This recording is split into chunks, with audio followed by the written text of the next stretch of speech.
Greetings, everybody. Keith here. Hoping everybody's having a good day, enjoying life, living life, loving life. Going to go over some more of that DemoCrazy as we see it in our current times. The people that I call Hitler's willing executioners, people walking around with idiocracy in their head because they don't know any better. The sad state that we're in today,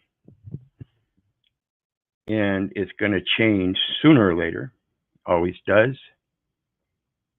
Got to go through hard times to create good men. So before we get started, I want to remind everybody, hit that like, share, and subscribe button. There's a PayPal link down there for anybody who wants to share some love. And of course, the StreamYard link is down there for anybody who wants to join the panel. And we're going to get into it. A lot of the videos we're going to go over today are, of course, police videos. So we're going to start out with one. I think it's Elyria. Let me see here. Elyria cop placed on Brady list after credibility called into question. And one of the things I want to say right off the bat when it comes to calling things into question, we should be doing that with these policy enforcers to begin with when it comes to law.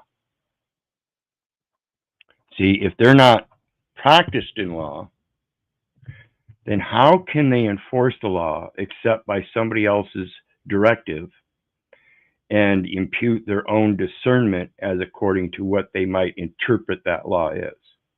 And this is why the language is so important, and the comprehension of the language, particularly when we have so many different jurisdictions and they use a different grammar style in each. So when it comes to these policy enforcers, I urge everybody to reconsider their authority, where it comes from, its interpretation, and their discernment, as well as how it's administrated, processed. So let's take a look. Local police officer no longer allowed to testify in court, her credibility being called into question. This comes after 19 Investigates exposed how she mishandled an incident where she and two other officers. So I want to point out real quick here, if the officer's credibility is called into question and found to be lacking, and therefore they cannot testify in a court, isn't that what's at question when you take a man to trial, is his credibility?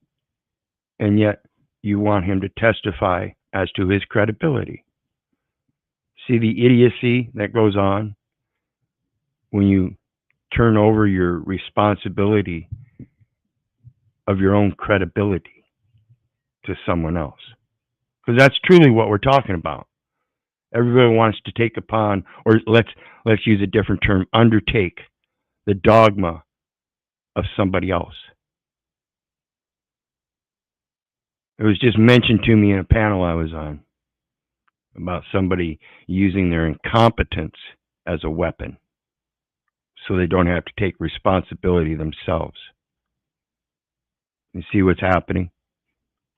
Barged into a man's home without a warrant.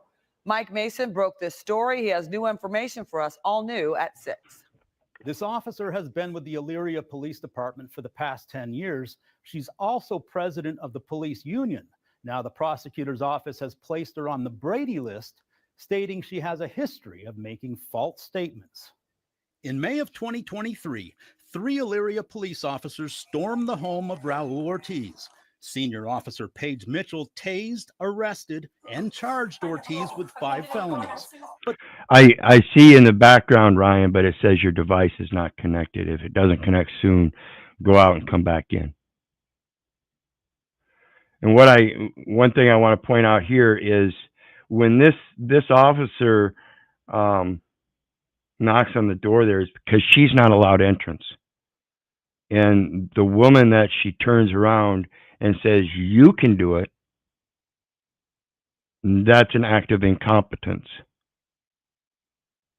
And it's trying to belay that the woman would take responsibility for breaking and entering. But she was authorized to do so by somebody else that was incompetent. Both of them are incompetent. But those charges were later dismissed. And a year later, when 19 Investigates aired Mitchell's body cam footage, she was suspended for mishandling the situation. Now, the Lorain County Prosecutor's Office has Giving unlawful authority to do something unlawful, not illegal, unlawful. See, that's a rights violation. That's unlawful. If it's a violation of a contract or a policy, that's illegal. placed Mitchell on what's called the Brady list, which means she's banned from testifying in court because of credibility issues. 19 So if she's banned from testifying in the court and she brings a claim through a traffic citation or something, where is the affidavit that she's supposed to submit in order to be able to testify in court as to her witness? See, the whole system falls apart when you see the incompetence at the very level that it's actually required. Investigates confirmed the Lorain County Prosecutor's former chief of staff placed Mitchell on that list last October. He says Mitchell provided 3 false statements to investigators when questioned about the incident. In one example, when Mitchell was asked 3 false statements in one incident. why she didn't stop Ortiz's ex-girlfriend from kicking in the door, Mitchell claimed she was distracted because she was having a conversation with the ex's friend. But on Mitchell's body cam footage, it's clear she's the one who told the ex to enter the home. You've lived here, so if you want to kick the door in and go and get your stuff, you're more than welcome to. You've lived here. Let's look at that statement. You've lived here, so if you want to kick the door in and go in and get your stuff, you're more than welcome to. No. See, that's a civil matter. And she's in a legal matter, a civil matter. She's telling this woman that she can violate the man's lawful rights of being secure in his person's papers, houses, and effects. Now, granted, she might have property in there, but again, that's a civil matter that's got to go to court first to make sure that they aren't violating the man's rights by just allowing her to go in and get them. See, there is a process, folks. Mitchell was also questioned why she tased Ortiz after he told her he had a heart condition. In her report, she claimed he told her that at the same time she was tasing him. Oops. No. When we watch this video, again, this isn't a matter of incompetence. This is a matter of asserting absolute authority to do whatever the fuck she wants.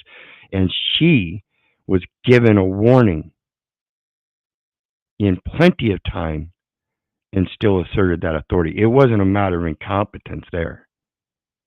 This is plainly trying to cover her ass because she knew what she did was wrong.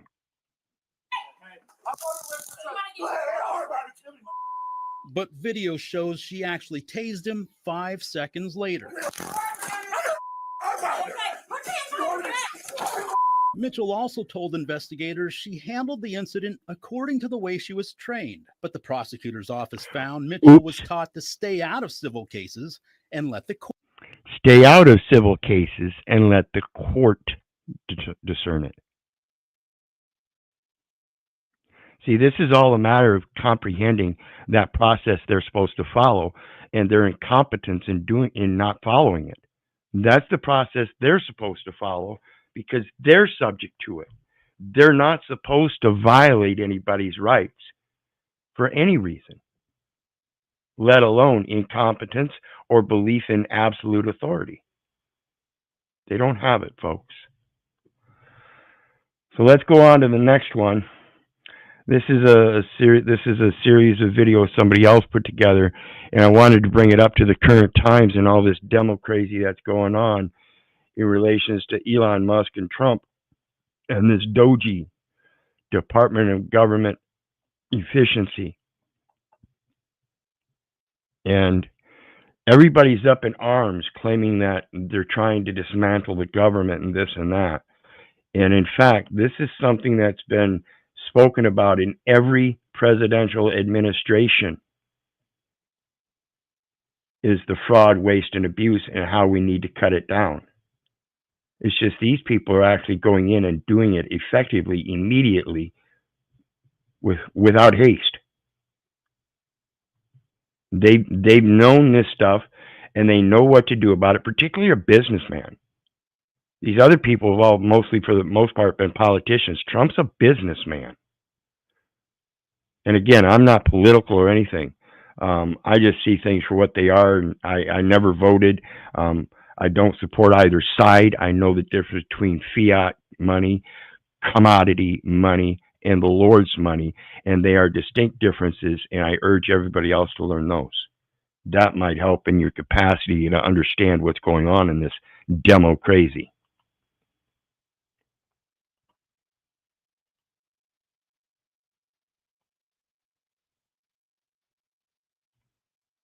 Hey, my heart. I hate them. I hate them. I need them off the streets. I don't want to fight my neighbors, but I will. I will fight. Someone needs to help me understand why Elon Musk is not in jail right now. Yeah, find a babysitter, bitch. You dicking around at everybody's social security number.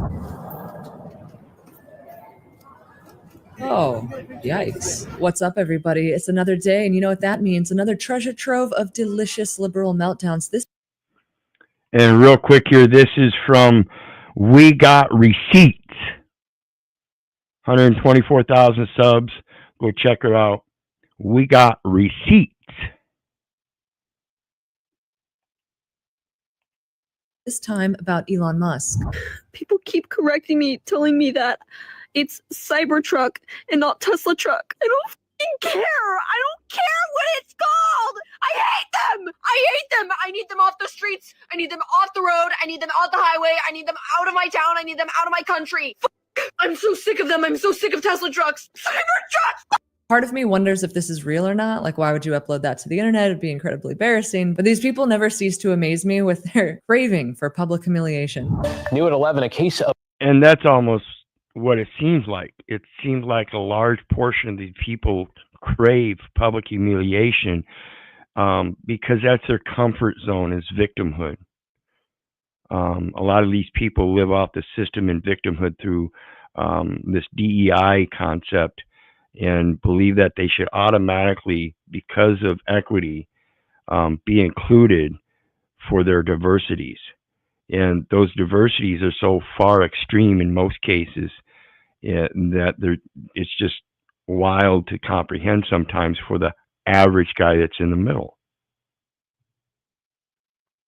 Of vandalism in Northwest Portland caught on camera, with a suspect targeting a Tesla and an owner who thinks the culprit wanted to... And at the same time, what that's doing is normalizing those extremes.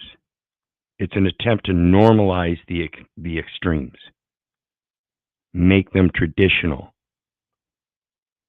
Don't think so. Send a political message. Alma McCarty has the story. The video shows the vandal covering his face, writing something on the hood of a car. That happened in broad daylight. I mean, he was brazen. Bridget, you are a brilliant woman with 2 wonderful children. Embrace the chaos. We're going to go! And Tim Tees says the culprit targeted his Tesla, parked in his Northwest Portland driveway on a quiet neighborhood street. During Super Bowl Sunday, while I was up watching the game, my son and I were watching the football game. I showed you the video. They spray painted my car. When Tees went to investigate, he discovered the word Nazi written in red. And he thinks there's a connection to Tesla CEO Elon Musk, who's now serving President Trump. He thinks there's a connection? Wow. Yeah, that's that projection that's going on. And that's why I wear this short mustache. I honestly see it on American soil, people slowly turning into Hitler's willing executioners. This is the insanity. For a totally different reason, too. While at the same time, kind of the similar reason. All these people think daddy government's going to protect them. Well, daddy government's the problem. And all you're doing is following that problem. You're not doing anything to solve anything in your life. You're laying all that responsibility on somebody else through your normalized victimhood. We need a detective on the case stat. I get that people are upset about Elon. I'm upset about Elon, you know. I bought the car before, you know, Elon went crazy. hence the bumper sticker. A sticker that'll have to wait, since after cleaning, his Tesla Before Elon went crazy. Again, that's a projection. They're the ones that are technically crazy. They assume these people have authority over them, so they lay in that assumption and play that victim. If you didn't do that and took that responsibility yourself, you'd say, "Yeah, I made a bad choice and bought a car from somebody that I maybe shouldn't have." Your rhetoric changes, your attitude changes. You got to do this yourself. Ain't nobody else going to do it for you. That's the foundational cause of your own willingness to live in a comfort and convenience zone, to lay responsibility on somebody else to provide that comfort and convenience. What? No. Okay, I was actually feeling bad for this dude, but Suck it up and don't be so wanton into keeping up with the Joneses. Go ahead and go through some solitude, go through some hardships, force it upon yourself. Don't buy that brand new car. Walk for a while. Use another transportation system. There are other things you can do to alleviate the supposed benefits and privileges of a false patriarch. he just made an excuse for the guy who spray painted Nazi on his car, despite there being a bumper sticker clearly indicating that he's an anti-Elon Musk Democrat voter. This dude is still making excuses for him. Oh my God. is now in storage. I'm thinking about selling the Tesla, although I really like the car. This vandalism reported to Wait, so you like the car and you're thinking about selling it because you just can't blame people wanting to spray paint Nazi on your possession. See, that's that material possession, that wanton desire is so strong. They will hold that over their own insane ideologies while trying to affect and enforce their own insane ideologies. You can't serve two masters, folks. Possessions. This dude thinks it's okay for people to vandalize his personal property just because they don't like Elon Musk. You know what? I used to feel bad for this dude. He deserved it. Okay? Hot take. He deserved it. Why do you pronounce words fucking stupid? Why do you pronounce word fucking stupid? No, I'm not talking about your accent. I have heard you. He says this. He says campaign. The campaign. What? He says? He says?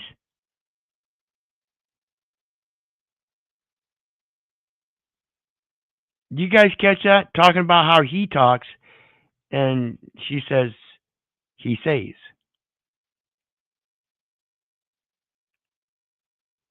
Heard you. He says this. He says campaign. The campaign. I have heard you. He says this. He says campaign. I have heard you. He says this. He says campaign. The campaign. Say pain. Campaign. Wait, you're complaining about how someone talks and you say he says, he says. He says this. He says pain. On the campaign. We're doing major overhauls. What kind? Major, perhaps? Major overhauls? Major overhauls. Why do you do that? Just one of the many, like, why do you piss me off with everything you do? See, that's their own incompetence right there. Speaking of, incompetent to enunciate the language themselves while complaining about somebody else that doesn't enunciate it accordingly to her standard, of course. And let's hear that again. Why do you do that? Just one of the many, like, why do you piss me off? Why do you piss me off? No, see, that's the deflection of being pissed off and placing a cause on someone else because of your own incompetencies. That's the weaponizing incompetence. With everything you do. And then brings fucking Y equals MX plus B on his shoulders to make himself look humane every time. And always tries to draw attention as if we don't You see the little boy on top of his bomba clawed head. He's like, sorry. Okay, I'm not gonna lie. Calling the kid y equals mx plus b, the slope equation, is a pretty fire joke. The kid's name is like X-A-12 or some weird nerd shit. I don't know honestly what it means, but it's pronounced X apparently. So okay, she made a funny joke. It's kind of hard to focus right now. Yeah, find a fucking babysitter, bitch. You dicking around with everybody's social security number. Sorry. And if you're going to say something about Kate, don't talk about the way people talk. Girl, shut the f up. Because at the end of the day, don't ever in your life forget that I am the GOAT at accents. Pat myself on the back and toot my own horn. So she stays. Don't ever play with me when it comes to imitation. She got a little out of hand by the end of that. That's your brain on internet, ebonics, and Adderall. That's my guess. Just to give you a little idea of how my neurodivergent brain works. Oh my. If you say F Elon and put it together, it's felon. I'm like, nothing against felons. I'm a felon.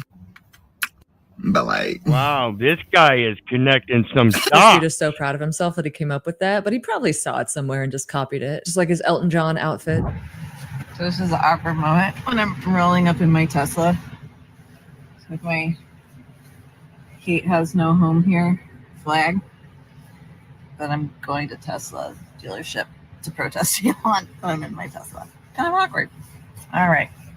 Wait, she's driving her Kind of Tesla awkward. to a Tesla dealership to protest Tesla. Maybe she could get an oil change while she's there.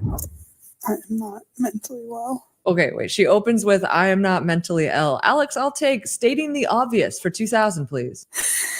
What these two are doing to our country is not only illegal, but it's mental abuse. Those of us who already have mental health issues.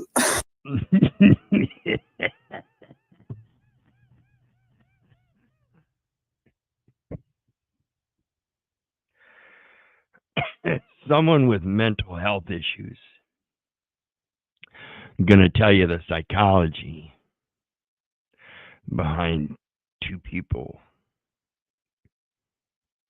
with some kind of authority over a government that they're mental. This is rich stuff, folks. This is Hitler's willing executioners through incompetence weaponizing. Are at our wits' end here. I'm so scared for the future of our country, and I know what's coming. I know we're gonna have to fight physically. I know we're gonna be in a war, and I just am not mentally prepared for that. I don't think you're physically prepared either. qualified to fight in the armed services. Going out on a limb here. Also, Trump's the one who wants to end wars, but don't let reality stop you. I don't want to fight my neighbors. Go Jack Talcott. I don't want to fight other people, other Americans. I'm terrified, but I will. I will fight because I also love this country. And I can't see it turn into this dictatorship. Wait, why do you have to fight your neighbors? Let me guess. There's a Trump sign in the yard. So I have to talk about something that I saw today. I was going to make a tweet saying that I was shocked to see a Tesla in town that had put bumper stickers over the iconic T to kind of hide that it's a Tesla. But literally a half hour later, I saw another Tesla where they had taken like Sharpie to black out the T. And then I shit you not, I just saw a third Tesla that put blue painter's tape over their T. And like, I have never, ever seen somebody hide the Tesla T before. And then being out today, saw 3 of them. So I don't know if people with Teslas are kind of like waking up to the, yes, honey, we'll get out in a My daughter wants to also join the TikTok. What do you have to say? Anyway, I think people with Teslas are realizing that Elon is a fascist. First of all, please stop filming your kids. Second of all, is this a white? Are realizing Elon's a fascist? See, these people are literally inducing themselves through their own mentality because they refuse to accept responsibility for themselves and just tell the fascist to fuck off. If you honestly think he's a fascist, tell him to fuck off. Why would you let a fascist assume or presume that they have authority over you? especially when you're wearing that garb, look kind of like a hijab. Maybe she's Muslim, I don't know. But my God, our God, come the fuck on, people. White lady in a hijab swearing up a storm and supporting the Democrat Party? That's got to make the whole women's rights thing a little complicated. Can we all just admit that Teslas are shitty cars? Not only are they owned by, Now, come on, Rebel Studios. We know better than that. We know better than that. Greetings, John. How you doing today, brother? Hey, what's up, brother Keith? How you doing? I am well. I am well. Same with this, Rebel. Trump is not funding the war in Ukraine. If Trump was funding it, I would seriously question his motives in being in office, particularly when he doesn't take emoluments of the office. You understand? Oops. So let's get back to it. What do you think so far? I think you're one of the guys that, we talk in private message here and there, and you seem to have a good abstract of the reality of what we're dealing with this fiat military government and everything. What do you think about the DemoCrazy? You're along the same general lines, aren't you, John? This is all just basically the same thing as Hitler's willing executioners, that weaponizing of incompetence. Yeah, what they're doing here is they're putting everyone in a prison, and they're hoping that we get used to it. And I think we are. I mean, any word that starts with DE is bad. I mean, look at the word DE, or the first two letters. Democracy, demagogue, derogatory, destroy, denigrate. Any DE word is just bad. So that's why we have so many. Yeah.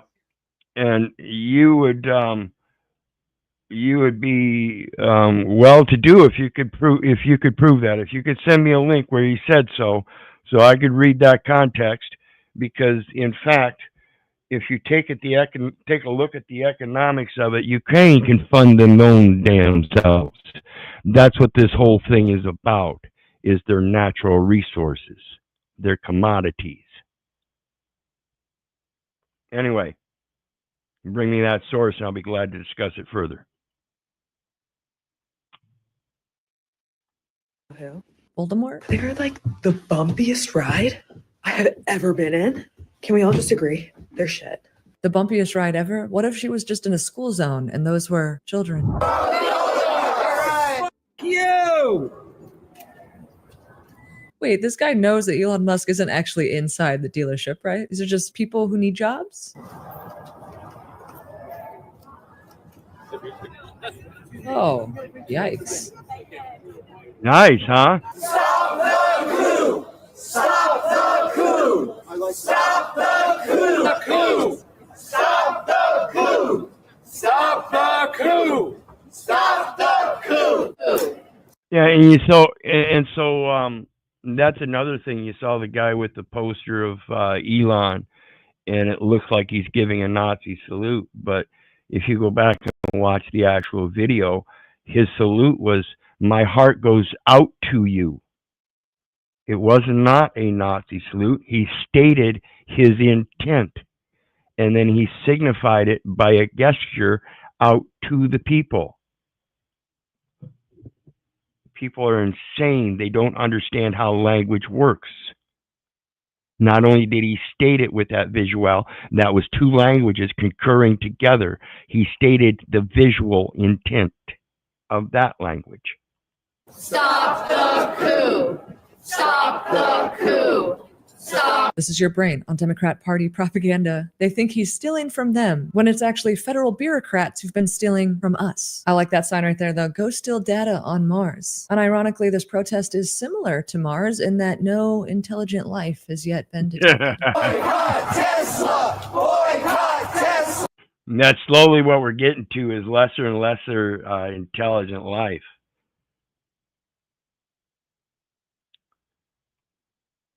Trump even gave the leader of Israel the key to the White House. Well, yeah, symbolic key to the White House. It's a sign of a treaty in peace. It's a gentleman announces his presence and a welcoming of visitors. And in case you didn't know this, the members of the Senate take a dual oath to the United States and Israel, just so you know. So let's get back to it. Unless you got something, John, you always know, just stop me and interject. I always like hearing your opinions, your commentary. Hey, you know the Christmas song, Born is the King in Israel. Yep. And that's the foundation of this nation's laws. I mean, it's still there. That song was written in 1950. Yep. Yes, just after the Second World War.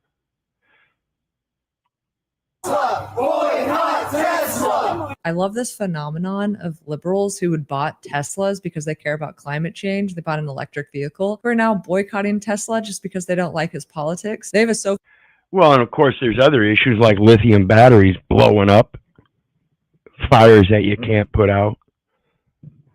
Amazing chemical toxins spewed out, all kinds of shit. Let's not talk about that. That's one of them straw issues, you know, the plastic straws and paper wraps. And now we got paper straws and plastic wraps. And nobody actually discussed the real issue was the plastics as a whole and how to consume and recycle them as a whole. Because that plastic straw you put in that plastic cup with the plastic lid, all of that was ignored for the plastic straw. Sophie's choice decision between appearing principled on climate change or virtue signaling their anti-Trumpism. Guess what they're choosing? We don't have to. Hey, Break my heart. Why do you get so emotional though? Stop. Like, let's just have a conversation. We need to weed out our political affiliation. It's free speech. Yeah, absolutely. Oh, we're talking. It's good. All good. You want to give your thoughts? It's just the U.S. flag. Yeah, it's free speech, folks. It's free speech. But see, the thing about free speech is that freedom of expression. See, in your speech, that's your verbal speech. And that's why I talked about in your expression, that's maybe a different language, a visual language. See, your freedom of expression is the ability to hold the sign without speaking and let the sign say it all. Same with all of your apparel, with all the logos and everything. It tells the world who you support and what your thoughts are. And let me help you understand. It's okay if you don't, it's okay if you disagree with me. I can't force you to be right. Okay? It's okay if you disagree with me. I can't force you to be right. And I'm not saying I'm always right. I'm open-minded, so when you do disagree with me, that's when we go talk about it together. We do research together.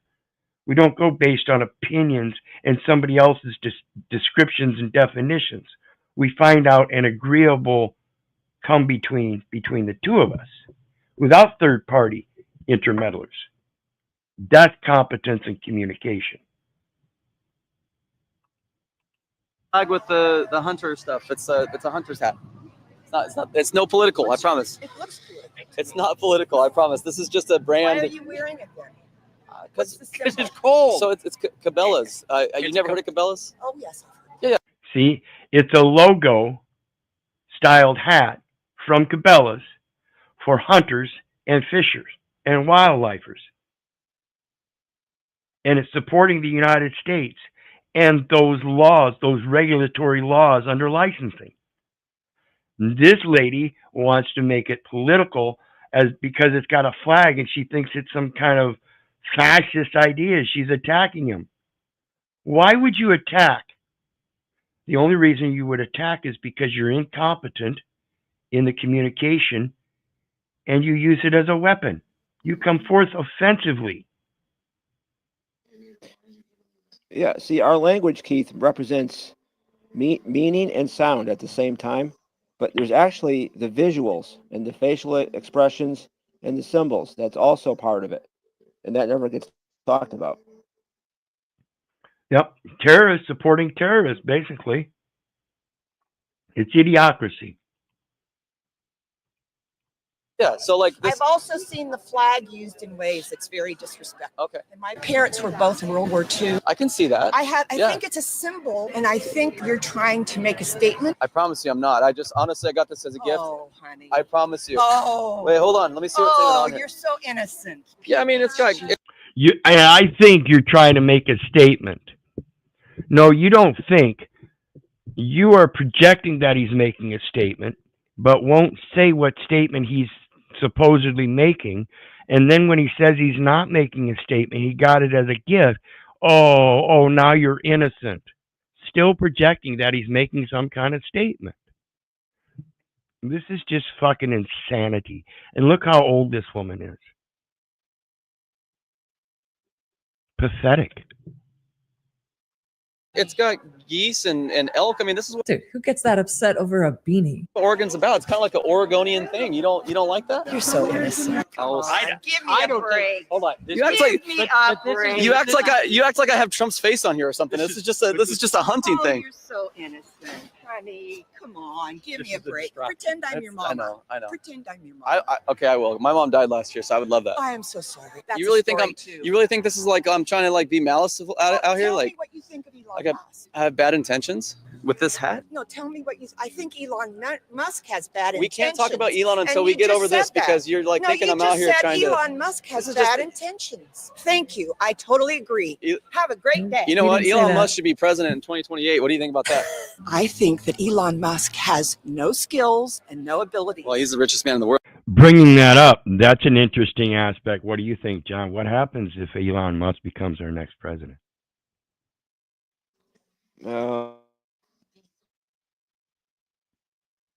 No? I'm stuck here. Well, I'm going to bring up another one, which I might see. But there are a couple other possibilities. One would be Ivana Trump. Oops.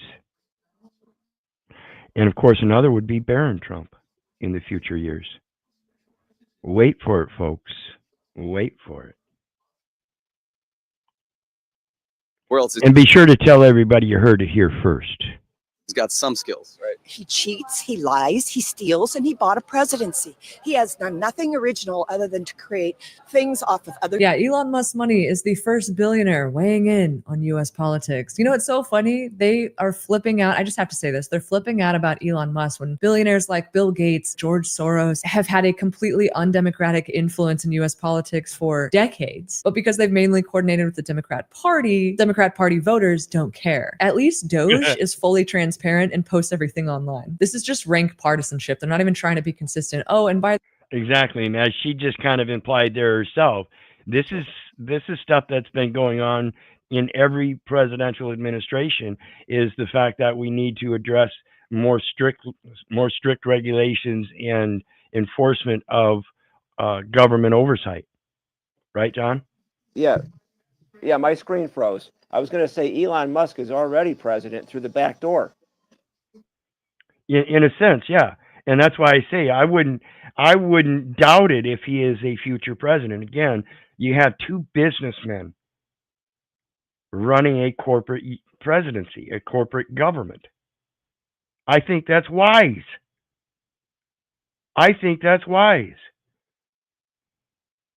So on the next level, again, like I said, what do you think about Ivana Trump and Barron Trump? What do you think about those possibilities? I don't know. I mean, the father with his superlatives would say, Barron is great. Barron is handsome. Barron is smart. Fuck you. Yeah, but I think Barron's a little bit more well-spoken.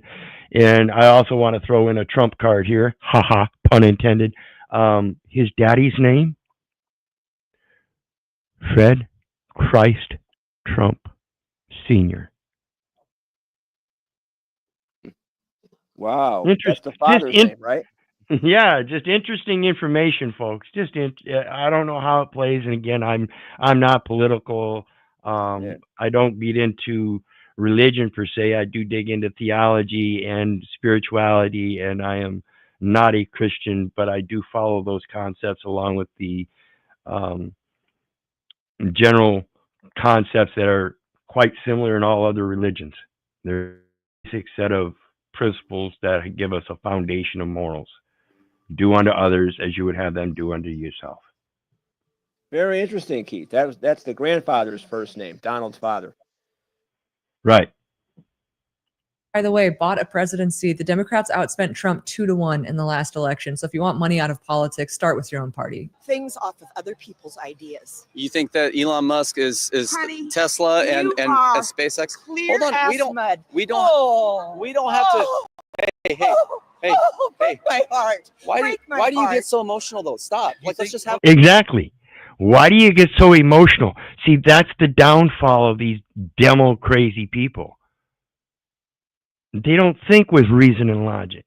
They use their emotions, and they project their emotions to establish some kind of, particularly in this environment of DEI, some kind of victimhood, one side or the other. Like this woman here said, she says, "Oh, you're so innocent."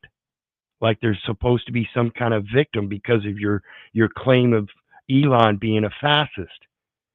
Prove a victim first. It's just insanity. Have a conversation. I want to hear what you think, man. Hold on, I have a. Hey, ma'am. Oh, your mom. Wait, is this her husband? Oh my God, imagine going home to this every day. Mama died last year. Ma'am, Sorry. Ma'am, it's okay. Have a good day. Listen, ma'am, if you're that upset though. Don't call me ma'am. And actually, Bex, that's not actually true. An American president does not necessarily have to be born on U.S. soil or born in the U.S. That is actually an impossibility. You can't be born in the United States, the United States being a corporate entity. What it is you have to be a United States citizen. You have to maintain residency for a certain number of years. And greetings, Mary. How you doing today, sister? Hi, Keith. I love your show. Thank you. And I want to say that in Connecticut,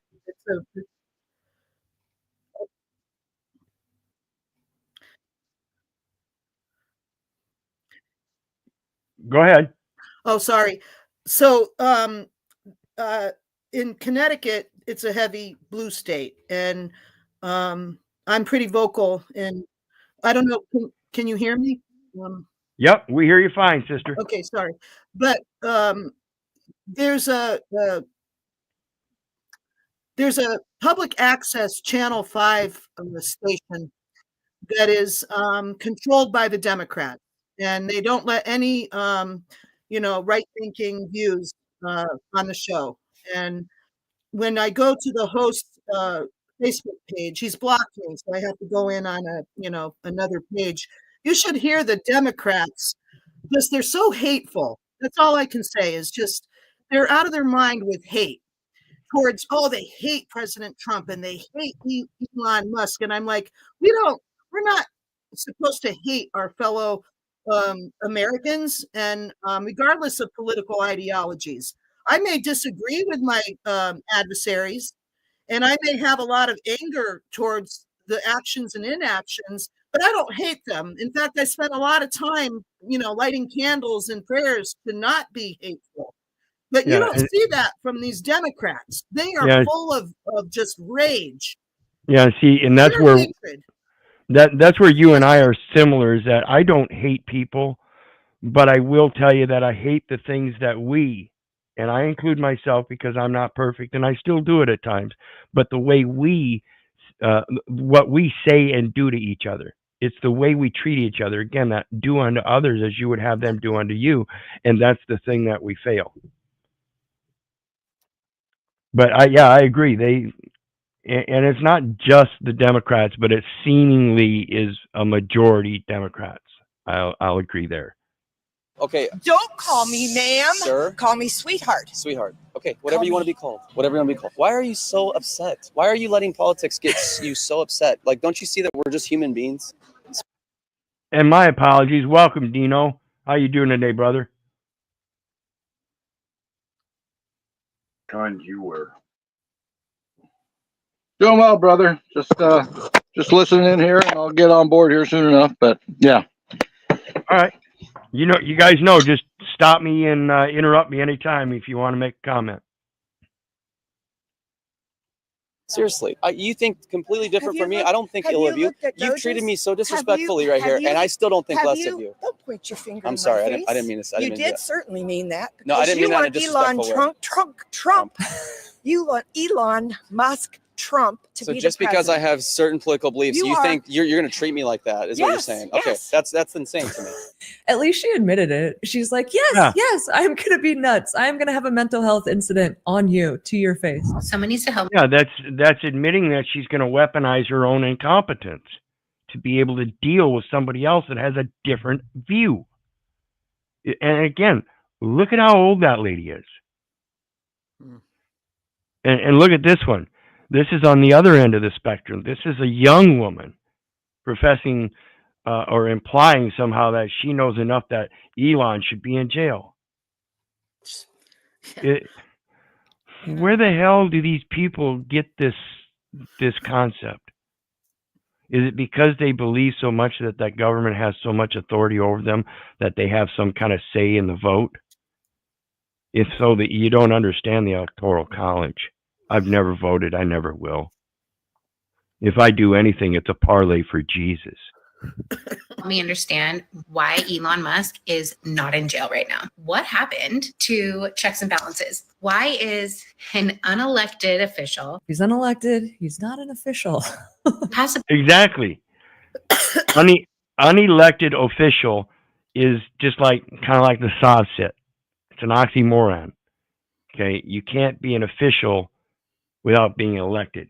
You can be an agent of the official through contract and license, but you cannot be an official without being elected.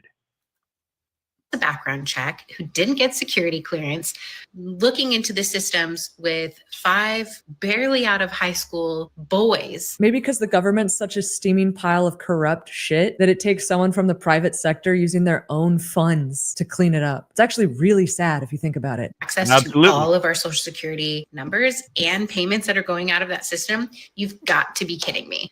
Everyone's like, oh, this is happening. This is happening. And I'm like, yeah, what, are we really that easy to like infiltrate? Gonna give them access to all those records for government oversight to make sure there's not fraud, waste, and abuse. And somehow that's abusing us.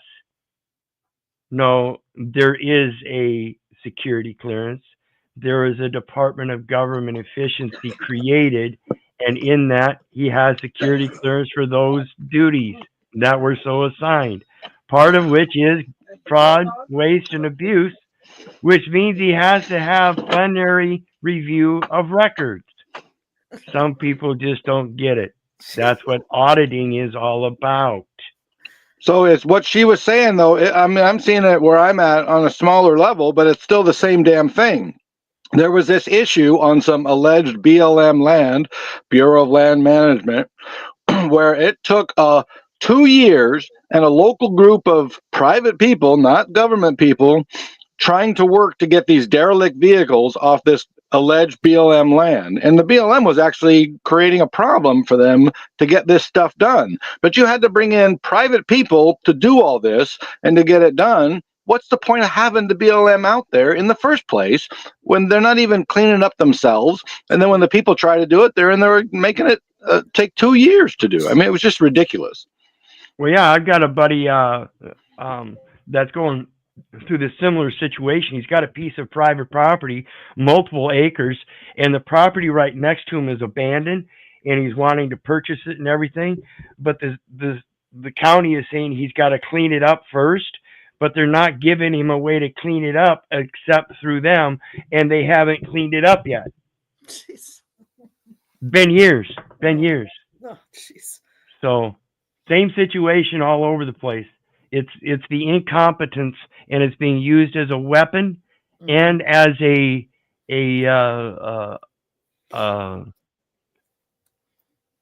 fraud, waste, and abuse in the process, extending the process so that it takes longer and is more expensive and therefore cost analysis says that those who are managing it should get paid more over the longer time.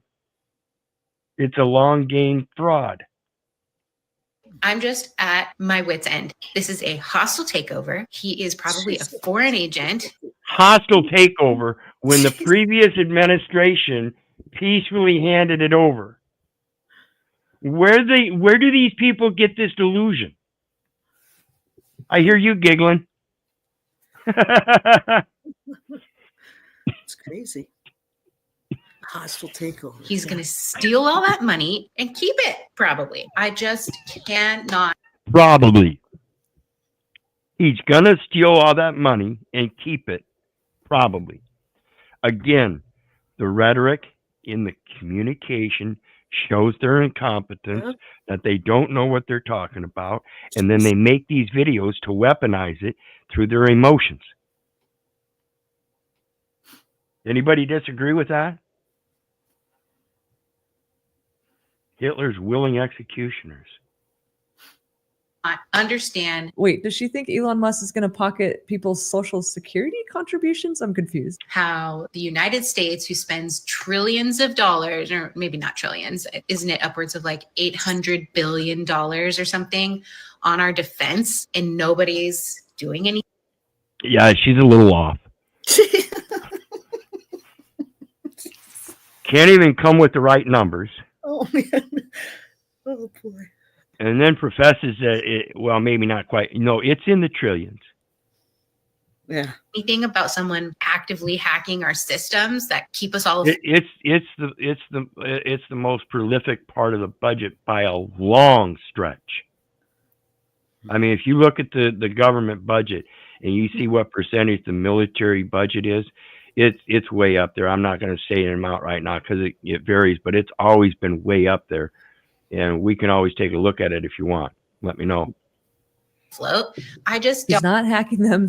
He has access to them. don't understand. Yes, we know that. America is supposedly, not anymore, but supposedly this big worldwide leader in defense, and yet we can't even defend our own system from people who live in our country. Like, you've got to be kidding me. I don't want to read any more news until I see an article that says Elon's in jail or arrested. Like, come on. I don't want to read any more news. Keep it real, lady. You don't read. Nothing says I'm an avid reader more than making statements like, America is supposed to be a big worldwide leader in like defense. And Absolutely. Absolutely. And that's why their military budget is so extensive. It is, in fact, a program of economic warfare fomented through the Trading with the Enemy Act. And according to Cambridge University Press, the United States is the new world order that operates that particular program worldwide. That's why the US dollar is the base dollar for the international currencies. here's one of those liberals now. This is Sheryl Crow selling her Tesla and donating the proceeds to. Oh, yeah, we got them entertainers out here making videos showing their emotions, too. Wow. This is insane. Yeah. These people out there doing this shit, making themselves look insane. And this is why I say, you know, I get tired of our younger generations walking out of high school and thinking that they've got enough knowledge to live the rest of their life, and they go out and they live a hedonistic life, enjoying all the entertainment, the singers, the rappers, the movie stars, and this and that, and think life is all about fun. And it's a sad state. PBS. Yes, a liberal who says she cares about climate change, but not enough to actually drive an electric vehicle. It's almost like these people have no principles and everything's just about virtue signaling. Donald Trump!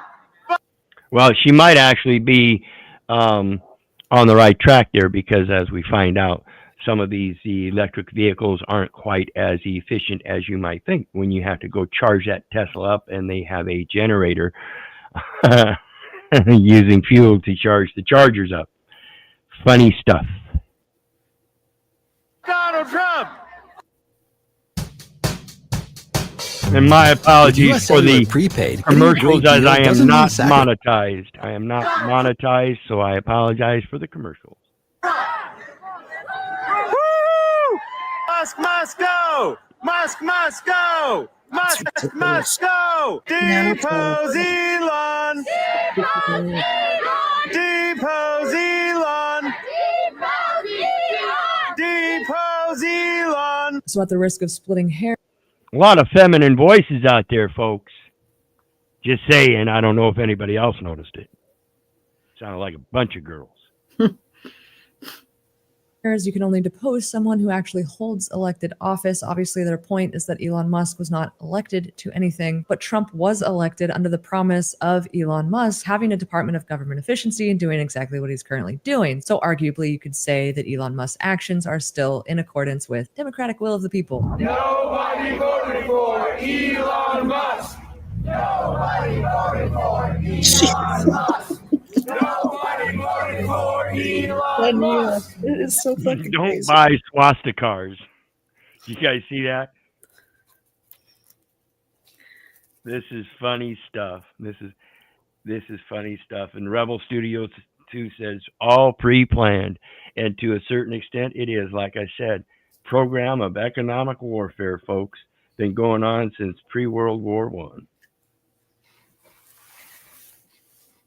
Get Musk out of the White House. Get Musk out of the White House. I think he was only in the White House for that press conference. Again, he's not the sitting president.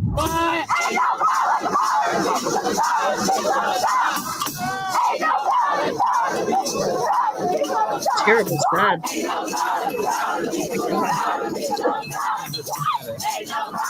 I like They're losing their minds. They lost their minds, I guess. Yeah, stop the fastest movement while they are actually literally acting in a fastest way out there protesting like that. You do not have the right to protest, folks. You have the right to petition the government for redress of grievances. And when you are in grievance, you don't go out into the public and make a goddamn fool of yourself. You have etiquette and you communicate appropriately. You don't use your incompetencies as a weapon. Hey, Keith. Yep. Listen, I, you know how I studied under Chris Hallett and John Gentry and Kirk's Law Corner on the right to petition the government through a petition of remonstrance, and I have attempted in Connecticut since 2019 to educate the elected reps for that right. I sent them links to all three of those law mentors videos on that right. And Chris really brought that home really hard to me because I had tried all other methods. But, you know, I never knew what the word remonstrance meant. And a lot of words, Keith, I really respect your work so much because you break down the importance of the etymology of the root words, of what they mean. Yep. And I have so much respect for your teachings for that and all the other great things that you provide to us. And like this platform, I don't think I've ever come on this before. I'm a little funny with this, but in Connecticut, number one, in December of 2019, I sent a rep a link, a couple of reps a link to either Kirk's or Chris Hallett's remonstrance videos. And I love John Gentry's work. And the state rep ended up calling the local DEMAS, Department of Mental Health and Addiction Services. And they went through the back door and sent over a crisis mobile team to do a wellness check. Okay. This is December 2019.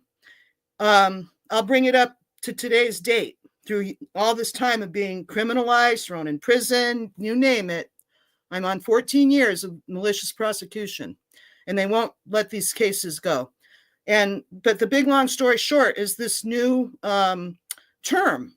You know, I'm batting home with this new local state rep and others sending them the links to the right, and even in the state Connecticut Constitution, the word petition, address, and remonstrance are all in the verbiage of the Constitution. Nobody knows what remonstrance is. Nobody knows how to go about doing it. And I keep on telling them, look, it's in the Parliamentary Masons Manual. Follow what Chris and John Gentry and Kirk. My God, these are brilliant men. Yeah, the parliamentary, what she's talking about there with the petition, redress, and remonstrance is the Mason's Manual and Robert's Rules of Procedure. Yeah. That's how you address your legislatures. And they won't let me. I would argue differently, though. As was one of the people, I'm not required to know any of that nonsense. I should be able to have a plain language conversation with the legislature saying, hey, here's what happened, here's what I need done, and then they can handle all that nonsense so that it works right in their system. Right, and that goes down to the redress, because a lot of people don't understand what redress and address are. See, when I address Mary as sister, that's how I address her, as sister. When I address her as Mary, I address her as Mary. It's not a physical location. It's a matter of diplomatic etiquette. Did you get a high school diploma? And when you got that high school diploma, did you give up that diplomatic etiquette for state grammar for multiple different jurisdictions that switch and vary throughout those jurisdictions? You have a better standing with the diplomatic grammar. I'm not competent of the terms and terms of art of the legal industry, but I am qualified and accredited with diplomacy upon graduating from high school. It wasn't perfected and it never will be perfect, but I much better know today how to address my fellow brothers and sisters. And it doesn't take a pronoun. But that certification is false too. So there. Well, no, it is self-authenticated. Self-authenticated. My yay is my yay, nay is my nay. And if you have something to say, please do so, even if we disagree. So I can prove that I am open-minded and willing to research it further to see if I need or have a better choice to make. So again, it all comes down to that communication and comprehending what we've been duped into. We've been duped into a bastardized language. They don't teach you what you think you should learn. You are taught to remember certain things and never taught to think for yourself. And that's the sad part. Well, I went someplace where people made those poignant points in our learning. They saying we're here to teach you how to think. We're not here to tell you what to think. We're just showing you the evidence. And that was the science classes. They were very clear about, don't take our word for any of this. You can research this or do this yourself. And that's where we're giving you the skills on how to not only question it, but to do to repeat, let's say, an experiment. Those were the skills I was taught, and with those ideas in mind. So, yeah, generally, maybe they're not teaching these things everywhere, but they do teach them some places. Oh, what the hell. But Keith, I didn't know, and friends, Don or D knows, and who's this Rebel Studio? And anyways, I realized that when I first went to the city council on September in 2010, and I got up in front of the podium and I addressed the city council and I gave them a written, at the time, it was what I had understood to be a required lawful notification letter of intent to sue. But it was a remonstrance. I didn't know what the word remonstrance meant until under Chris and you guys studying with you guys. But and I've written letters to the president and governors and senators. There's a whole bunch of characters, I guess I call them, on the screen of that life, the de facto that unfortunately, I want to talk to you too about, Keith, about something in terms of records. You have really honed in on the importance of correcting the record. Okay. Yep. And that has to happen on so many levels, as you well know. And, it first off, it's a really deep dive into the personal, soul journey of healing and getting out all of the,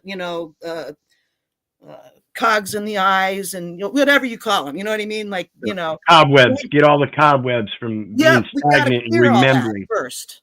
And thankfully I've had a lot of people like you and others who have helped me in recognizing that and continuing on that long, path. And I'm really good with that. But in my research, I found out that the Veterans Administration, okay, when I got out of the Army in '83, and I went to the federal VA in Hartford. I'm like 22 years old. I was requesting the money that I had deposited. There was if you deposited $1, you were going to get $2 back in educational. And I got my money back, but they told me, you will never get VA benefits. Don't even try, because I got out on other than honorable bad conduct discharge. And that's a whole nother long story, but I didn't need educational benefits or VA benefits to do anything, including heal. I worked my way off of the Social Security disability that I was put on I applied. Obviously, I just wasn't put on it, but I applied for it and was made eligible for Social Security disability. And I worked my way off. I got my associate's degree in '88 and never looked back. I became gainfully employed in human and social services. But anyways, in 2000, I know this is kind of a long story. In 2000 and in 1995, okay, I was unemployed.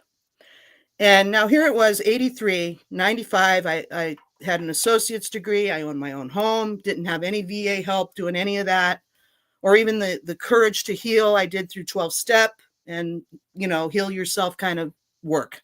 All right.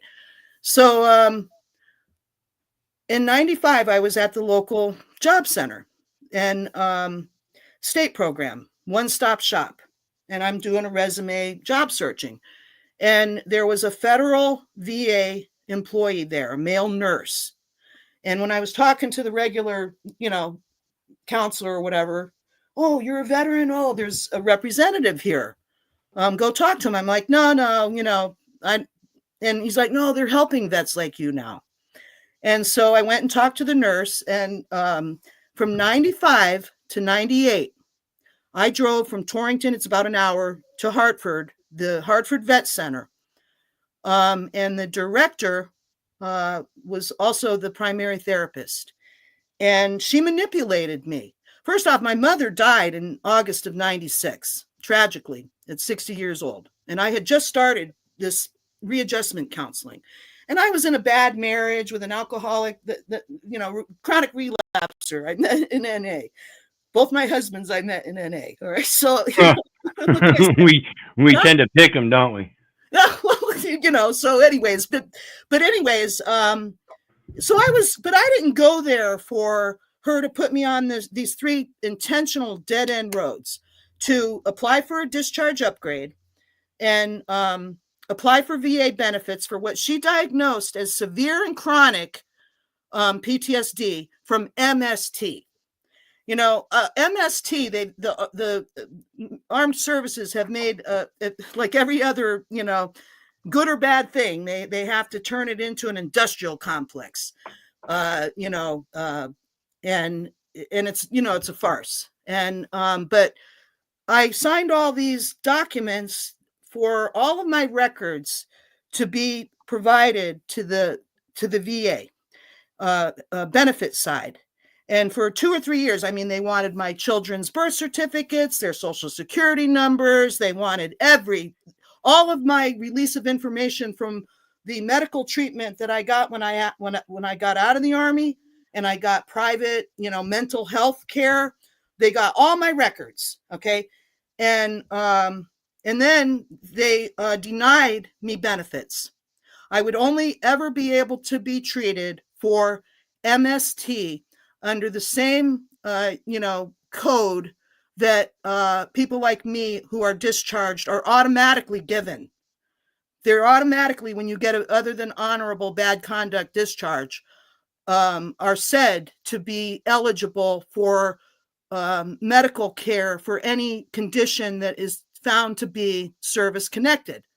Okay. And so in 95 to 98, the director, totally politically motivated, because especially when you find out what happened during that time frame, she had me go in front of a discharge Army review board with her, and not the state of Connecticut Department of Veterans Affairs, who took hold of power of attorney to become my service organization and provide inadequate both legal counsel, as my POA. They took a case all the way to the BVA in 2000, and it completely destroyed any alleged opportunity that I have towards ever being able to be compensated for my condition that I didn't join the service with. You know what I mean? And now in 2011, I ended up going back for help, and I got back on Social Security disability right away,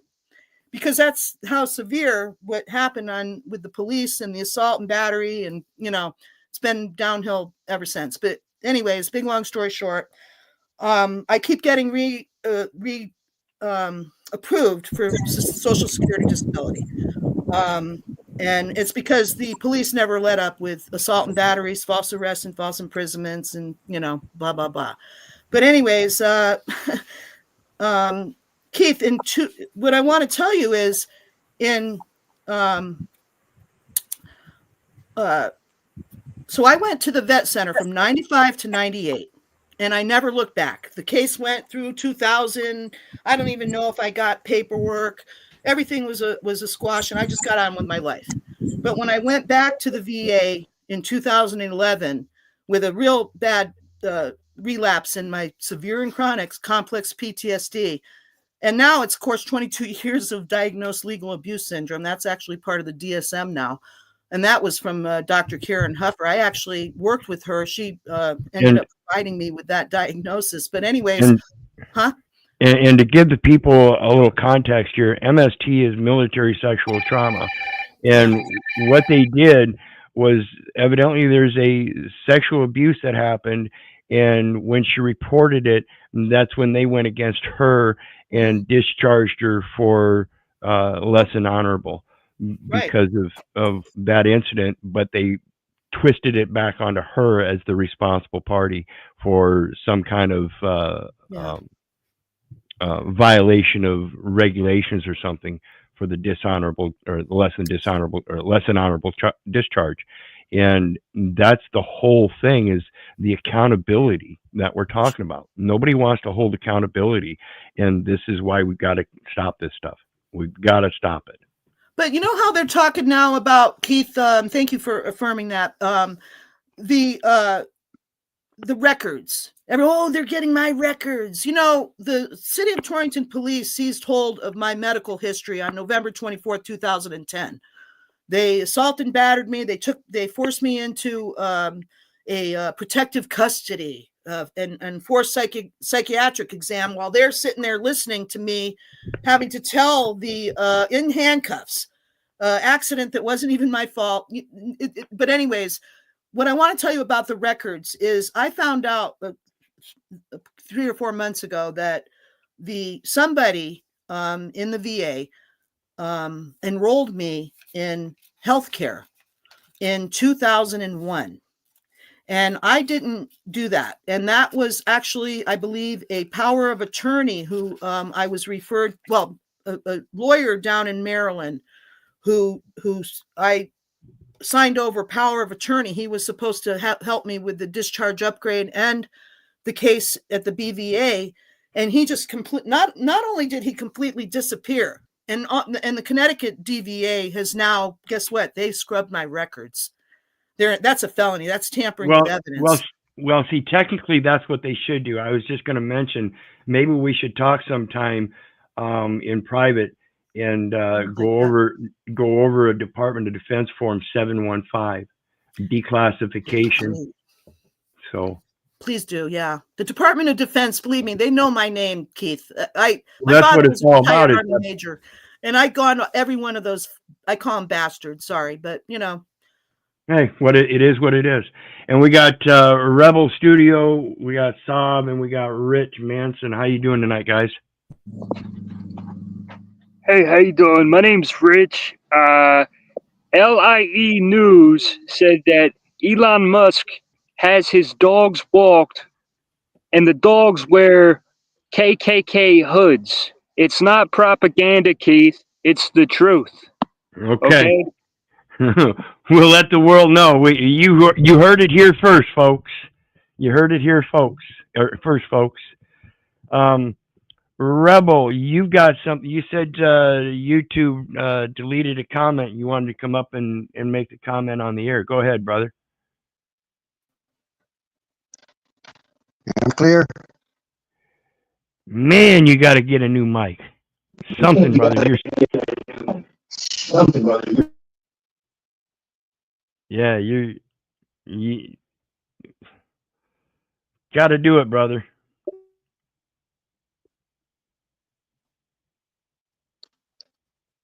You there? Ain't no better. Is that better? Nope, you're still breaking up.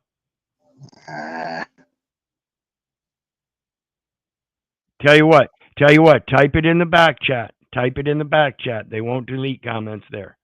They're not public.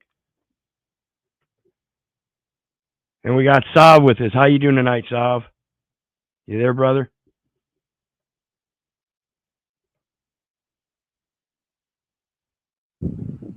Hey, Keith. Good to see you, bud. I had to figure out the mic on here.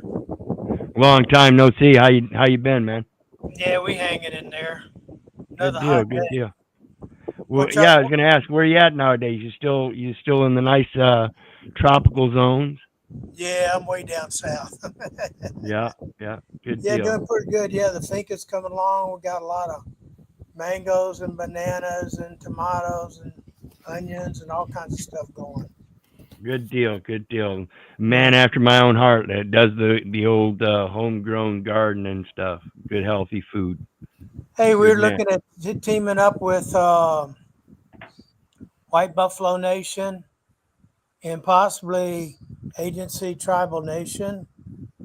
We're doing our own documents, which I've been doing for over 35 years, but our own IDs and passports and other documents. Yeah, you're talking about establishing indigenous governments yourselves. Yeah, and standing up for our own individual sovereignty. Yep. I'm going to be doing a video soon again on the a gentleman called Gary Davis in the World Service Organization about that world passport. I'm going to do a video on that again, going over the concept of that indigenous government and providing your own private credentials, like I mentioned earlier, as a matter of diplomatic communications. Right. So. Well, I went to the United Nations a long time ago, and they're the ones that I'd already heard about it, but they're the ones who told me about the world passport, and they supported it, and I gave them my sovereign American passport, and they were acceptive and, respected that. Yeah, it's just a matter of being that, a gentleman gives the notice and he addresses people properly and this and that. And this is a different kind of language that people aren't used to. And what you posed there was that the UN accepts the world passport, folks. But it's when it gets to the United States doesn't necessarily want to accept it. Yeah, but another thing that I've learned basically proved is they don't have a choice in the matter. They don't like my sovereign American ID. Right. That for 35 years, and they didn't like it, But like I went to the Treasury Department, and the guy says, "Well, let's see your driver's license." I said, "I don't have one. This is my ID." And the head of the Treasury Department came down and said, "Some people don't believe in having it. You've got to accept it." Yep, absolutely. And that's one of the main things about being at that upper level of diplomacy is a man's yay is his yay, his nay is his nay. Yeah, exactly. You either accept his authority or you have to subject that yourself is under authority and show where that authority comes from. Right. It's a catch-22 for him. So Rebel Studio's back, and his mic is no good, but he did place the comment in the private chat, and it says, they need hate and division, or they cannot exist. I agree with that. They got people to come in only to then turn around and kick them out under Trump to create more hate and division.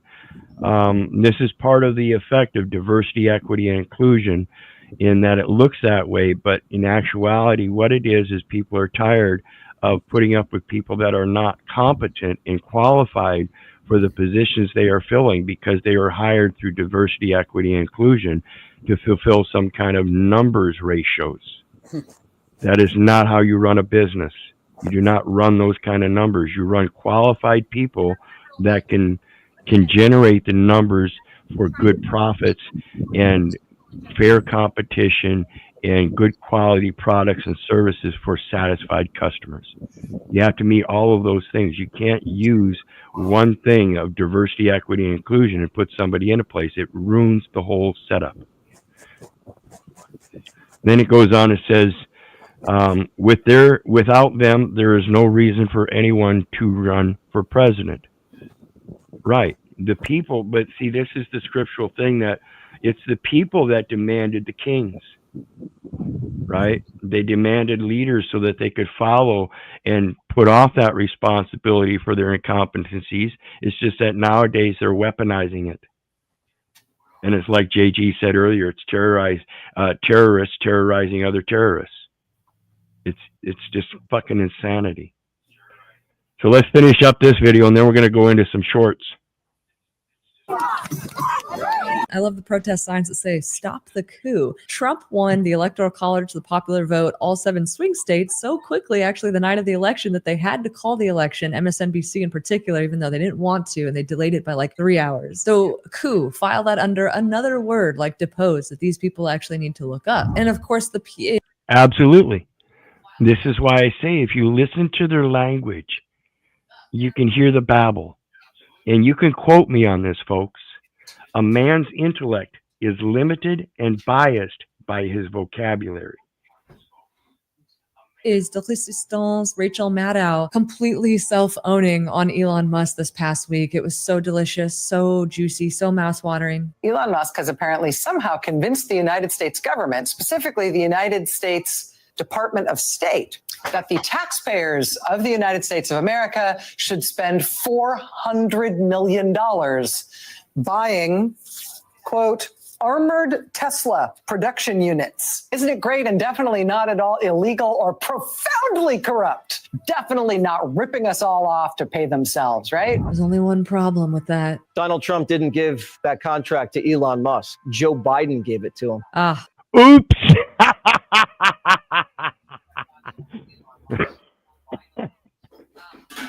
When the real facts come out and it screws up your whole fucking conspiracy. See, this is why we have to start listening to the reality of what's going on and do your own research. Because when you do the research and you find out these people are babbling and lying, see, and that's my big pet peeve is all the lies. People today live in this world living comfortably and convenient by putting up with the little white lies because it's so good for them. It's what allows them that comfort and convenience. It's okay to lie and say you're incompetent, can't manage your own life, and therefore you need a king to tell you how to live it. So let's take a look at another one. We talked about those entertainers earlier. The entertainers and their political views being pushed on the population. And there you go. In fact, Trump just canceled that contract. See, he knows there's a conflict of interest when you start doing that. It's got to be something that is qualified for military equipment. It was designed and developed as household products and goods, not a military unit. Matter of fact, that's another one of those points I want to make again about these two men up there. They're businessmen. They don't want to kill themselves. And that's the first way you kill yourself as a businessman, is by not knowing how to do those contracts and not comprehending what those contracts say and can affect. So the next one we got, one of them entertainers running their mouths. Come on. Oprah started having a meltdown after this woman educated her on what being American really means. I'm tired of being labeled. I'm an American. I'm not an African American. I'm an American. Oh, girl, don't set up your Twitter on fire. What? Did you catch that, folks? I think that sounds reasonable and logical. Particularly when you take into the set of facts that you take that term African American and you look it up for what it is. I urge you folks to do your research. It is, in fact, patented. It's a patented trademark name. Better think again. What did you just say? I will say this. I don't know where my roots go to. I don't know how far back they go. I can't go on. And this is the more important aspect of what's being said here, is the roots as it relates to the just soli and just sanguine, the flesh and blood that was born of the dust of the ground and the waters of the earth. And wherein God formed man of that dust of the ground, when he breathed the breath of life into his nostrils, man became a living soul. You know, I don't know what country in Africa I'm from, but I do know that my roots are in Louisiana. I'm an American, and that's a colorless person, because we are all people. I have lots of... A colorless person, because we are all people. things running through my veins. I mean, you're going to get a lot of flack for saying you're not African American. You know that, right? I don't label myself. Okay. So I want you to say what you really mean by that. What I really mean by that is I'm an American. That's what I really mean. Oprah started... Which is coincidentally a label. I don't label myself. That's a label. It's a noun. So again, Genesis 2:7 of the Christian scriptures says that God formed man of the dust of the ground. And when he breathed the breath of life into his nostrils, that man became a living soul. He is expressed as an adjective, not a noun. Taking upon or undertaking a noun, or taking upon a noun, is the very labeling that we do to each other. Even the name is a hearsay. Having a meltdown after... You guys understand that? The name is a hearsay. Anybody disagree with that?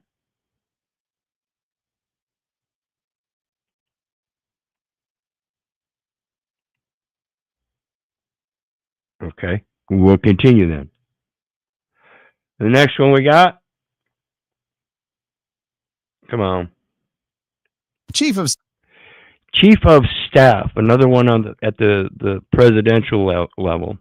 We got Commander in Chief and then Chief of Staff. Chief of Staff. What's a staff? That's your occupation and the co-workers therein. Staff Stephen Miller manhandles Jake Tapper while putting a common widespread myth to rest. 42% of crop workers were undocumented immigrants. These migrants do jobs many Americans do not want to do. So how does President Trump make sure that the effort to deport people who are not in this country legally doesn't end up hurting Americans who want safe borders, absolutely, but also don't want to see even more higher prices in groceries? Okay, first of all, let's make sure that we're clear and distinct on the real issue isn't the prices of commodities and stuff, but the fact that they're undocumented workers. Okay, so they want workers to be documented. So if you have that document, such as a state ID or driver's license or any kind of license that's issued by the state of Iowa, that's a corporate entity. That's for employment, for income tax purposes, this and that. Do you not have the right to contract in privacy yourself, independently with another man? If so, why do you need an ID or a license from a third party known as State of Iowa, a corporate entity itself, which then uses its statutes as contract terms and conditions to regulate your activities? You don't need that, and they can't force it upon you. But we all have been induced to believe so. Well, I mean, I'm sure it's not your position that we should supply America's food with exploitative illegal alien labor. Why don't we provide our own food? Why is it we need immigrants to process our food? Notice they said 42% undocumented immigrants. You suppose we could fill that 42% up with qualified workers here in America? You know, maybe the ones that are on welfare and state aid programs that are fully qualified and capable of doing such physical work, but are just lazy and want to live off the state. You suppose that's maybe one of the reasons they're cutting some of the welfare programs and making sure that if you are capable of doing something, that there's something out there that they can put you to work doing? I mean, if you are a documented worker, you want to be part of that documentation and lay that responsibility on them and carry that ID, driver's license or other license and paying tribute to a false patriarch, go ahead. That's your indentured servitude, and you must do so willingly, voluntarily. Whether you know it or not isn't up to them. That's up to you. I obviously don't think that's what you're implying. Only 1% of alien workers in the entire country work in agriculture. The top destination for illegal aliens are large cities like New York, like Los Angeles. I'm talking. Suppose that makes sense? Doesn't that kind of cut that figure down that they're trying to oppose? So you see two different realities, which I would believe that, yeah, most immigrants are going to congregate in the cities, not out in the fields. About the ones that work in the agriculture industry.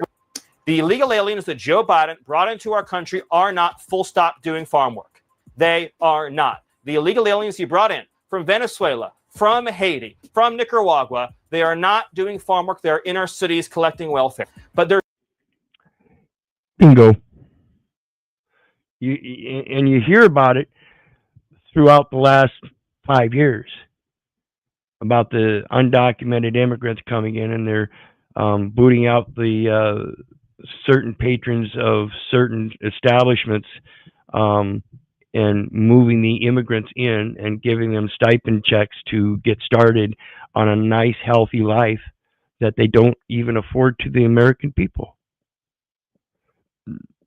Somehow they find some reason to disqualify them, like they did Sister Mary there. Nope, not qualified. There's no universe in which... But they'll just blatantly give it to undocumented immigrants. Which this nation is going to allow the previous president to flood our nation with millions and millions of illegal aliens who just get to stay here. And we are especially not going to allow a subset of those illegal aliens, to rape and murder our citizen. Chief of Staff Steve. That was strong language at the end, but might be called for. Because again, I think a large portion of these immigrants, not just here in America, but in other nations as well, are mostly adult age males of ill repute. Sure, there are a lot of women and children too. And they may even be families of those men of ill repute. But that's why we send them all back. It only seems reasonable and logical to me, particularly when it comes to the aspect of keeping families together.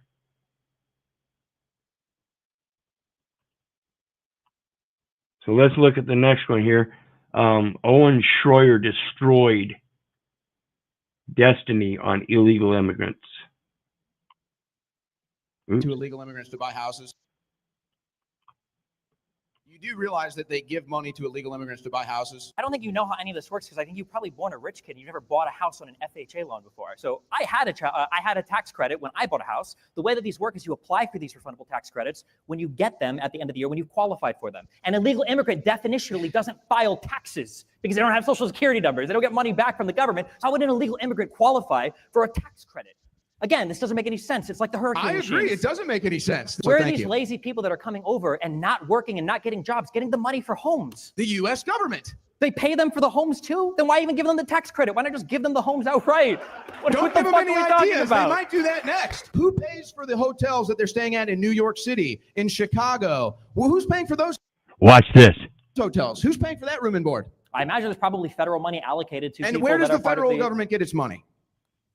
From the, U.S. from the U.S. taxpayers. Treasury? Sure, yeah. U.S. tax. Oops. He ruined his own argument by having to admit where it comes from, despite the fact that they don't pay taxes. Funny how that works. Taxpayer. So you are paying for illegal immigrants' housing. Thank you very much. You do realize that You are paying for illegal immigrant housing. If they're illegal, in other words, undocumented and not supposed to be here because they didn't go through the proper process, showing a valid intent, then it kind of discludes them. You're not supposed to be part of the process. So the only process is removal. It's like computer programming. If you don't start at the beginning of the programming, you try to inject some kind of input in the middle of the programming and expect it to continue on when there are prerequisites that the computer program needs in order for it to move, it ain't going to move. We have to start thinking about this stuff with reason and logic. Yeah, but some of that might be undone because if you have an ill repute president granting these pardons and then they convict him, they could also turn around and withdraw those powers of pardoning that he fomented as an act of treason,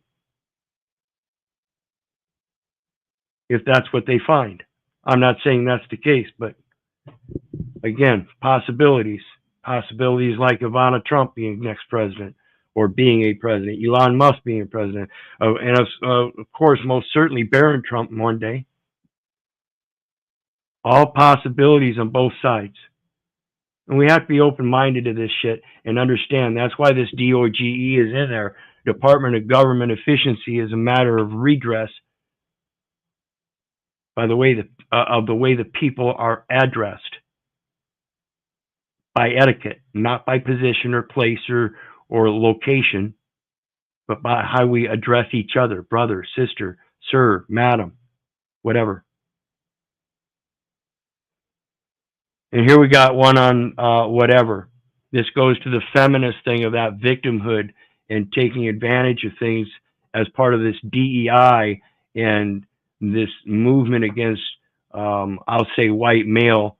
Not particularly because that's my opinion, but that seems to be the rhetoric out there in the whatever platform as part of their discussions. Come on. I don't Who hurt them? care until you have $100,000 in cash. I don't want you to talk to me. Okay. Until you have $100,000 in cash, I don't want you to fucking talk to me. That's pretty hefty, just to talk to some dumb bitch. Excuse my language, but that's what I get out of it right from the start. You want to demand $100,000 from somebody just to talk to you? You're an entitled little bitch.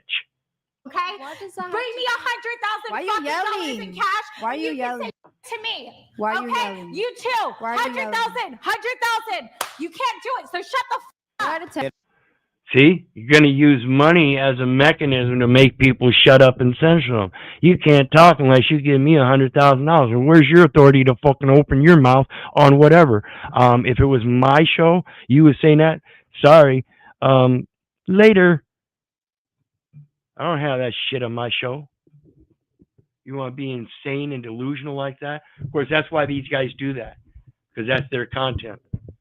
They like to show how people prove themselves. Like I said earlier, and you can quote me on it, a man's intellect is limited and biased by his vocabulary. Listen to the way people talk. If none of you have that much money, you're not richer than me. I want you to shut the f up. What does that have to do? If you are not richer than me, I want you to shut the f up and don't Do you know fucking that talk scene to in me. Dallas where it's like, Get your finger out of my phone. Do you know what? Get your finger. I don't give a fuck. You guys think it's all funny? You're gonna end up fucking homeless in the streets. I don't know what the fuck's gonna happen to you. Good luck with your fucking $23 an hour. Thank you. Shut the fuck up. You're still gonna be broke. Coming for me. Let's go to the next topic and let's choose another topic. And see, she thinks she's so all about that now she's going to co-host the show and move things along. The audacity of some people. I mean, delusion. I'm just let's keep coming for you. I don't care until you have No, let's keep coming for you. Yeah. See, that's what their podcast is about. They like that drama, so they're going to keep going after her. And the rest of this panel is going to go after her too. I'm sure of it. If you watch the whole segment, I'm sure of it. Now this one here, I can't remember. This one's got, says don't click the sound. I can't remember this one.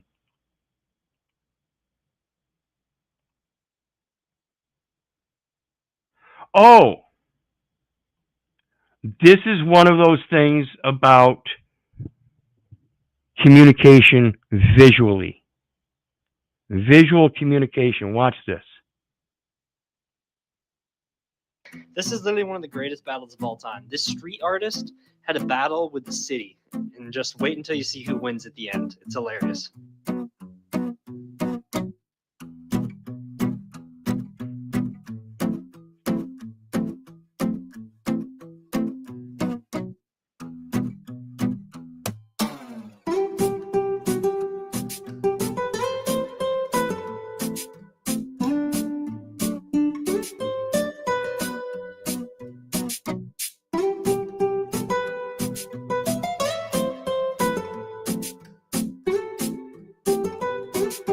This is the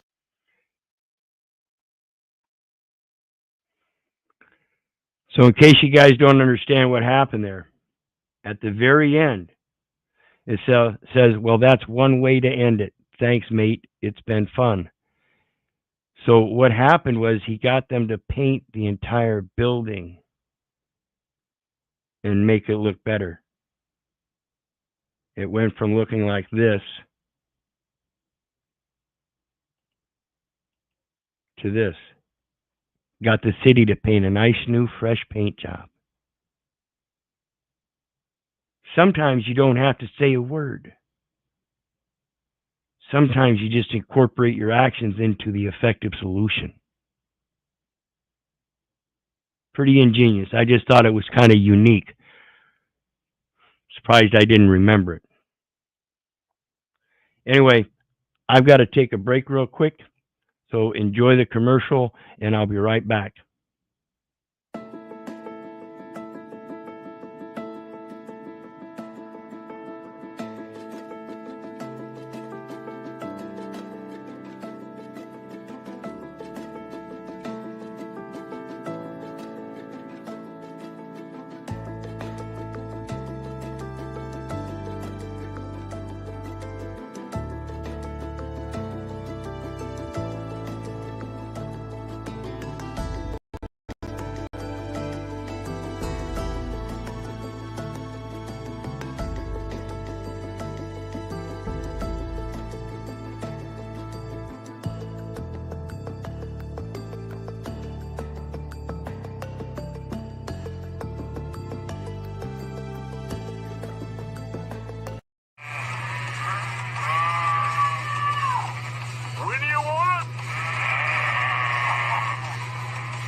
Okay, thank you kindly. Appreciate everybody joining in and hanging out there. Please hit that like, share, and subscribe button. There is a PayPal link down there in the details section for anybody who wants to share some love. And if you're on one of the other channels, the StreamYard link is pinned on El Perro. So go over to El Perro if you want to join the stream and hit the StreamYard link there. And let's get back into it. More of this DemoCrazy as we continue on. And again, entertainers and their viewpoints and other podcasters like whatever. And we've got another one coming up. We got Matt Riddle's controversial ban in the UFC.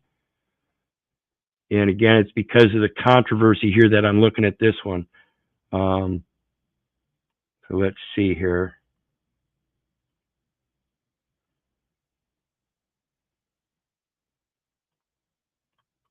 This is the guy, Matt Riddle, who did an interview and said, I smoke marijuana so I don't beat my wife and children. You leaving UFC felt like, from the outside looking in, feels really stupid. Now, the reason he's not in the UFC anymore is because he could not pass a drug test. You're so weak-minded and so addicted to marijuana that you couldn't stay off it enough to pass a drug test 3 times a year. And I want to know where this rocket scientist is going to go and make $100,000 a year. And like even when I was with the UFC and I got fired for failing a drug test, marijuana 2 times, and I had a medical license and everything. Now you fast forward, it's off the banned substance list. Back then TRT was allowed. Then I go, hey, you're allowing fighters to use steroids and painkillers prescribed by doctors, but you're not allowing like me to use medical marijuana because it's a performance enhancing drug and I'm super dangerous. See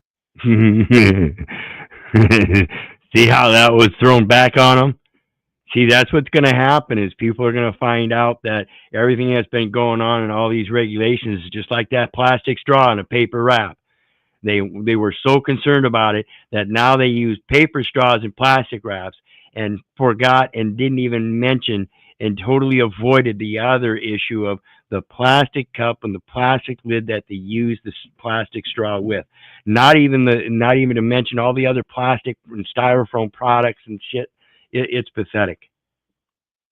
Dana White put me on blast and called me a loser and this, that. Go make 6 figures somewhere else smoking weed. I'm doing that easily, and I've been doing it for like a decade now.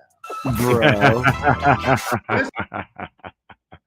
It's just one of those things that I thought made Dana look a little idiotic there on his views, just to show that I don't agree with everything everybody says. And this is one of the things I disagree with on Dana. Is the use of steroids and all that and how it's legalized and medically accepted and this and that. But at the same time, he's holding this view of marijuana, for crying out loud, as if though it's an addiction. Whereas now the steroids and stuff, it's not seen as an addiction, but actually as a requirement so you can be in the top level. It's funny how this shit works. The inconsistencies and the incompetencies of reason and logic. Now, here's one that Elon is a big topic, so we're going to, I don't know, I think I've got a few more shorts in here, but this is a longer video here of Democrats freak out as Elon uncovers their massive is admitting now that Democrats media are falling scandal apart and are a laughingstock for their behavior attacking Elon Musk in a rally where Chuck Schumer and Maxine Waters were dancing and yelling with each other in what might be one of the most cringeworthy political clips that you'll ever see. The reason Democrats are so mad at Elon, though, besides him dismantling agencies that push their agenda around the world, is because, and I'm not joking, he may have just uncovered the biggest scandal in news media history. I'm going to build up to that in this video. First, for perfect context, there is a clip going ultra viral all over social media that Elon shared on X. It speaks perfectly, besides the language, which I've cut out for you, to how most of the American people feel and how delusional and out of touch, lost the current Democratic Party is right now as Trump and Elon and Doge clean up the American government. This is spicy. Check this out. And this one here is from Zach Costello. Zach, Z-A-C-H, Costello, C-O-S-T-E-L-L-O, 196,000 subscribers. Go over and check him out. I'm Zach Costello. It is just going downhill for the Democrats, dude. Can you please tell me if someone, right, robbed a bank? Okay, let's talk about a hypothetical before we get into the real quick. If someone robbed a bank, someone watched the security footage, saw who robbed the bank, told you who robbed the bank, you caught who robbed the bank, are you gonna be mad at the person that robbed the bank or the person that told you were being robbed? Okay, that's what's going on with Elon Musk right now. For those of you that don't understand, okay, Elon Musk was hired for the Department of Government Efficiency. What does the Department of Government Efficiency do? What is its main number one goal? To make sure that our government is running efficiently, dumb. And here you are literally trying to shoot the messenger because he is showing you that a lot of our money is being wasted. And again, this goes to the fact that every presidential administration addresses this issue because they know it goes on. They know there's corruption within their ranks. And they want to make the government better as an intent anyway, as it's supposed to be, but the corruption is so far widespread is now become systemic, top to bottom. Hitler's willing executioners. Sad and sick at the same time. That is not needed. What type of transgender opera do you need overseas? What type of all of these DEI inclusivity programs do you need to be spending our money on overseas? And instead of being mad at the people that are stealing our money and spending it 100% irresponsibly, you're mad at the man who told you you were being ripped off. You are a fucking cult member. Plain and simple. There is no saving for you, okay? Every single time you guys continue to peddle these lies, you are screaming more and more that you're a cult member. And the more and more you do it, the more and more the moderate Democrats are going to leave you. Keep going. Keep going. Show your utter stupidity. It's what you do. When you do this, when you say things, I was on a panel the other night, and the guy admitted he's a man, but on the panel he didn't have a picture up or his video up, but rather he had a picture, and it was a picture of a woman, and it was a female name, Lucy. And I called him out on it and told him I didn't appreciate the visual lie. And we went on into the discussion, and I said, well, you dress up like a woman. That's a visual lie. And he says, no, I don't dress up as a woman. I wear women's clothes. So the contradiction in his own statement shows that he's not willing or he's incapable of accepting the lies that he puts out himself. That's insanity. Insanity, folks. You cannot be a man, be born a man, and just determine that, no, you don't want to be a man, you're going to be a woman. You can only present as a woman. You will never be a woman, and vice versa. Born a woman, you will never change the XX chromosome. That has to be done in every cell. And that means there's a transformation of the genitalia and other parts of the body, including the sacrum and pelvic area, the whole 9 yards. It's an impossibility. You've been doing for 4 years, keep it up. The rest of us are happy that we found out what we already knew, that we were being robbed. It must be shocking for you to deal with facts, but they're going to keep coming out. Yeah. So the Democrats are attacking Elon Musk because he is the one telling us that we've been robbed by our government for a long time. They're trying to paint Elon as some independent, unelected agent, tyrant, acting unconstitutionally on his own. Elon works... The same thing they did to Trump in the 2020 January 6th. 2021, January 6th. That supposed insurrection upon the White House. This is ridiculous. These kind of claims are insane, and they come from insane people. For President Trump, whom the American people elected. And the president runs the executive branch of government. These agencies being looked at, like USAID, are areas of the executive branch. Elon is simply performing a job directly for the president and his agenda. Elon finds out what's going on with competent and effective people, reports to President Trump, and Trump makes the call. Very simple, very legal, and very constitutional. And I would assert that if the government actually did proper audits at regular intervals as a maintenance of and oversight of the government's accountability, we wouldn't need to have to go in and do this. It would already be established, and it should be already established. I mean, according to the rules and regulations, there are certain things that are established, but they've got certain loopholes that they try to use. Well, I gotta try to impress upon everybody, the only way a loophole works is in a commercial venue. The actual legalities of it as it relates to the legal entity as opposed to the commercial entity, those are different things. That's more what Sister Mary was talking about earlier with Robert's Rules of Procedure and Mason's Manual when you address the legislatures. As soon as there's a loophole known, shouldn't that loophole be closed up?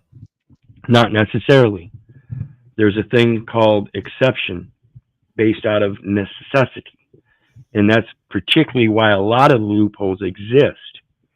And that's why Trump said, hey, there's certain tax loopholes that I use. He admitted what Hillary was saying. You use tax loopholes. And he said, yes, I do.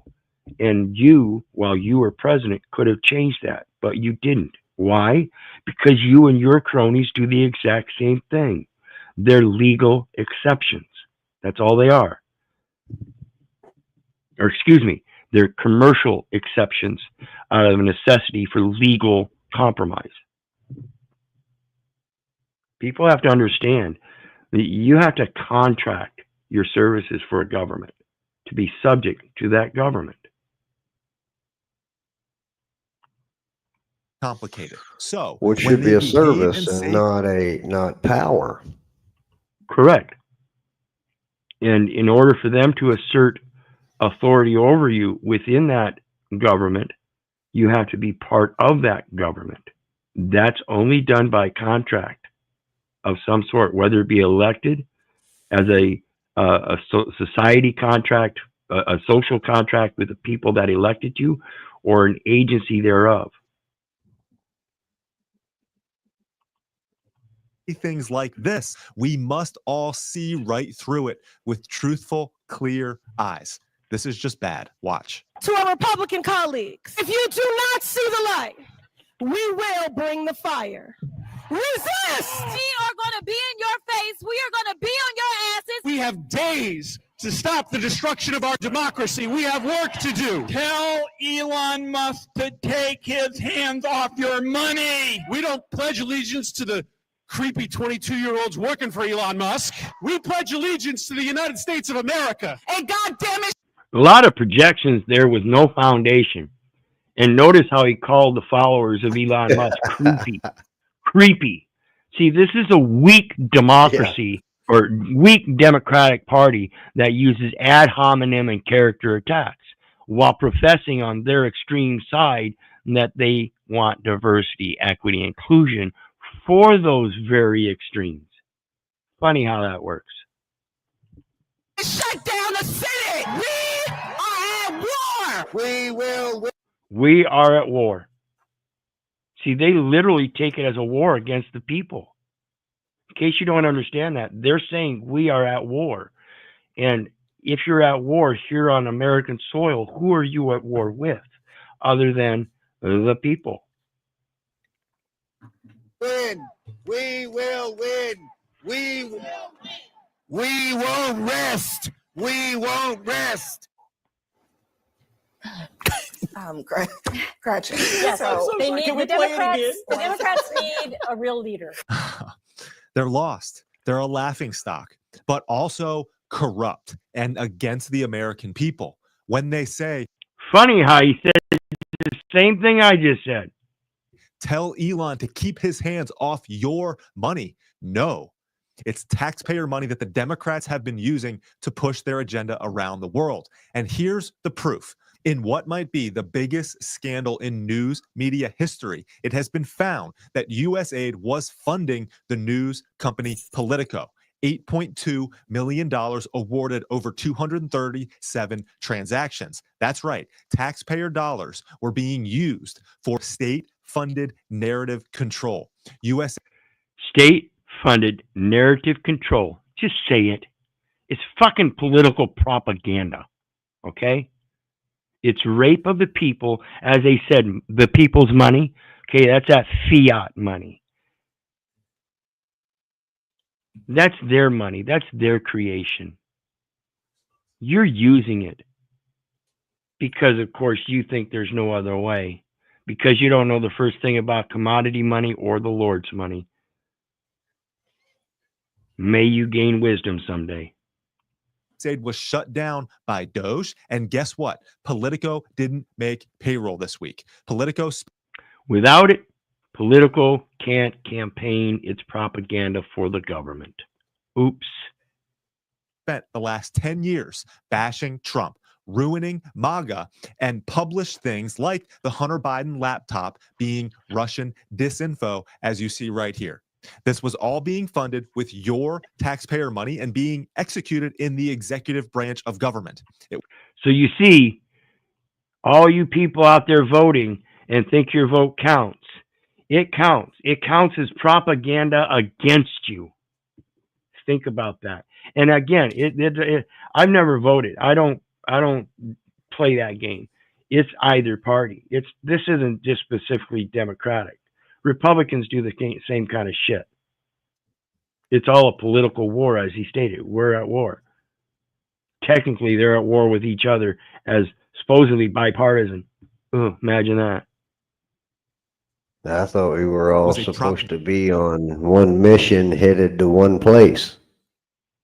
Yeah, that's that commission. Propaganda machine. Russ got that. I don't know if anybody else did, but Russ got it. For the Democrats, the bureaucratic state. So tell me, whose money is Elon getting his hands on? The Democratic Party is finished, caught with their hands in the cookie jar. Guys. And like I said, it's both parties. I'm going to pull something up. I just did a video on Word Wizard on the etymology of bureaucrat. So let's look up BEA.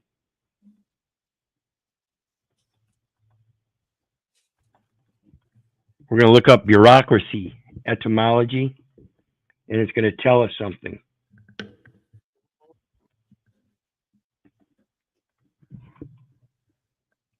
Let's see here.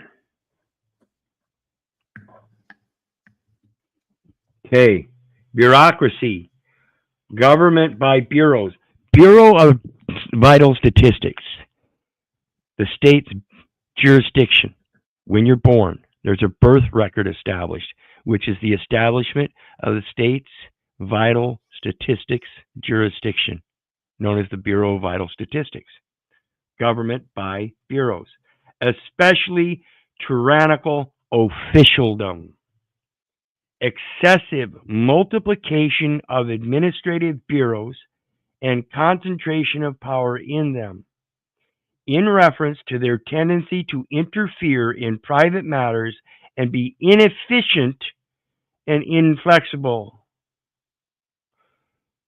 Department of Government Efficiency. They have to go through the bureaus and audit them. It's a part of the process. Imagine that. So let's take a look. Let's see here. Finish up here. And haven't yet subscribed. If you get value, I ask that you please do. What I give you here are the top nuggets. Zach Costello on YouTube. So go check him out. Zach Costello. Okay, the next one. Clay Higgins turns tables on Ayanna Pressley.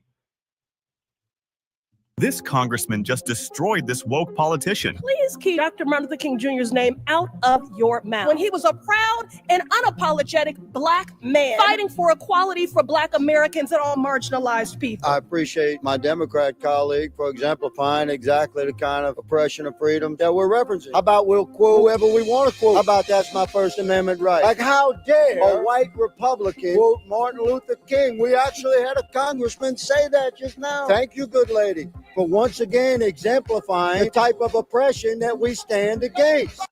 Absolutely. I'm going to play that one again in case you don't understand. She outed herself in hypocrisy. And before we do, welcome, tribe, they use terminology, not words.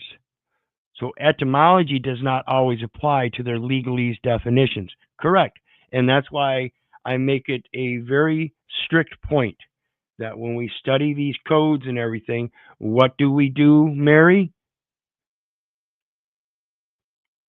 We look up the definitions, see what they write them down as. So when they use a definition, United States business means a United States citizen. We know the etymology doesn't matter. It's their definition that they're going by. That's what we correct. I'm not a United States citizen. And yes, it's terms of art of the legal industry in which they've converted, like I said, that bastardized English to begin with. And then even that, they convert those words of that bastardized English into legalese, which are terms. Oops, what did I do here? There we go. Missed something there.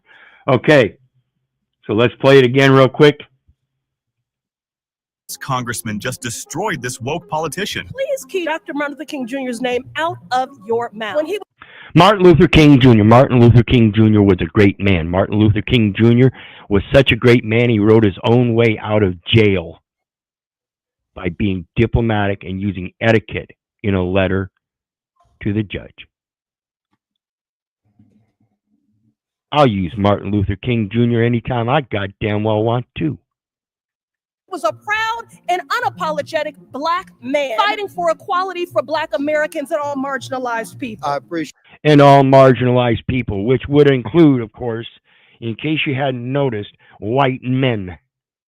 My Democrat colleague for exemplifying exactly the kind of oppression of freedom that we're referencing. How about we'll quote whoever we want to quote? How about that's my First Amendment right? Like, how dare a white Republican quote Martin Luther King? We actually had a congressman say that just now. Thank you, good lady, for once again exemplifying the type of oppression that we stand against. The oppression through that incompetent weaponization with Babel. Literally. Here we got a mother sues school principal for her son's injuries. And again, this goes in reference to we really need to start taking responsibility of the education of our little ones, because it's supposed to be in a spiritual context first so they can get that complex set of morals and values that you want them to exemplify. Not some teacher or some other outside source. It was Jason's actions that caused this machine to topple over. He violated our code of conduct. Is shaking the machine respecting school property? But Your Honor, he didn't push the machine that hard. He put the money in it. He didn't get what he paid for. He becomes flustered, starts shaking the machine, and then. And this is just going to the concept, folks. Again, of responsibility and showing that people do not want to take responsibility. So, and again, I admit this is probably a fake scene, made up for the metaverse to provide a concept. And that's what we're looking at here, is the concept of the responsibility. If you don't want these kind of things to happen to your children and you want to sue the school, I recommend that before you do that, you preemptively take action and educate your own children. It is not a requirement that they be educated by a public education system based on a Prussian military training. and it topples on top of him. Glass everywhere. I thought he was dead. So that actual vending machine fell on top of your brother? The whole thing. My boys are athletic, but they're not these big, muscly guys. But I still feel that that machine needed that force, that pushing and pulling to knock it over. You're dealing with 17-year-old high school students, and you all are in the business of nurturing 17-year-old boys. So here, with that knowledge, you should have tethered the machine to the wall. So I'm going to award to you $350,000. So this reminds me of a situation where I first moved to Nebraska and had to do a little stay in a motel while I started my business over there. And a friend came over, and she was not of the environment. She was a homebody and still kind of young and hadn't experienced much of the world yet. And when she got to the motel, which included she didn't go to motels, she'd never spent time in a motel. And so she got to the motel, and in her visit, she realized everything was attached. You couldn't move the end table. You couldn't move the lamp off the end table. You couldn't move the phone off the table.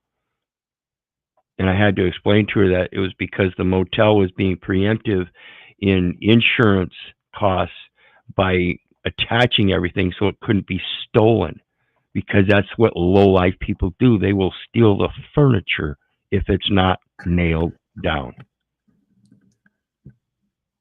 So preemptively, when you're dealing with situations like this, it is wise for the school, knowing that students will shape things like that. It is wise for the school, but not required. And again, it is wise, I pose, that people teach and educate their own children, but not required. And again, neither is the public education system. It is not required either. Was Jason's actions that caused. Oops. So the next one is surprising a homeless streamer with a house. I wanted to check this out. And again, it's one of those probably made up things. I don't know. But it goes to a concept of faith, hope, and charity, and charity being the greatest of the three. Is this what we're really supposed to be doing if you just give a man something? So I'm talking about the context of feeding a man for a day if you give him a fish, but if you teach him to fish, you feed him for a lifetime. And that's, I think, an issue in these kind of things, but we're going to take a look at it. This homeless Twitch streamer just had his life changed forever. His name is Psychology, and he was streaming games out of a library. Interesting. Psychology. And so when you look up his channel, he just started streaming. And so I already wonder, he's here in a library, it looks like, streaming from a library, posing that he's homeless. And he just started streaming. And because he's homeless, supposedly this other guy gives him a house. I mean, where does the faith and hope come from in giving that kind of charity over this metaverse? This metaverse, which you only get like 0.1% of reality of it. So how does a guy take something on the metaverse posted by this psychology guy that's posing homeless in a library and use that 0.1% of reality to judge that he give him a house? It makes me wonder. It's why I question things. There's seriously something out of balance when these kind of things happen. And I don't know so much that it's this guy being homeless. There are people that are in much worse shape. I mean, for crying out loud, there's homeless veterans that deserve a whole lot more than this young man that could be out there working and have a place. For years, but no one would ever watch his streams. He unfortunately became homeless after. And it says for years, but unfortunately nobody would watch his streams. And like I said, under psychology, he just started streaming. I don't see any other streams. Of course, it might have been under a different name. I haven't found out yet. After suffering many accidents and was not able to work anymore. But one day everything changed because I came across his channel one night and he started to tell me his story. I'm 100% homeless. And after sending him $1,000, dude, I'm gonna cry if that's real. I asked the internet to show him love and they raised him over $35,000. Psychology is no longer homeless. This homeless. So I wonder, you know, as I pose myself here, you know, I question things. Is this a grift? I don't know. I'm not going to put it out that he is, but I certainly question it. And I think I have good reason to question it. And at the same time, I think there's good reason a lot of people question for people to question my presence here and what I do. But should I allow that to affect me and what I do? And I think this is a poignant point where we have to start realizing this kind of stuff goes on in reality, and we have to start looking at things for what they really are. On this metaverse, we really can't. It's only 0.1% of reality. So in that question, if I really wanted to find out, I'd have to do some more research. Is it really worth that to me to determine or be opinionated about whether this guy is grifting or not? Or whether he deserves that home? And I only bring this up not as a stance on my part. I'm only questioning to bring it up about the psychology and the interactions we have on this metaverse and how much they really affect our real life, our tangible existence, both negative and positive.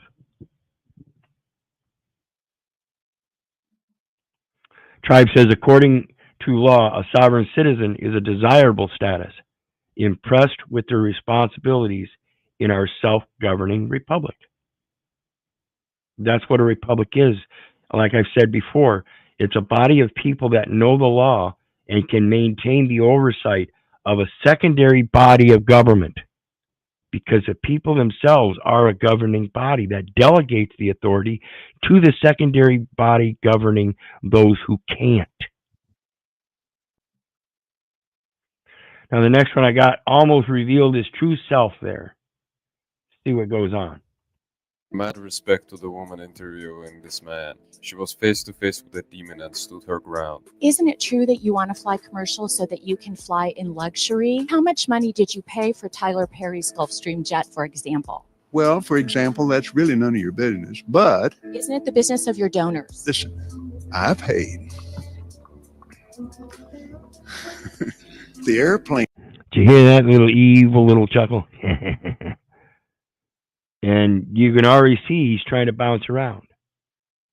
And so one of the points I want to make out here is these kind of people, these ministers, when it comes to that faith, hope, and charity, where's the charity? I mean, why does a guy like that, who's supposedly humble in the word of Christ and sharing that message of the gospel, where is his humility? If he's the one taking in all that money. See, as somebody, I profess myself to be a chaplain, kind of along the same lines as a minister or priest or something like that. Somebody that spreads the gospel. I could never have that much money. If I had that much money, I'd have to do the thing of the previous video where we saw somebody get a home because he was homeless. That would be the kind of thing I'd have to do, because that is the greatest thing. Faith, hope, and charity, the third of which is the greatest. Why?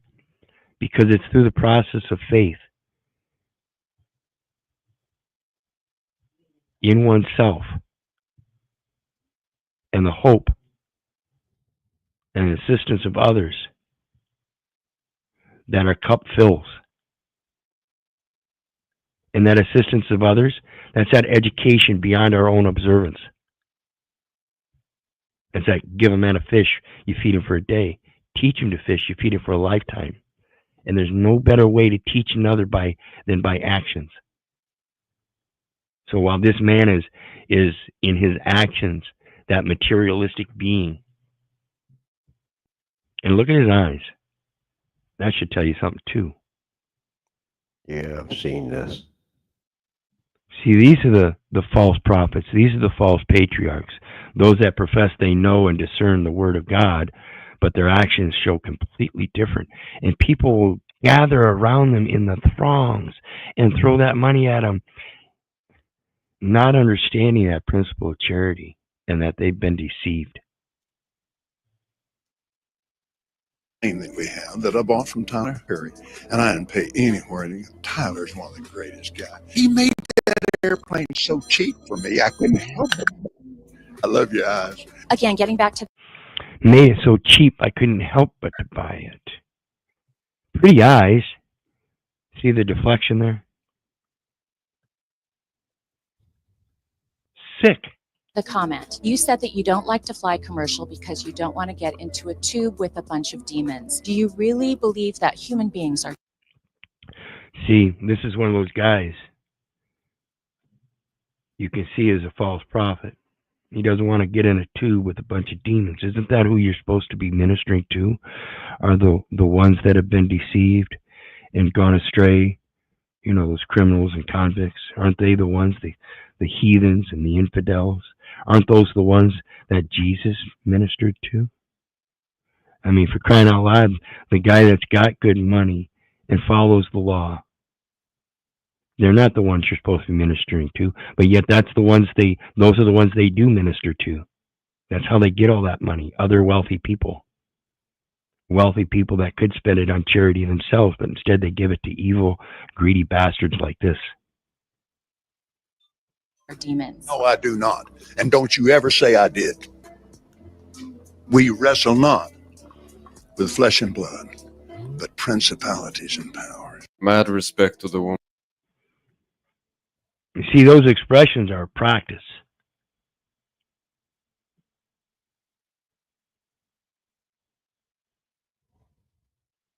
That facial expression should tell you all.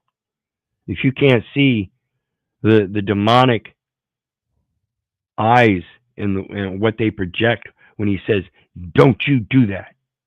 You know, he was trying to assert some kind of authority, and it wasn't spiritual. That was pure evil, in my opinion. Greetings. Welcome back, Dinos. Thanks for having me back. Gets weird on this, technology stuff. But yeah. You're talking about the spirit of charity. I gotta tell you, man, where I've been the last few months, there's charity all around here in just some amazing ways. I've known people that have been gifted an entire van to live in, and it may not sound like much, but they were already living in like a smaller car, and people just gave it of their free will, and I've just seen that around a lot, and I just got to tell you, it exists. There's some truth to one man's junk's another man's treasure. Absolutely. This is and that's part of the principle of salvation as well, guys. In case you don't understand that, one man's junk is another man's treasure.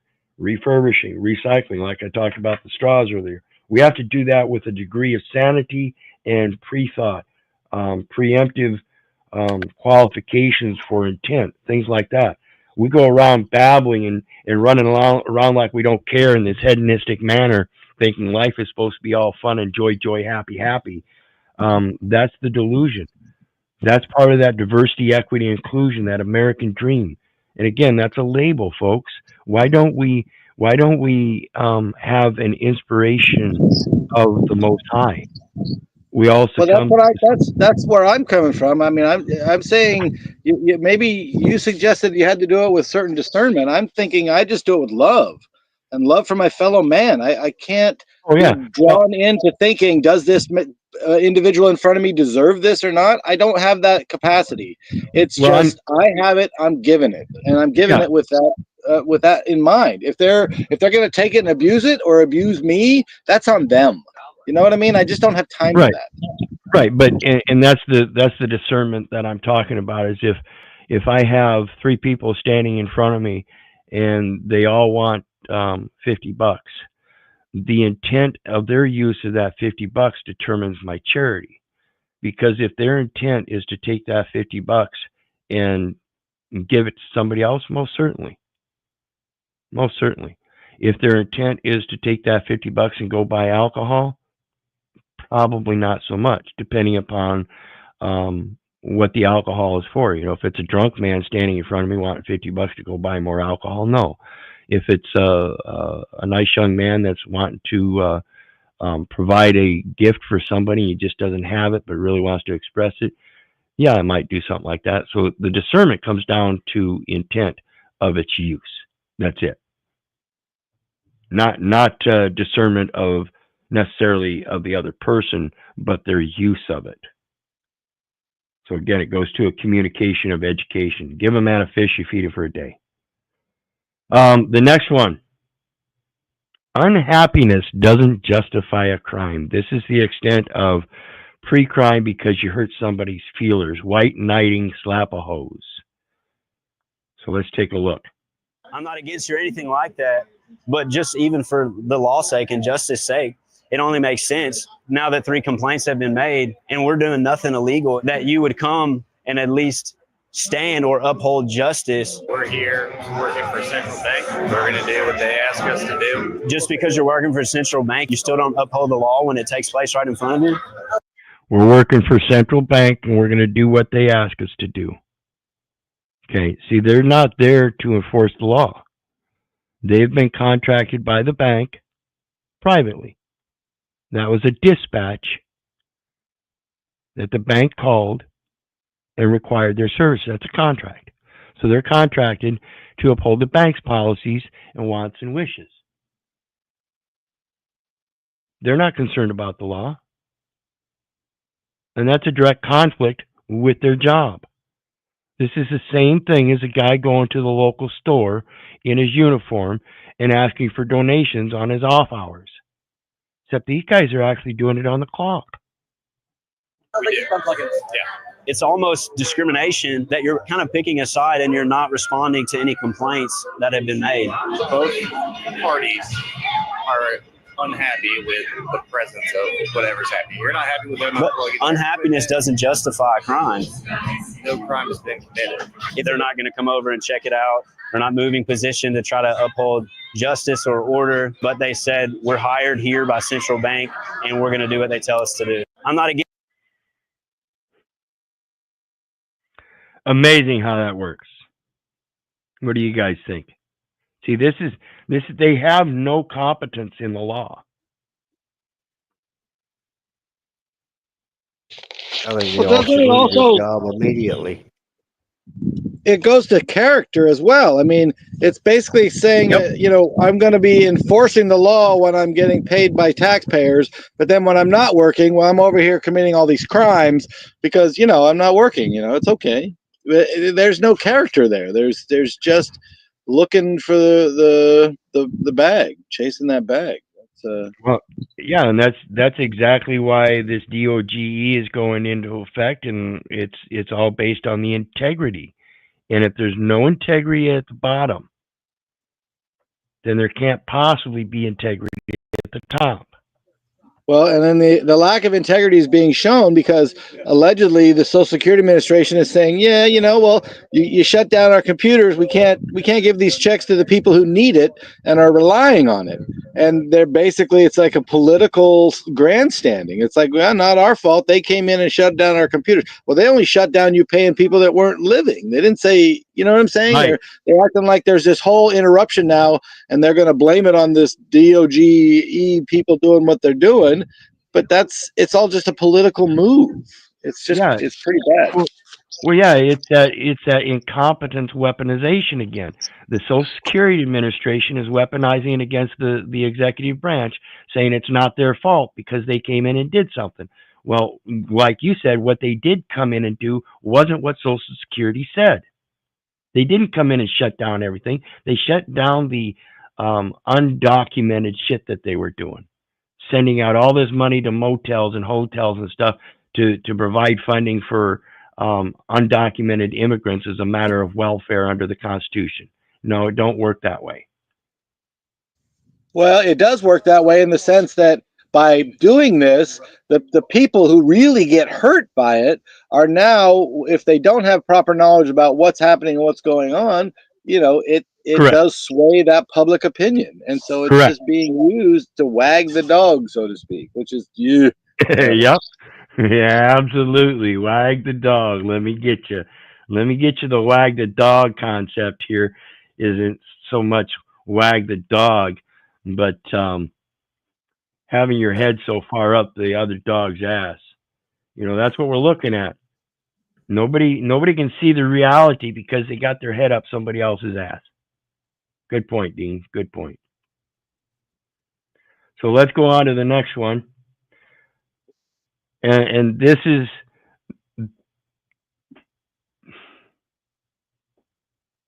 we've got to understand that these attorneys are private bar members. They are not officials. They act under their private oaths. Wait. I got a question about that then, because as far as Washington State goes, it's a subdivision of the Supreme Court, which makes it a public thing, not a private thing. Well, right. It's a public venue for private people contracting. It's the Article 1 courts, not Article 3. They take an oath to the administrative Article 1 corporate courts, not the common law Article 3. And that's that's the state Supreme Court, though. Are you telling me that's an Article 1 court as well? Correct. Article 1 court. Then the federal bar is not under the federal Supreme Court that's allegedly the only Article 3 court? It's all Article 1 courts of administration of the executive branch. Look at its Supreme Court administrative office. It's all administrative. That's why equity was merged with common law. You have access, but you can only do it through a public relief law, or excuse me, a private relief law. That's why you have to address the legislator. That's that remonstrance and redress, or petition of redress.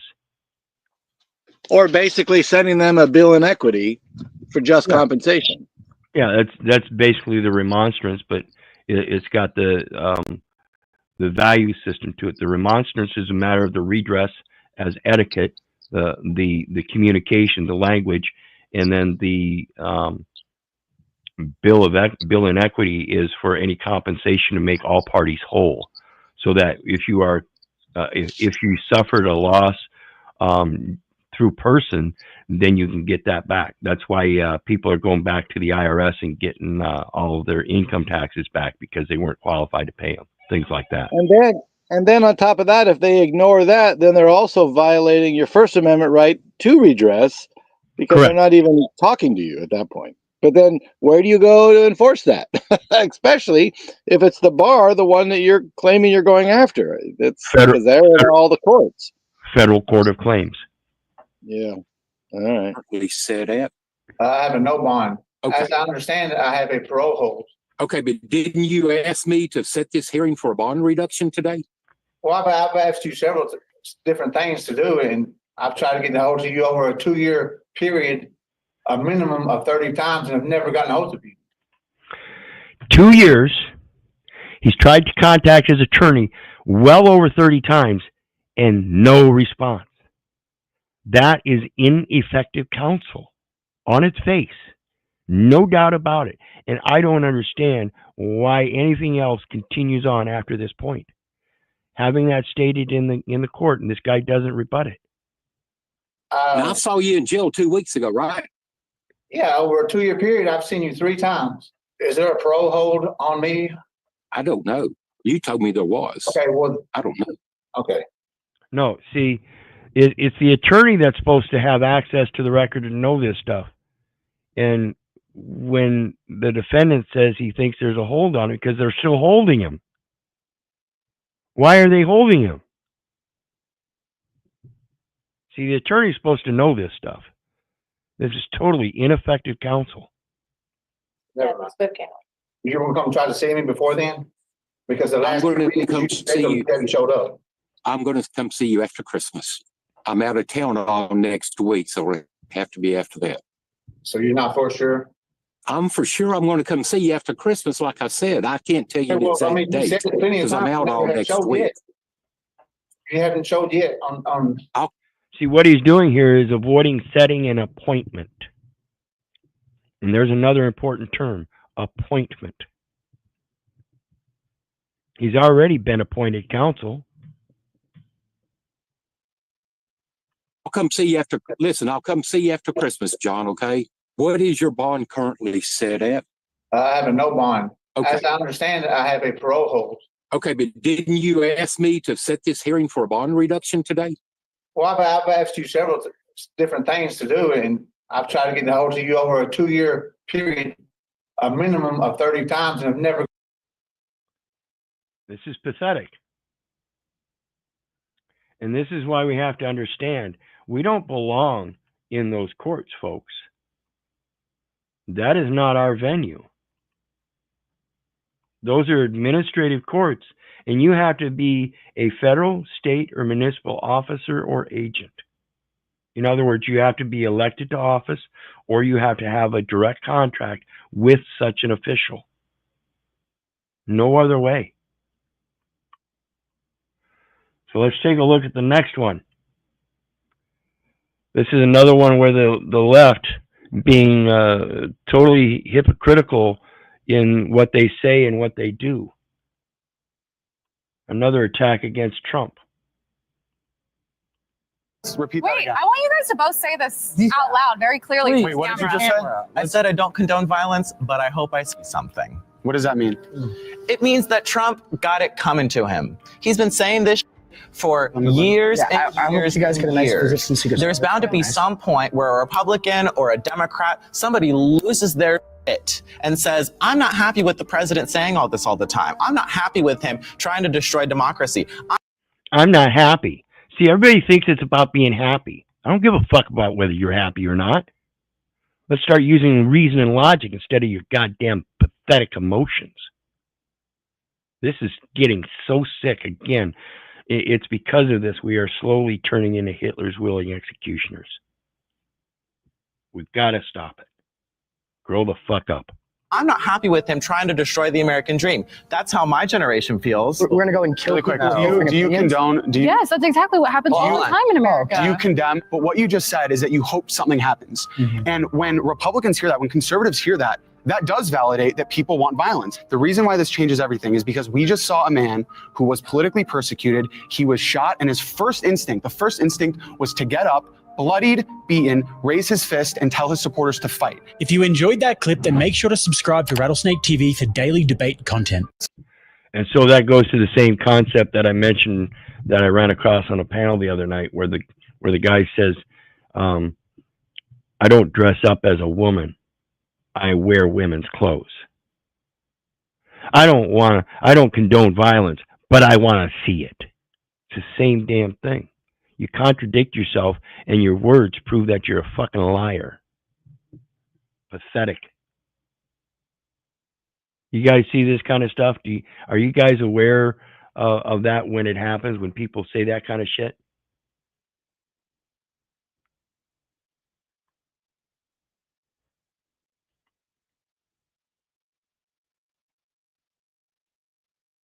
I know Russ does. Russ has been out there.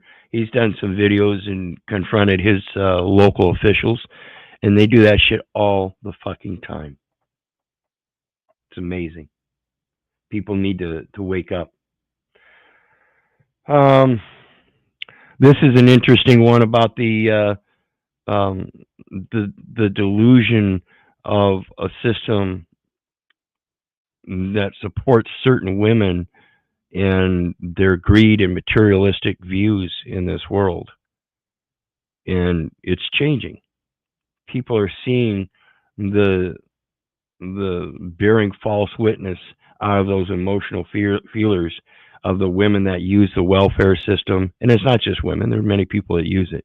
But in this particular instance, we're talking about she took him to court to get more, and this happened. Sometimes you don't always get what you ask for, so you have to be careful with it. And this is why I say you got to stop with this fucking greed and keeping up with the Joneses and all this insanity of diversity, equity, and inclusion, so you can keep up with the Joneses. That's what's destroying you. Defendant is not full of money. That is the whole reason we're here. We need spousal support. We have discovered the prenuptial that was signed in 1991. They found the prenup. And you'll find out as we listen to this in the context of this case, they knew there was a prenuptial. They just couldn't find it. So they moved forward, decided the case, and then she came back wanting more. And by that time, he found the prenup. Prior to these parties getting married, which addresses the spousal support. The prenup, therefore, cannot be material to helping balance the parties' incomes and needs. At this point, grant plaintiff's motion, and we'll consider the prenuptial agreement at the time of the remand hearing. And as a result, the defendant's motion in limine will be denied. You're free to go. Have a good day. They previously went to court where it was determined the support he should give her, but on that hearing, they didn't include the prenup as he couldn't find it. However, she didn't agree with the amount she was getting, so she took him to court again for more, but she was unaware that he already found the prenup, and this happened. For newly discovered evidence and defendant's motion in limine, Mr. Schaefer, you can proceed, and why don't you address both of them at the same time? And they're referring to the rule of lenity, Lenity, in which in certain cases, particular cases like this, where things may be ambiguous or out of context of some sort, they are to rule in the favor of the defendant. Same time, we don't have to jump back and forth. I think the record is clear, at least from our perspective. We have discovered the prenuptial that was signed in 1991, just prior to these parties getting married, which addresses the spousal support issue in paragraph 7. That was discovered pursuant to the affidavit after the proofs at the trial level have been completed and during the process that the defendant had appealed the ruling of the court. I think it's relevant. The court can give it whatever weight it wants, but it's certainly relevant to the spousal support issue. Thank you. That's a good point. Since it was found, it should be added to the equation. Correct. Because the court didn't have it prior, they couldn't give it weight.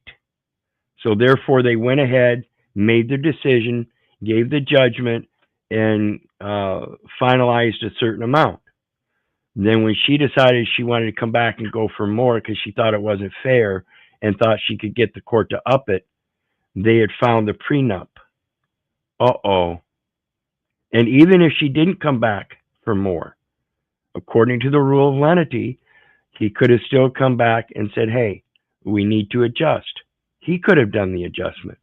She's the one that wanted to come in and do the adjustment, and it backfired on her because he found the prenup. It's a valid document that will change the direction of things. Thank you. Ms. Capture?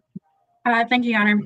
First, I would like to state that I think there's a misrepresentation by plaintiff here. The spousal support issue is not before the court. In fact, the Court of Appeals was very specific. The only thing the court is supposed to be doing is balancing the parties' incomes and needs. Those incomes and needs have already been presented to the court during the course of the trial in this case. And therefore, the spousal support itself is not at issue. The factors have already gone through.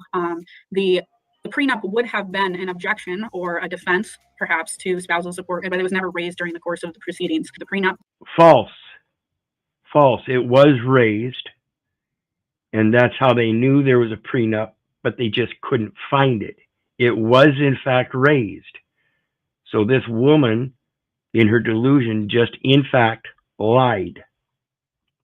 Therefore, cannot be material to helping balance the parties' incomes and needs. I think she should separate things. Why was she mixing prenup and balancing the parties' income and needs? Those subjects should be addressed individually. Once the prenup was found, it shouldn't be dismissed as she was trying to do. Both knew she signed and what it meant. But still, her lawyer wanted to pretend that it didn't count. Lastly, Your Honor, or moreover, we have stated that plaintiff has waived his right to bring the prenup. This is a concept. No, he hasn't. And notice she's saying this is a concept. Well, where did it get conceived? By you? The raise or waive concept is something followed in Michigan courts. People v. P.I.G.S.C.U.N.T.S states that in order to properly preserve an issue for appeal, a defendant must raise objections at the time when the trial court has an opportunity to correct the error. Again, we have gone through an entire trial in this matter. Plaintiff had numerous occasions to bring up the issue of a prenup and never did. The parties' incomes and needs have already been presented to the court. There's been ample evidence presented. And this is simply a new issue. The plaintiff has created costs and additional hard. No, it is not a new issue.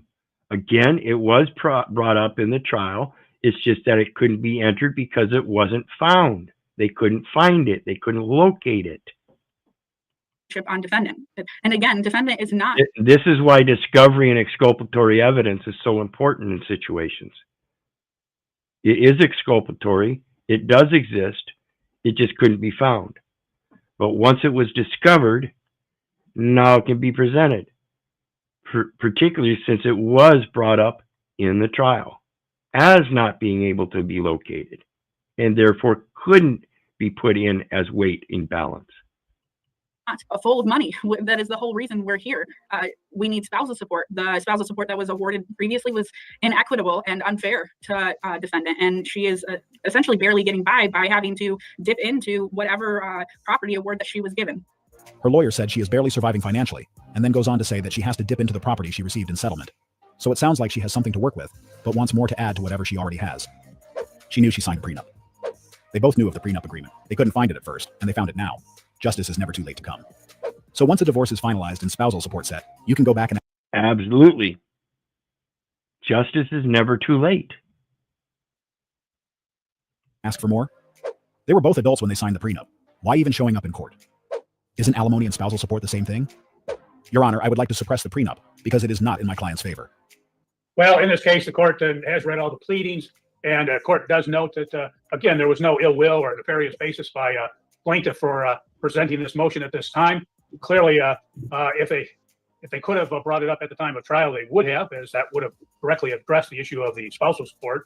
And there's multiple cases that discuss newly discovered evidence that was not able to be discovered at the time of trial, which they weren't, or the court does believe they would have brought it up at that particular time.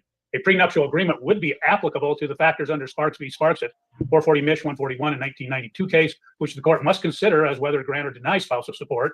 And so as a result, the court, recognizing the defendant's objection, would at this point grant plaintiff's motion and will consider the prenuptial agreement at the time of the remand hearing. And as a result, the defendant's motion in limine will be denied at this particular time. I'll ask Mr. Schaefer, you prepare an appropriate order. You're free to go. Have a good day. Life isn't fair, but this ruling was fair. Prenup's a prenup no matter when signed. She appealed hoping to get more support, and now she may get no support. Rough blow. But she knew. Yeah, see that, and that was the premise, that she appealed to have it raised because it couldn't be found. They hadn't found it. To her surprise, he found it, and there's nothing she can do about it. That's knew this prenup existed. She took the pure greed risk. Emotions do not count. The law does. She accepted the prenup and signed it. Lots of unanswered questions of what led to the divorce and what relationship they had, but the court was correct in the ruling here. I think the ex-wife, who knew about the prenup all along, let enough time pass until she was comfortable in her thinking that he'd lost his prenup. Then she asked for more. Yep, absolutely. Mistake. That's that sin of that love of money. Absolutely. That's what I was talking about, the materialistic want and greed to keep up with the Joneses. Therefore, you got to have a good marriage. And if your husband doesn't give you enough and you get a divorce, you still got to be able to keep up with the Joneses on your own. So you got to take everything he's got to do so. You don't care about keeps up anymore. There's a bigger issue here too, that you're not, we're also in this society where you have to chase after these, or people are taught up and believe that they have to chase these Federal Reserve notes to have this comfort, to have their well-being taken care of. There's a level of self-preservation going on here that, while she is out of line, I agree with, there's a deeper level that she's being forced to be this way on some way of thinking. We all are in this society. Well, yeah, that's part of the indoctrination, again, through their public education system, political propaganda, but also not being provided the means to do the things we need. I don't know how to get gas without producing Federal Reserve notes so that I can move around freely. That's allegedly a right that's not being, secured. I don't know another way. I don't know anybody that knows another way. If there is another way, I've not yet figured it out. I mean, I don't have enough goods to barter and trade for it. Well, that's the key. The ability to barter and trade, which is a commodity money. Many people don't understand this. This fiat money that the government uses for applications, registrations, insurance, and all of that shit, that's just a medium of exchange by a third-party intermeddler posing some kind of authority over your right to contract. See, everybody's got a right to contract, and one of the first elements and priority elements of a contract is privity, which is your own privacy. Why would you need a third party to be involved in a private contract with you and another man exchanging commodities? That's the violation, guys. But why do I need that to eat and have shelter and do this life, liberty, and pursuit of happiness that is to be secured by this government? But I'm now being forced to contract with people and get into agreements with other because apparently this contractual government isn't going to do it for me, or at least help me make it manageable and accessible without having to prostitute myself to somebody else. No, you're not prostituting yourself to somebody else. That's servitude. A contract, a simple contract between yourself and another man, is just like back in the Little House on the Prairie days, where you got a neighbor that needs a dozen eggs, so he brings over a loaf of bread and says, "Hey, can I exchange a loaf of bread for a dozen eggs?" That's what the barter of trade is. I get that. I'm just saying that. All right, yeah. It's a very confusing thing. All of it is all I'm saying. On some level, it's compelling people to behave this way. That's all I was suggesting. Is she may not know another way. That's her ignorance, and that's sad. And that's the thing that would be nice to teach. But I don't even know how to teach her that because I don't know how to do it. Like it's not as easy as it ought to be. I guess I don't know. Yeah, and I don't know if it's so much teachable, but more observable by learning the aspects that we've been indoctrinated in. Because I agree, we've all been indoctrinated, and that's why I talk about the fiat money as opposed to commodity money, as opposed to the Lord's money. See, the Lord's money is your talents, your abilities. So your Lord's money would be the aspect. Okay, I make a loaf of bread, and the neighbor makes a loaf of bread. Now the quality of the bread I make is much better. So you're willing to trade a dozen eggs with me for a loaf of my bread rather than the neighbor. You would maybe trade a half a dozen eggs for his loaf of bread. See, so there's a different mechanism for value system or for valuation in each one of those different monetary systems. I had it in a safe place like a bank deposit box and could retrieve it quickly. Too bad it was not provided at the time it should have been. Better late than never, I suppose. Plaintiff has waived his right to bring the prenup. The plaintiff had numerous occasions to bring up the issue of a prenup and never did. It wasn't included. And again, she's saying that he never brought it up. It was brought up. It's just that it couldn't be included because it wasn't there to be found yet. Previously, because he couldn't find it. And I don't know why she is trying to make a case that it shouldn't be added to the process when it's vital information for their case. The best part is that both knew about this prenup, and they also know that the outcomes of their previous hearing would have been completely different if he had that document. But still, they decided to come to court again to get more. At this point, grant plaintiff's motion, and we'll consider the prenuptial agreement at the time of the remand hearing. And as a result, the defendant's motion in limine will be denied. That was a good verdict. Even though her lawyer was trying to get the judge to ignore it, he was able to understand that the only reason this evidence wasn't presented on the first hearing was that he couldn't find it. So since he has it on his position, it should matter, and obviously added to the process. One thing we can't ignore is the fact that she signed it, and it should mean something. This is what they should take into account. See, the prenuptial is a private agreement, and it cannot be interfered with. They can't use a state's legal process and, like the lady was trying to imply, that it was never brought up, when that's false. It was brought up, and it was known that it just couldn't be located. That's exculpatory evidence that works for him if it is located, showing it the proof of his existence in that private contract form, which makes the law.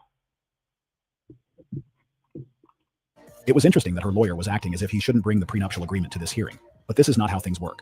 That document matters no matter when it was presented, and she knows it. She should have come up with a better argument as trying to get a judge to dismiss it. Just because it doesn't favor her client isn't a good reason. I want you to come to your senses and understand what's going on, and that it's not a big deal. I don't understand. Oh, you don't understand. You don't understand what a prenup is. It's everything before the marriage. Once you get married, you share everything after that. No problem. I know. Yeah, okay, then what's the problem? That's a great question. If you know that a prenup will protect the assets he acquired before knowing you, why are you upset? Oftentimes I do feel that it is her way. You understand that concept, ladies and gentlemen? See, if you're going to protect assets, it's a wise idea. The delusional people are the ones that don't want to protect those assets. And that's likely because they want to take them assets. Material world for material girls and guys. Or the highway, and there's not as much compromise as I would like to see. And I will reaffirm, and guys, and remind you ladies that we have Woman of the Year was a man by USA Today. And look, I'm a pleaser, and I want her to be happy, but I need to be happy as well. Whether she signs the prenup or not, I think the dynamic in the relationship. Actually, it was included a man, because they chose several Women of the Year and included a man.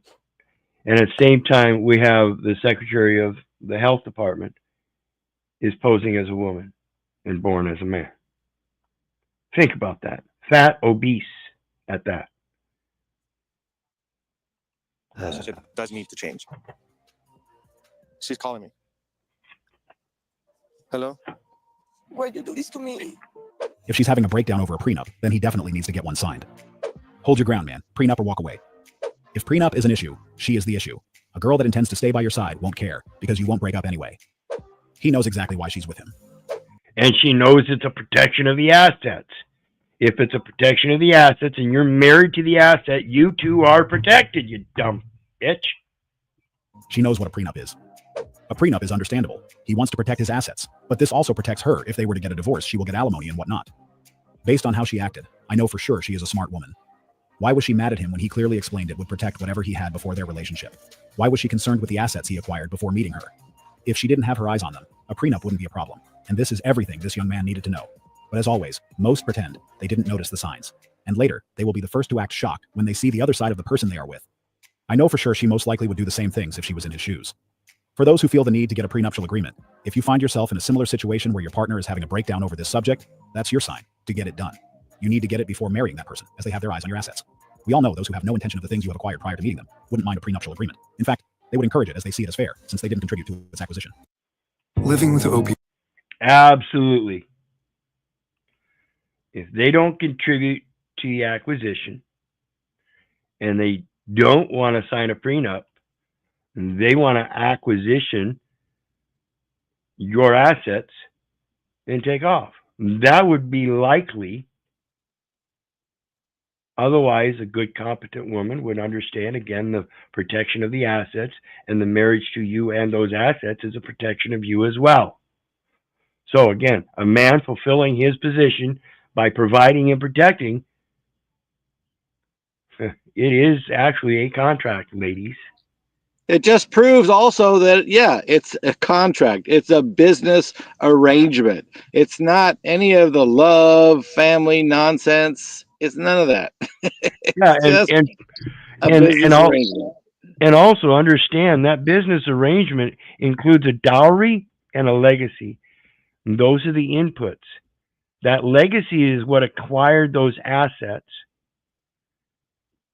as part of that territorial area that a man possesses, in which he includes his property and his assets. And what a mess it becomes once those two create another being. Yes, and those children. Go ahead. You know how I said about the Eastern Kentucky University and that Combs gentleman that was the chairman of the Board of Regents of Eastern Kentucky University and the banking commissioner? Yeah. That seemed to have been in the family at that time, because his father, who was a Yankee, Earl Combs, in the 20s and the 30s, played on Murderer's Row, was the original one when he retired and came back to East Kentucky. So it would seem that that head teaching spot and that banking, this whole financial system was already, I don't know, in place somewhere. Well, yeah, that's the main intent of government, folks, is education. That is the main intent. And that's what everything is based on in trust law, in contract law, commerce, banking. And this is why I say education is the true benefit. Give a man a fish, you feed him for a day. Teach him to fish, you feed him for a lifetime. Because he can now invest in himself and his abilities to show other people how to fish. Okay? This is your Lord's money. The ability to teach. Your commodity money, and that's the intangible aspect. Your commodity money is the physical aspect of one product for another, or a product for a service, and this and that, independently, without third-party participants. And then you have your fiat money, which demands a third party. This is a government money for the benefit of those who can't govern themselves, and therefore there's a welfare program. That's it. You can choose your point in life. And again, I agree, most of us been indoctrinated and kind of trapped into this pig pen of public education and indoctrination of fiat money. And it's hard to convert ourselves and change ourselves to being able to have that value and still sustain our lives comfortably and with a certain respectable lifestyle. Then you have the Lord's money, and that's the one that's most important. That's your mindful ability to be careful to maintain good works in everything you do. Faith without works is dead. The next one we got, and this goes to the extent of the authority that people think they have over somebody else because they're wearing a costume that says somebody else said they have authority over you. Again, they don't know the law. They're being told idiotic shit because people want to try to possess some kind of authority, and they know people out there will accept it if you assert it in certain ways. It's time to be done with that, folks. You gotta learn how to make your yay, and your nay, your nay. Make sure you know what your stance is. Quit believing. And again, this is where I'm going to tell you, don't believe me, don't believe the neighbor, don't believe the government. For crying out loud, don't believe your mother. Do your research so you know. It's time to get over this shit. You need to leave. Are you a police officer? Nope, not a police officer. Okay, well, guess what, Mr. Security Guard? No disrespect, I ain't leaving. Like I said, I'm going downstairs, and then... No, not in police parking, you're not. Are you going to physically stop me? Yes, I'm going to physically stop you. I'm telling you, you're not allowed. Okay. So you're going to put your hands on me? No, I'm not going to put my hands on you. Look at it impeding my progress. I'm allowed to impede your progress. It's my job. It's my job to impede your progress. Do you see the insanity? This is what we're dealing with, Russ. I know you know it. Yeah. And they think they're right. They think they're just. They think they have power. They think they have authority. It's a fucking clown suit, folks. Some little badge. Stop. You're touching me, invading my space. It's public. You're touching me, invading my space. No, you came up to him, dude. You're invading my space. I'm allowed to go here. No, you're not. Back up. Stop pushing me. Push me again, and I will hit you. He has his hand on his weapon. You assaulted me. I did not. Show me that says no trespassing. Not one sign here says no trespassing. He's not allowed down here. He wants to. And he just laid his hand on me and pushed me several times. I want to speak to your supervisor. This is public, man. See, he's telling you. This is public, man. This is public, man. I don't understand it. This is 2025. We've had First Amendment auditors out since 2000, probably. And it's getting progressively worse and worse. Is it because we've got more First Amendment auditors and more videos out, more people taking videos out there? Or has it always been this bad? I don't know if it's that or if the times, because we all know there's a lot of difficult times on a lot of people. So is it the times that the turnover rate is so quick? These people are just eager to have a job. I don't know. I don't know how you can be so ignorant.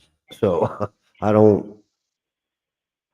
Well, and not only that, but you know, we're talking about a security guard posing as if though he knows some kind of law and doesn't even know the difference between public and private, and obviously comprehends the fact there's no trespass signs. We have to quit allowing people to come up into adult age and giving people like this these kind of jobs where they're out in public that has some kind of aspect of government or official authority, and opposed because they have some kind of government or official authority, that official authority is over you. That is not how it works. You have an official authority within that establishment. And like I said earlier, the body of people is one form of government who delegates the authority for the other form of government known as a political body that maintains oversight and provides benefit for those who cannot govern themselves, as well as those that can't govern themselves in a mischievous way. They provide consequences for them that benefits the rest of society, keeping them jackasses out of the way.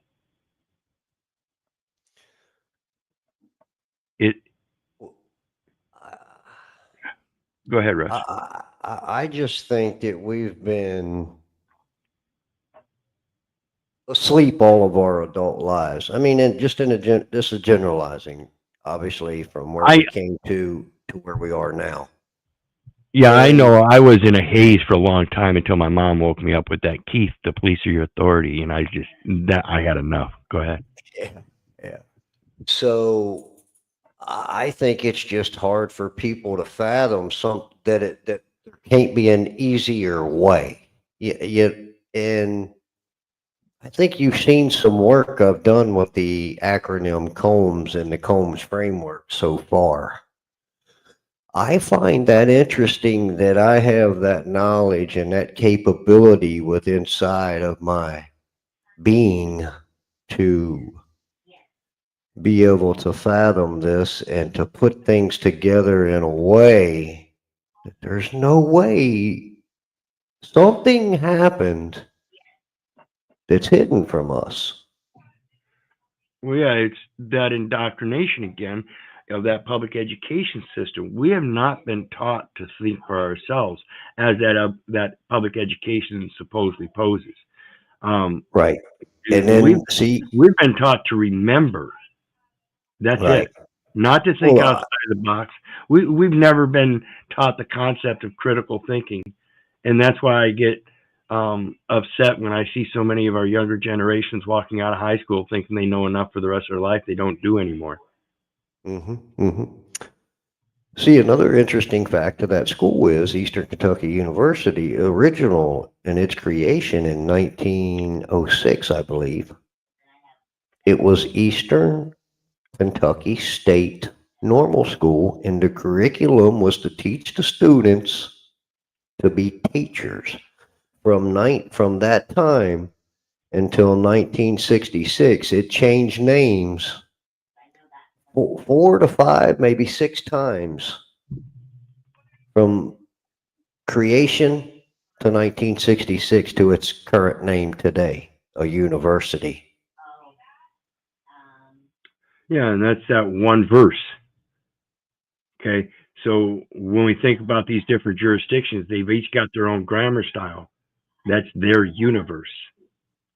Their teaching. Not diversity, it's university. You stupid cocksucker. Put your hand on me again. I dare you, motherfucker. Uh-oh. You You say I'll stab you? bad, motherfucker. I'm asking you. Yeah, he's standing back there shaking his head with them officers trying to hold it, pushing him back, say, hey, this is public. The broad arrogance that people get when they get some kind of badge saying they have authority, they take it as absolute with no proper discernment. This guy should have never graduated high school. Should have never graduated high school. And that's part of the problem with the public education system. I ask people, did you get a diploma? If you understand what diploma means, it's a matter of diplomacy where you have diplomatic etiquette. That's what the diploma is actually about. It's saying that you've been taught to communicate correctly. You know, your reading, writing, arithmetic, the basics. But it was never expanded upon to the diplomatic level. It was kept to a colloquial common man, common parlance of, again, a bastardized English. We've all been indoctrinated. Oh, here's a good one. This one is about, again, that culture of that fiat money and paying tribute to the false patriarch through commercial entities that provide for 304s. And this is one of those dating platforms. And again, it's not just women, but this is according to both sexes, because both men and women play the same game about materialistic popularity contest, keeping up with the Joneses. So let's take a look. So let's take a look at this. This is that balloon popping thing, and listen to what this woman says in regards to the guy with jeans. Why'd you end up popping his balloon? Probably the pants. Sorry. I think you're dressed really nicely. Appreciate it. It's just a little flashy for me. A few more. It's just a little flashy for me. Oops. Why'd you end up popping his balloon? Got a nice shirt. Probably the pants. Sorry.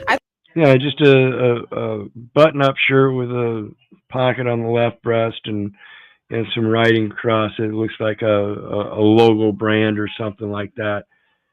I think you're dressed really nicely. Appreciate it. And then it looks like a pair of jeans. He's got a chain hanging out for maybe a wallet or a pocket watch, and he's got some highlights on his pants, some kind of sparkly dust or something. You know, it's flashy, right? It's just a little flashy for me. A few moments later. You're like my type, is what I'm saying. Like, what's your type? Yeah, what's your type? You know, you don't like the flashy type, right? You don't like the flashy type. Look at this. Look at all this bling. Watch this. Listen to these figures. She doesn't like flashy, but she likes the figures. Flashy? No, not flashy at all. But you seem like you're about your business, and I really like that. You seem very... Not flashy at all. Okay? Listen to the lies. You're not flashy at all. Very, like, put together, and I like that. Yeah, all right. Okay. So is it a yes for you for her? This is where you get real, folks, and I love this guy for it. No. I like her. She cool, but she said he was flashy, cause his pants, and I got him a $1.2 million watch. What? $400,000 chain. What? I know I'm flashy, so I don't know why she chose me. If he said he flashy, cause he got almost $2 million I bet with the chain on his left wrist, and look at them rocks on his fingers. I bet he got $2 million on. And again, he got a chain coming down out of his pocket. his pants. So I look at them glasses. I bet them glasses probably close to 2,000. Got some nice rocks on the earrings. don't think I'm her type. I think maybe she liked me, but I don't think I'm her type. Why'd you end up popping his? You got to stop it, folks. You got to quit being fake. We hear it. It's easily discernible. Oh, you're a little flashy. Got maybe $500 worth of clothes on. You're too flashy for me. But I go for the guy that isn't flashy, got over $2 million in jewelry on. Come on. This is a huge sense of entitlement because she's a woman. I'm a queen. I deserve. And you guys can call me misogynistic all you want. I don't care. It's just my opinion. Call them as I see it. You know, the biggest thing that pissed me off, more than anything, I had one tell me, she told me one day when I was standing up, for truth, you think this turns me on, you're crazy. I'm like, oh, what? Really? Okay. Yeah. Okay. If you think that turns me on, you're crazy. Yeah. That's part of it. That's what I don't understand. And it's blatant here on the metaverse. All the drama. People are driven by coward. That's a turn on. People are driven by it. Again, it's that victimhood. It's amazing how it works. Here we got a guy who says, I am glad you're a lawyer. Watch this. This is funny. You really want to go before the magistrate for this? I do not. I really don't. I mean, I'd like to let you get back to work. So what? And notice, just a fun fact for everybody, and you should find it in your Constitution somewhere, in every state, that the governor is the chief magistrate. Just a fun fact. Why are you harassing me right now? Also, is the AG the Attorney General or the Accountant General? Yeah, it's the Attorney General. That's his counsel. He's the magistrate, and everybody has to have counsel, even the judge, even the magistrate, even the lawyer. Several times for your identification, and you're failing to provide it.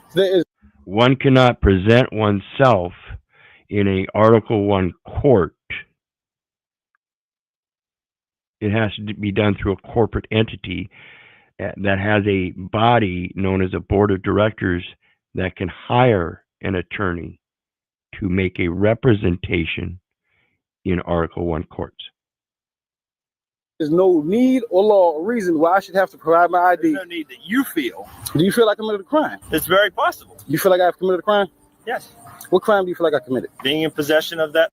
Very possible. So we asked him again, do you think I committed a crime? Yes. Now he's stuck. See, now he's got to articulate the crime and connect it with suspicion that's reasonable as a latch to require the identification.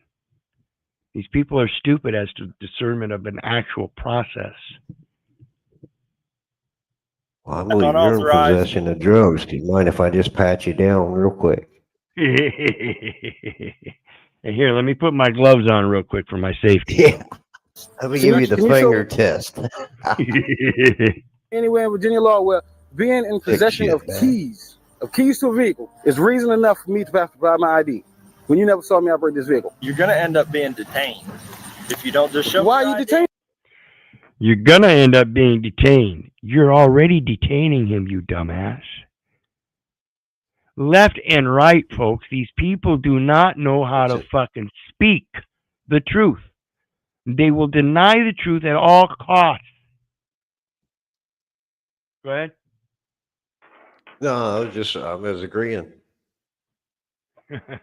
Funny shit. Go back to work. Why are you detaining me? For further investigation. It's sad that knowing the law. You're going to be detained. And then he asks, why are you detaining me? And he goes on to explain. See the idiocy? Isn't that what you were doing just right then? Exactly. That's what he pointed out. Why are you detaining me? He says, let's Further investigation. If you don't just for me to provide my ID. When you never saw me operate this vehicle. you're going to end up being detained. You're going to end up being detained. While he's detaining him, as the man turns around and says, why are you detaining me? If you don't just show Why me are your you ID, detaining go me? back to work. Why are you detaining me? For further investigation. For further investigation. I'd have probably been half tempted to turn around and walk off at that point when he said, you're going to be detained. Objection, Your Honor. I call into question the integrity of this man's testimony because he can't state the truth. He just said that you may end up being detained, and then when I asked him why he's detaining me, he admitted he is detaining me. I don't think this man knows what he's speaking. It's sad that knowing He the just law might is be frowned under the upon by those influence. Yeah, he's got to be under the influence or a total idiot, sir. who are supposed to enforce it. You know, in Virginia, I don't know if you know this, but even if I was just walking in here with a firearm, that's not reason enough for you to stop me and talk to me or ask me for my ID. But here I am walking to work. Depending on the circumstances. It's not. It's not. Okay. Well, I'm glad you're a lawyer. Where'd you Definitely get your not. degree at? Definitely not a lawyer. Do you really want to go? Do you really want to go to before the magistrate? for this? Actually, I want to go before the chief magistrate and redress the government for a grievance. Here's my petition, writ of remonstrance.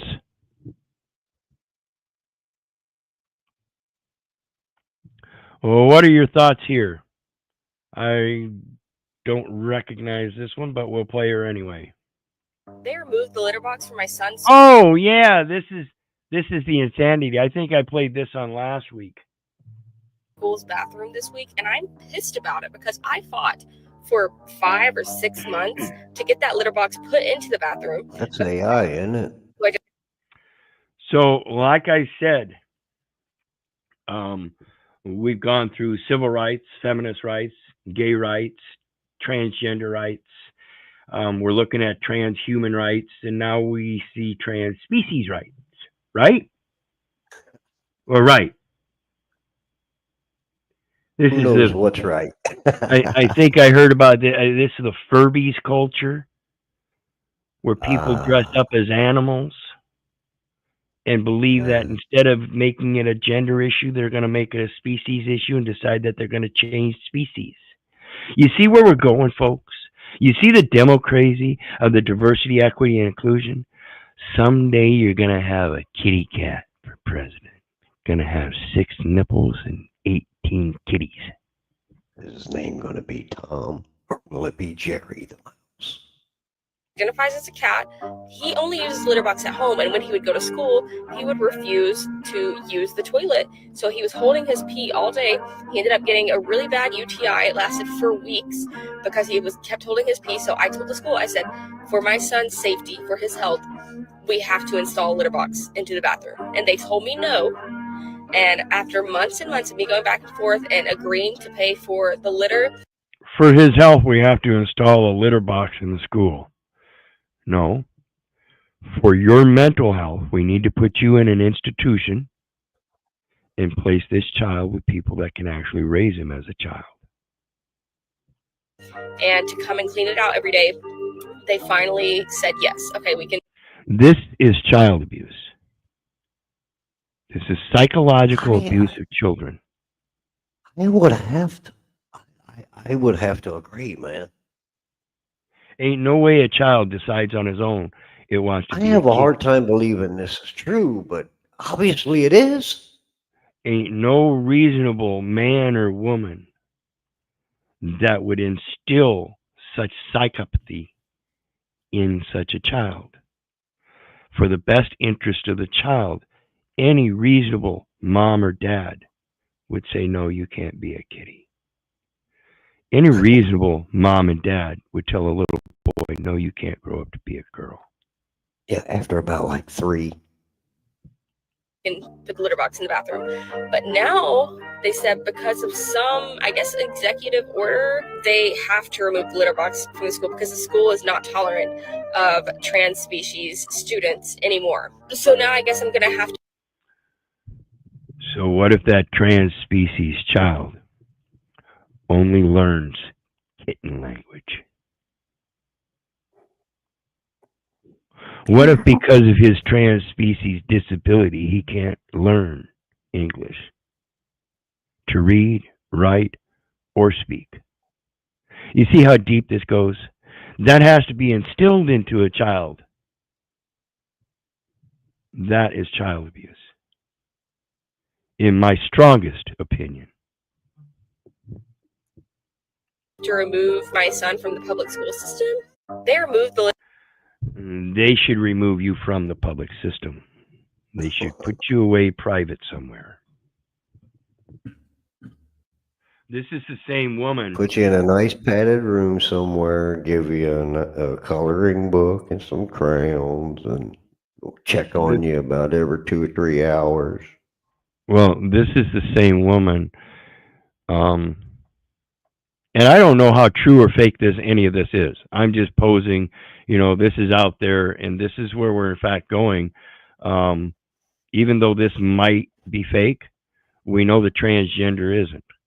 We know that's posing a reality, trying to make transgender a traditional lifestyle, making gay and bisexuality a traditional lifestyle. Making these kind of things traditional lifestyles is the insanity. They are not traditional. They are not normal. They are extremes. And while they are extremes doesn't mean you just put them out. You have to find some way of dealing with them. But trying to deal with them through diversity, equity, and inclusion because of their feelers and emotions isn't the way to do it.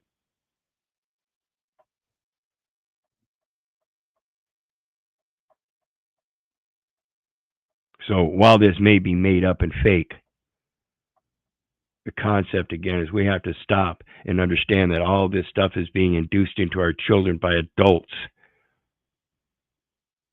These children don't learn this stuff on their own.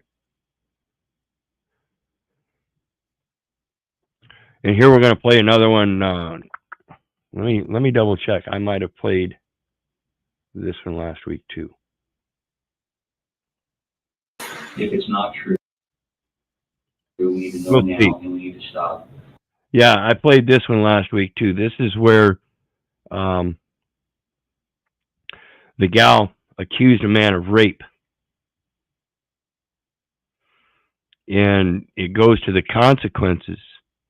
And again, in scripture, it says eye for an eye, tooth for a tooth. And this goes more to the aspect that if you accuse somebody of rape and they're looking at a 25-year sentence for such rape, and you're the one bearing false witness, the levity of that crime, bearing false witness, by making a false accusation of rape where the man could have been put away for 25 years, you're supposed to eye for an eye, tooth for a tooth, suffer the same 25-year sentence for bearing that false witness.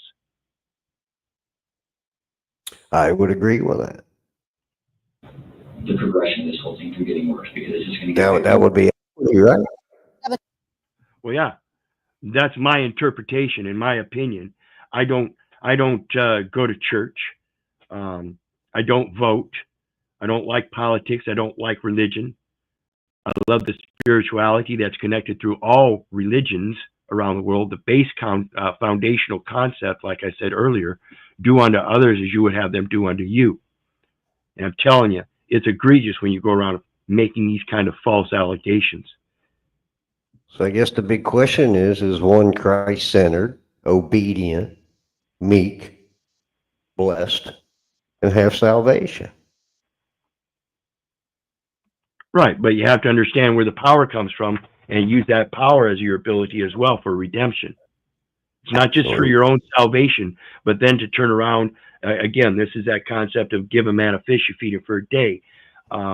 Feed him or teach him to fish, you feed him for a lifetime. And that concept is that redemption and salvation process in and amongst each other. Do unto others again as you would have them do unto you. The news, this police interview with a Fort Collins woman. She was later convicted for making phony rape accusations, and the man she accused was arrested and put in jail 1 year ago today. Well, tonight he is speaking. And see, he was arrested and put in jail, and the word went out that he was a rapist. Now that word is going to exist for a very long time, and it's going to have some effects. And of course, this is a case that evidently was resolved in the aspect of being a false accusation rather quickly, but the effects themselves are outstanding. Losing jobs and things like that, even just for the accusation. Speaking to 7 News reporter Lindsay Watts about why he is still struggling to pick up the pieces. It's definitely a reminder of what I've been through. Accused of rape, cuffed at the police station the day before Thanksgiving. I can ask you some questions regarding the crime of sexual assault. So he missed out on Thanksgiving, and you're going to find out he lost his job and caused financial hardships for a period of time. This gal goes through 35 days in jail. Pathetic. Weak. Watching it back 1 year later, Dustin Totes says his life still feels out of control. His accuser, Catherine Bennett, a coworker he'd started dating. And right now, the statements that I've been given do not match evidence. This is exclusive video of her police interview. As Totes sat in jail, her story fell apart. I'm not telling you to drop charges. I want to know the facts about what happened. Bennett later convicted of making it all up. She was sentenced to 35 days in jail, then an ankle monitor and probation. I don't feel that's justice. Totes says he's the one who's... Absolutely not. See, false accusations like that will bring a man to his fucking knees. False accusations like that can have a man killed.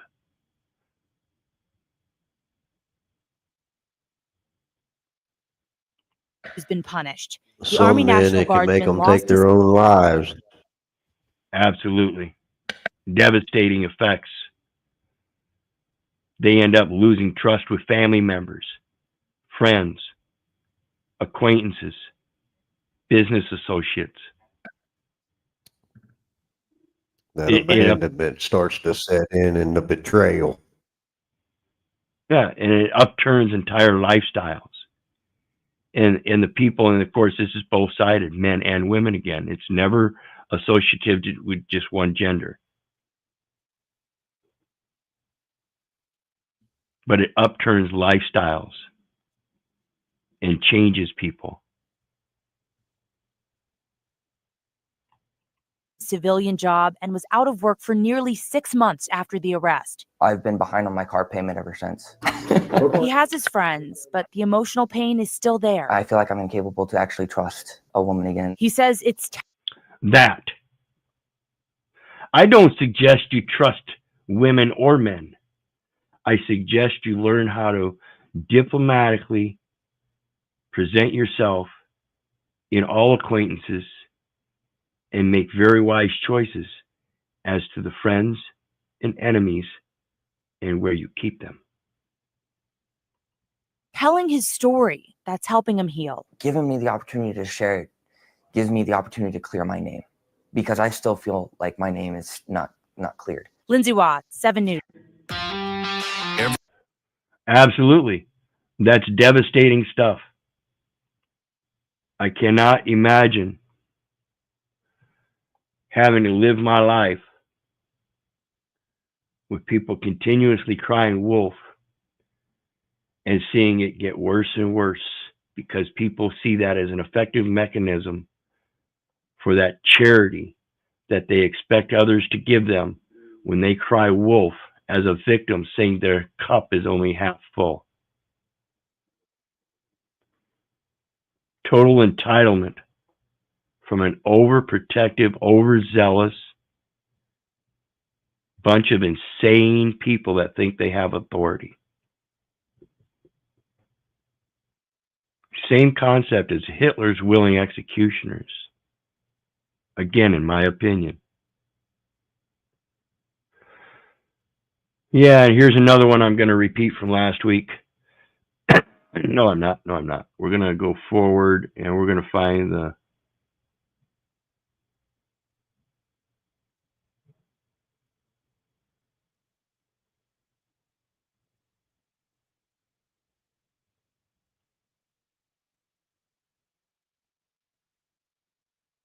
There we go. These are the people that USAID awarded $2 million. these are the people you believe have authority and stuff, and this is how they speak in public and don't even know it. This is how comfortable they are with their insanity, even at the levels of government that we're watching here. To strengthen trans-led organizations to deliver gender-affirming health care in Guatemala. So to each of you this morning, does this advance the interests of American citizens paying for trannies in Guatemala to the tune of... Not sharing? Oh, I'm sorry. I forgot to pull it up. So let's start over. Thank you kindly. USAID awarded $2 million to strengthen trans-led organizations to deliver gender-affirming health care in Guatemala. Gender-affirming health care. Again, folks, you cannot change your chromosomes. That has already been affirmed at birth. It is affirmed by the way your body looks. You can look at a dog and tell whether it is male or female. You don't need to ask it for its gender confirmation. So to each of you this morning, does this advance the interests of American citizens paying for trannies in Guatemala to the tune of $2 million? Trannies? Oh, no, she didn't. No, she didn't. What? Call a Luma tranny. Get his ass up here. Mr. Chairman, parliamentary inquiry. Yes, sir. The gentlelady has used a phrase that is considered a slur in the LGBTQ community and the transgender community. And let me please finish without interruption. And Tranny. I don't really care. You want penises in women's bathrooms, and I'm not going to have it. Okay. Yeah.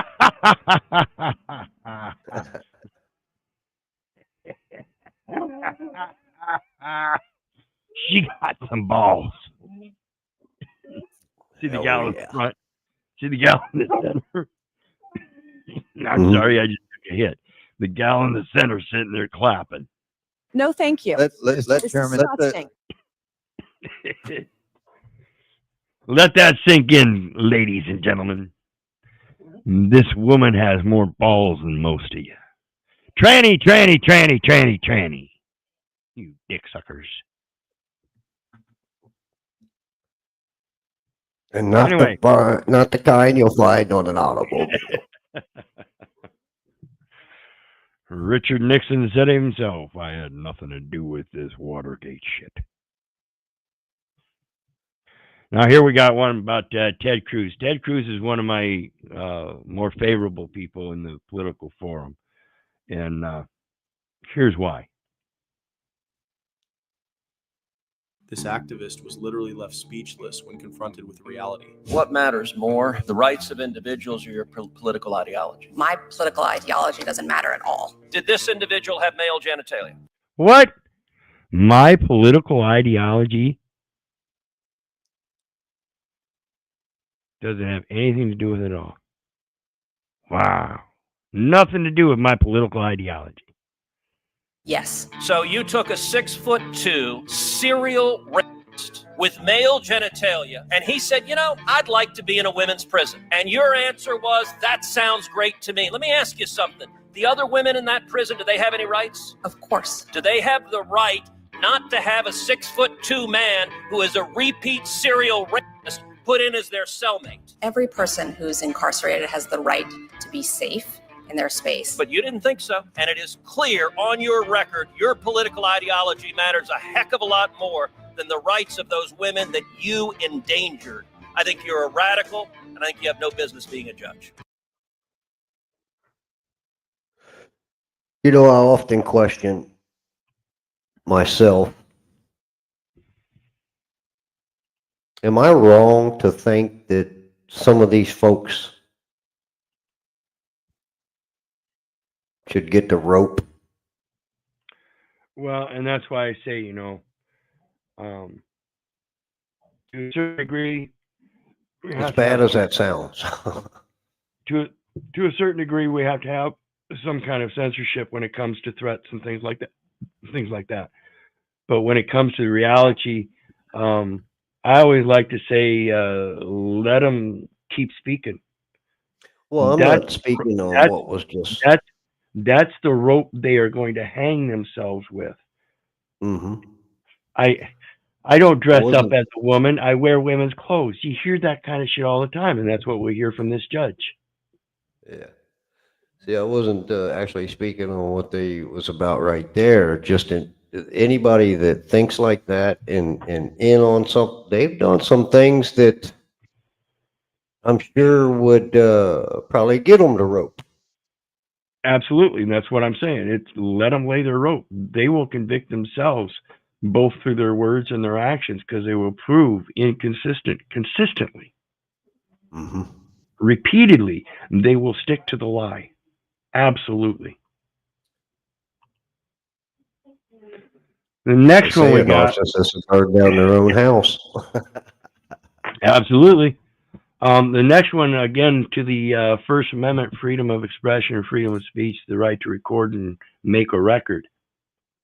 First Amendment auditing, things like this, that keep an eye on Big Brother because Big Brother's keeping an eye on you. Quid pro quo. Let's take a look.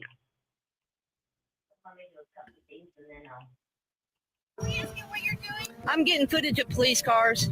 Why? I'm working on a story. I'm a journalist. Can I hear your name and badge numbers? Officer Well. You? Sergeant Hine, S86. Now your ID. For what? Well, you're videotaping cars coming out of the police station. Now it says no trespass. So if you're recording cars and there's cars that we don't want you to see coming out of there, that would be a problem. Okay, so you're saying no trespassing by view. You can't be trespassed in public. This is because anything you can view in public, you can't be trespassed from. So there literally has to be a no trespass sign, and that no trespass sign is a location of where you can no further go beyond.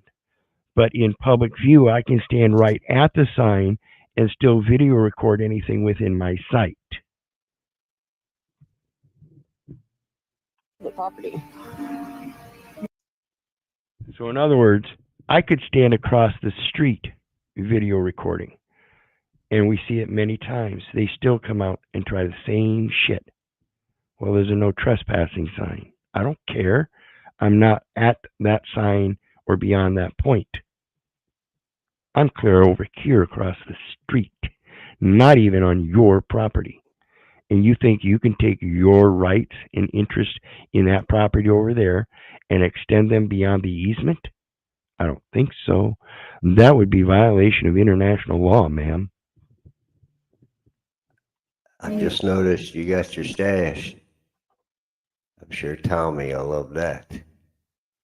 Say what? The stash. I just noticed you shaved it. Oh shit, and I ain't even been showing the video. Yeah, all the way, baby. All the way. I love it. Off of it, you can still lose your privilege. So that would be like you would say you have public rights to go into that area. I'm a public sidewalk. Right, your ID. No. I need to know if you did capture any of the cars that you shouldn't be capturing. How would my ID help you with that? I'm going to document it that you were here and you captured that. But I'll let him explain it more. Hello. So, again, that First Amendment, in order to have your right of freedom of speech and freedom of expression, you have to have that ability to observe and record and make that record so that you can then express it. Okay? They go hand in hand, and you can't obfuscate them. You can't create a separation point. They go hand in hand. Do she's standing here and she's recording all the cars coming in and out of here. I'm a journalist working on a story, and I want to get some footage of a police car coming in and out. Those aren't all police cars.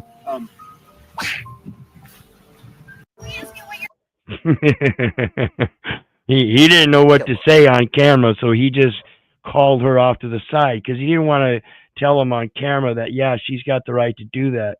You're in the wrong. So he's going to take her off to the side. Yes, Cincinnati, I see. Oh, Cincinnati. Yep. Now, here's one of those things I want to point out as to the insanity of this entitlement that people feel. And I mentioned last week that when it comes to child abuse, it's the woman that predominantly is the abuser 72% of the time. And not only that, but generally the abuse is rather extreme. Beware. When this monster mom ran over her own special needs son, she had no idea what was coming next. You told the police your son, who is nonverbal and autistic, jumped on the hood of your vehicle and that you began to drive away with him still on the hood. At some point, while driving on Gill toward your residence, your son jumped off the hood and she ran completely over him, causing him to go underneath the entire length of her vehicle, which caused him to sustain serious bodily injuries. Where is he now? Where? How do you? Did you hear that, Russ? Yeah. Where is he now? He's with me. I didn't hear where he was now. I was curious of that. Yeah, he's with me. With me. Wow. Where is he now? Where? How are we doing the injuries? Where is he now? Where? The injuries. Where is he now? Where? How are we doing that? She's not supposed to have any contact with any victims. You know that. I don't believe that the police department or Child Protective Services have authorized her to be there in violation of your court order. And here's the deal. I'm just finding out right now that that's been violated for months. But I don't like it. Yeah, we're going to have a hearing on that. Promise to God. Okay, be quiet. Be quiet. Okay, you're going to promise to God I'm taking care of him. No, that calls into question your previous actions and your behavior, your almost comfortable behavior here today. A reasonable and logical mother that would have run over their child, specifically on accident, being reasonable and logical, not insane like this one, would most certainly still be distraught.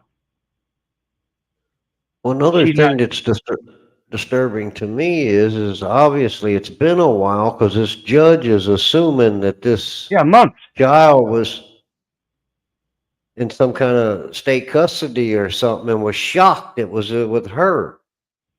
So yeah, were they getting funding or something?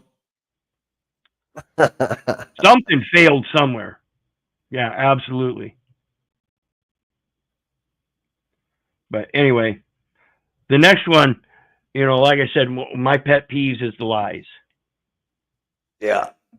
And so you catch people up in lies like we saw earlier with the officer that said that it's possible you might be detained if you don't da-da-da-da. And the guy turns around and says, why are you detaining me? And then he explains why he's detaining him.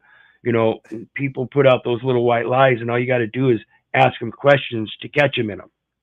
So here's a perfect example. Most people are shaking in their knees, though, when these guys roll up on them. My best friend and I are going to play 2 truths and a lie, and she's going to go first. I swim with whale sharks, I've skydived, and I've been a nanny for 5 years. I've known you for 15 years. So I can confidently say that the lie is that you've been a nanny for 5 years. Okay, that's so fair. You're right. My birthday is in June. I have blonde hair. And I saw you kissing my ex last week. I was lit, so it doesn't count.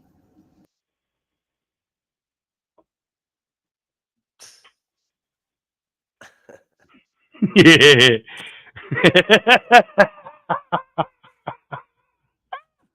Busted. I'm sorry, say that again. Say that again. I feel like it doesn't count if you're lit. Like that negates it. And you're counted when I kissed your dad that one time. What do you mean it doesn't count? It was my dad. It was one time, and I was lit. So okay, so then. Okay, so is that an excuse? Is that an excuse? Okay. No, you wouldn't take it as an excuse. See how that ended up, Russ? Yeah. She used the excuse because I was lit. Evidently, this gal got caught kissing her dad because she was lit. Yeah. It wasn't a good enough excuse back then, so what's the excuse now? They all trifling. See, yeah, you want to play around with the little white lies. It's just so fucking insane. Here we got. So good people get caught up with people like that, though, man. Yeah.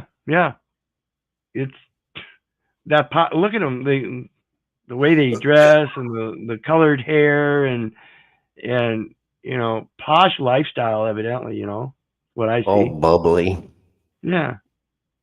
Keeping up with the Joneses, you know, that materialistic girl. Mm-hmm. So the next one I got is Southern Gen Z girl under attack for her accent. And this just goes to show the lengths people will go to find something to do the ad hom character attacks. Yeah. They have nothing in discourse with her other than her accent should show a definite sign of deep insanity in this drama game.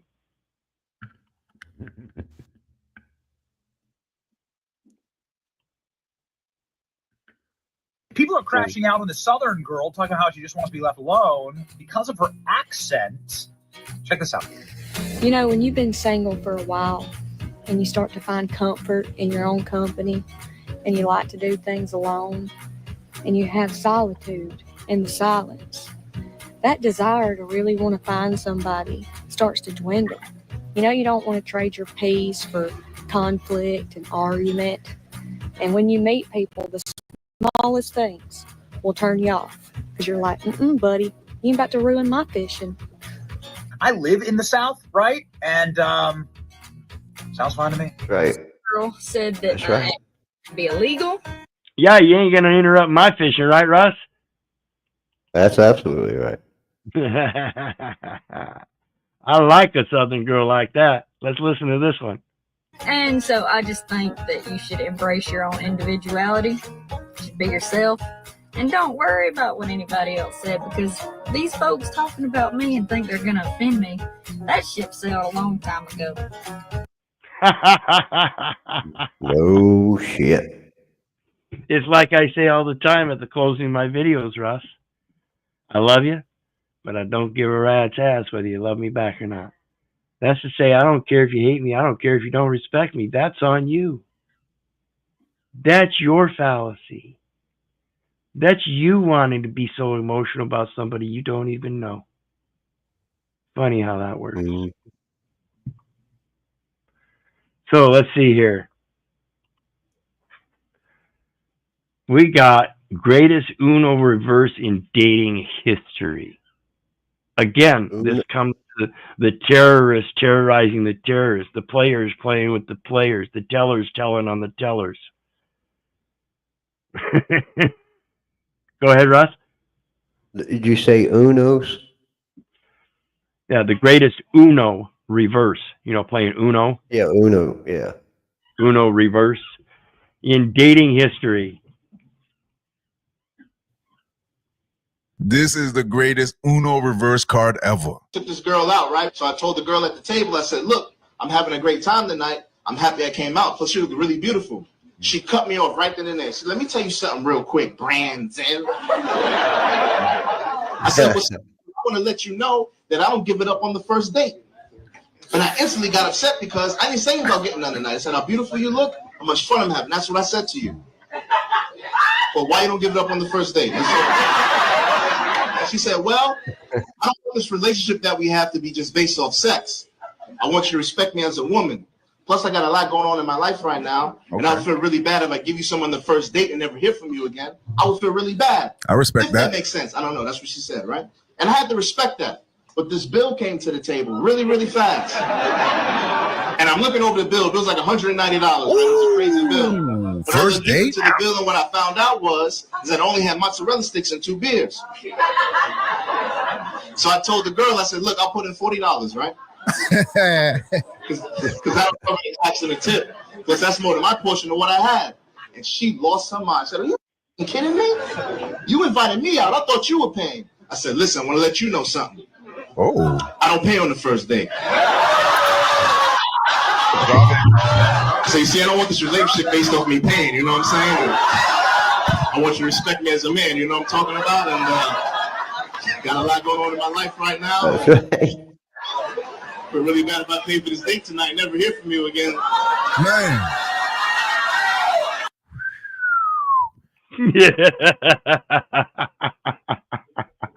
Tit for tat, word for word almost.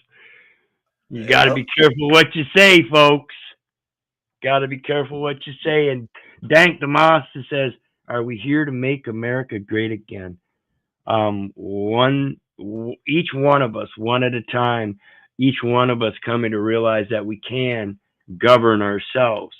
And this is our mentality of being able to regulate what we say and do with and to each other. We don't have to be bastards. We don't have to use a bastardized English. We can come into an etiquette and learn how to treat people like we want to be treated. That's what makes everybody great. It's not just about America. It's about people everywhere. Welcome. Learn the law, you ignorant bitch, is the topic. You guys can't just grab people and pat them down, you idiot. What's wrong with you? Where's your idea? Why? Because I said so. Because you said so. Yeah, because I said so. Yeah, because I said so. No, you have to have a law that says I'm required to give you an ID. Because while you say that there is such a law, I don't have an ID. Now make me give one. See, language is specific, just like the law is specific. Well, I need you to identify yourself. Oh, you bet. I know myself. Mom and Dad have called me Keith all my life. I hail from the family Little. And I hear I was born. I hear I was born on August 20th, 1966. Now, if that guy on the other side wants to start scribbling shit down, and he puts down a first and last name and a birth date, and that would be his unlawful conversion of my yay and my yay, or my yay and my nay. The what I say. I am who I say I am. I never gave you a first and last name, and I never told you a birth date. Taking pictures? Yes. Where's your idea? You're taking pictures? That gives you the right to demand me ID because I'm taking pictures? Where's that law? Your ID. Where is your ID? Where's your ID? Do you see it? Again, I don't have an ID. I see a name tag. I don't see an ID. I want to see your address and everything. Why? Is that where you're getting our information from? You want to see mine? So you can see it. Yeah, because you're taking pictures of government property right now. Taking pictures of government property. Yeah. It's in plain view. That's what you use to do your investigations. The plain What view statute's that under? Yeah. I want to see where the government property isn't open for view to the public. What's your idea? Not only view, but access. All right, I'm gonna put you down for weapons. No, you're not. Yes, No, you're not. You yes, can't touch me. You can't. I'm recording it. I'm not putting my phone down. I'm allowed to record this. Okay, well, I'll grab and put You your can't. I don't care if you're recording, dude. Just grab me and pat me down. What's your name? Name of you. You don't get to pat me down. And we're not gonna play. What is the? This is public property. And we're not going to play. Damn right we're not going to play. I don't play. Do you play, Russ? Hell no, I don't play. We got to get over this shit. Noble Savage, I'm here to make myself great. Fuck America, the state of. Absolutely, it's just a label, brother. Welcome. I'm in their face all the time. I'm in them boxes at least 2 or 3 times a week. Yep. And no need to be. But I'm not quite that I love prolific. everybody. Yeah, I'm not quite that prolific, but hopefully one of these days I will be getting much more involved, particularly with the local grout museum. I'll have to talk to you about that, Russ. This Waterloo here is one of the 7 national heritage communities in the nation, and that's because of a family called the Sullivans. I happen to know a few of them that are extended family from these particular ones from World War II that went off to war. 5 of them, Sullivan brothers. They were all 5 brothers, and they all went off to war, and they ended up all on the same ship and lost all their lives. So now there's a military regulation that you cannot send all of your children off to war. You have to remain with the ability to carry on both legacy and dowry. That's public property. What's your name? That's Let me public go to property. war It doesn't matter. Can I see through the gate, you ignorant bitch? Learn the laws. And these are the people that are meant to be helping us. You guys. Yes. See, they're supposed to be here for support of the community, not to derogate it and create pejorative situations against those that are merely upholding their part of the oversight. This is pathetic.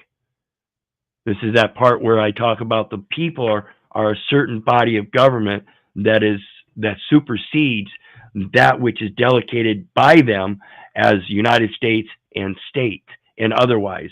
All of the executive, judicial, legislative, administrative organizations are a creation of the people and not of any other venue. It is an actual creation of the people. The people wanted government. The people are the ones that begged for the king. That's why you have the Magna Carta, where the people went to the king with a knife to his throat. They also propagated what was it? Carta de Forest, which is the possession and use of the lands, which is a sister document to the Magna Carta, the Great Charter and the Charter of the Forest. We'll talk about that sometime too, Russ. The next one I got is witness explains to Eli Crane what gender transition animal testing is. See, what is the purpose? Thank you. I would now like to recognize. What is the purpose of doing experimentation on animals to try to perform some kind of gender transition? First and foremost, understanding the concept, once again, you cannot transition from one gender to another if the gender is determined by your chromosomal DNA structures, XX and XY chromosomes. That cannot be changed. You got to change that in each and every cell in the body. You have to admit to the impossibility. Scientifically, medically, theoretically, it's an impossibility. So then, why would they do it in animals except for the fact that they can't do it in men, so they're trying to perfect it in animals so then they can carry it out in men. This is the fallacy of putting money into such research to begin with. It's not only just sickness. It's not only immoral, it's counterintuitive to the commercial profits. You'll never have success. Never. And I'm just some little hick born on the mighty Mississippi with mud squishing between his toes. This is simple reason and logic, folks. Recognize Mr. Crane for 5 minutes. Thank you, Ms. Chairwoman, for holding this hearing today. Thank you guys for showing up. It was just yesterday in an oversight hearing that I asked Chairman Comer if we could get some therapy dogs up here because of some of the meltdowns that were going on. I had no idea I'd walk into this hearing today and see 3 beautiful beagle puppies. And I've noticed that my mood's already improved. So thank you guys for bringing them there. I think we should make it mandatory. We also talked about in the oversight committee hearing yesterday that some of the ridiculous programs and initiatives that need to be cut from our bloated government. And it seems like a lot of these studies are just another example of our senseless, out of control spending. And that's what I'm talking about. He says it perfectly. The bloated government with excessive spending. It's what I mentioned. It's commercially, it inhibits things that would be much better propagated for decent humanity. You know, diet and food programs, whatever it takes to help people learn how to cultivate their own gardening. Here in Waterloo, we have a little Burmese community that somehow they have something set up with the city that they have one whole block that is for the Burmese community that pretty much lives in that entire area. I mean, they rent almost every place there. And so they have a community garden, a full block. And that community garden on a half an acre provides for like 500 people. It's amazing when you learn how to instill that stuff into small local communities. That's where your power is. That's your commodity, where you grow it yourself. So your service in propagating those crops is part of the equity in receiving that commodity. That's the exchange. You partake in it physically, your service to community, your service to your brother. That's your public service in a commodity way. That's your power. And one guy has talents that may be physical for plowing. Another guy has talent that is for splicing or genetically crossbreeding, various different things that each different member might have a different talent and therefore make a more prosperous and progressive garden. It's amazing the talents that we can put together and use the arts of earth. Go ahead. Am I wrong in thinking that isn't it all about service? So the public service, wouldn't that be the corporate side of things? No. That's your Roman court's presumption of government. That's the 12 presumptions. And in that, you do have the same authorities as to that presumptions of government. You just don't have to submit to their government. You just have to pose the same equal station in life. That though you have a public service to the community, do unto others as you would have them do unto you, I carry the same service.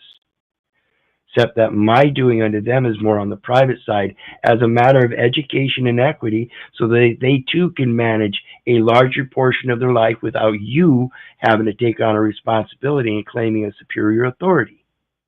You forget where and who delegates your authority to do such things in the beginning. It is a social contract.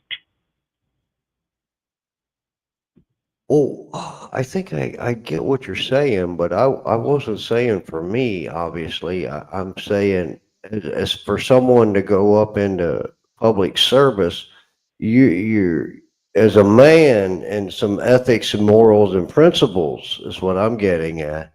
Right, like the forefathers. I mean, you have to go there with that. Without emoluments. That's the Right. difference. The political arena takes upon those emoluments, whereas the founding republic, as a government of the people and for the people, again, delegates that oversight by the body of people who constructed the government. And so it should be bound by good works. Correct. And that's where we're losing it. The good works are supposed to be done by the people. That's the only way you can delegate a good authority to then continue that good work, is people that are doing good works to begin with. This is that Titus 3:8. This is a faithful saying, that I will, that thou constantly affirm, that he who believed in God be careful to maintain good works. These things are good and profitable unto men. This is that do unto others. Ego and pride. Yeah, start you getting in the way. do unto others as you would have them do unto you, is more based on doing things in good faith and not with ill repute or bad faith. Spending by bureaucrats who never really get held accountable. I want to start with you, Mr. Goodman. You said you have estimated over $20 billion in taxpayer money wasted on ineffective animal research. Is that correct, sir? Yes. Wow. Mr. Goodman, did you also say that it was your estimation that $241 million was spent for transgender animal testing? Yes, and that's, I would say, is the floor, not the ceiling, because the information on federal databases is pretty incomplete. So you think we're going to find out that it was much more money than that for transgender animal testing? Yes. Can you describe what exactly the American people's taxpayer dollars were spent on regarding transgender animal testing?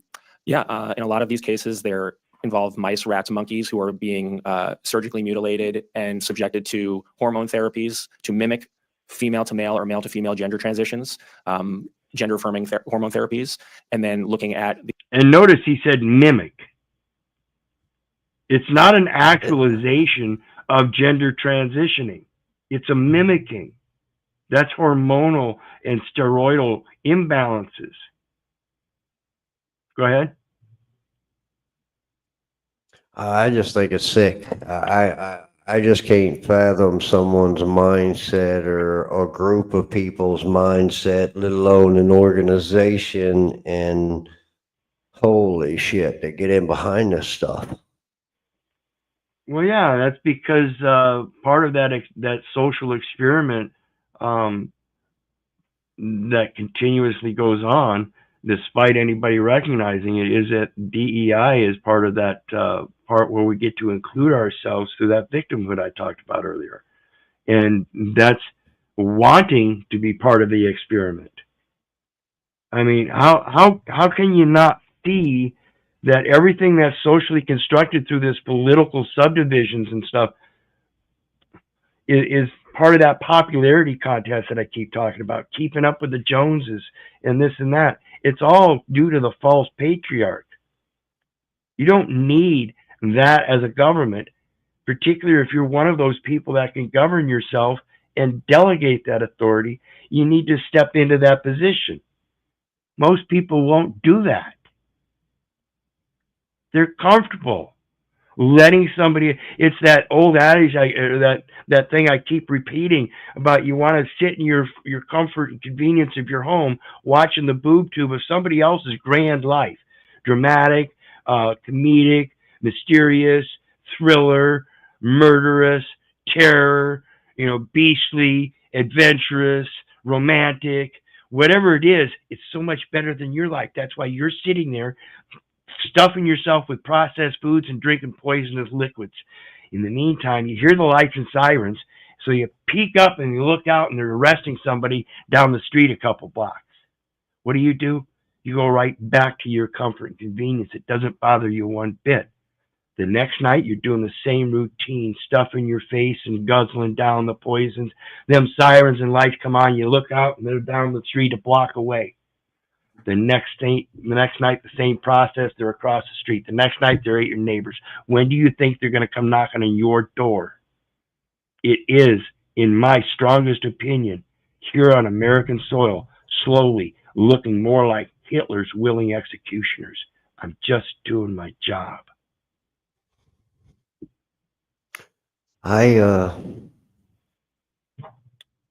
Some of the things that you passed on at your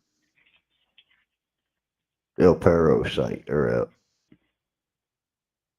Hotep's El Perros, whatever one that is, you know where you allow my post to go through? Some of those things now, your website or your Facebook page. Yeah. There's a guy, he's a lieutenant in the Navy, and he's part of the Navy research lab, and his name is also Combs, and he's a psychologist, and he's obviously, I guess, written a curriculum for some of them guys to get in there, but I've emailed a bunch of them cats.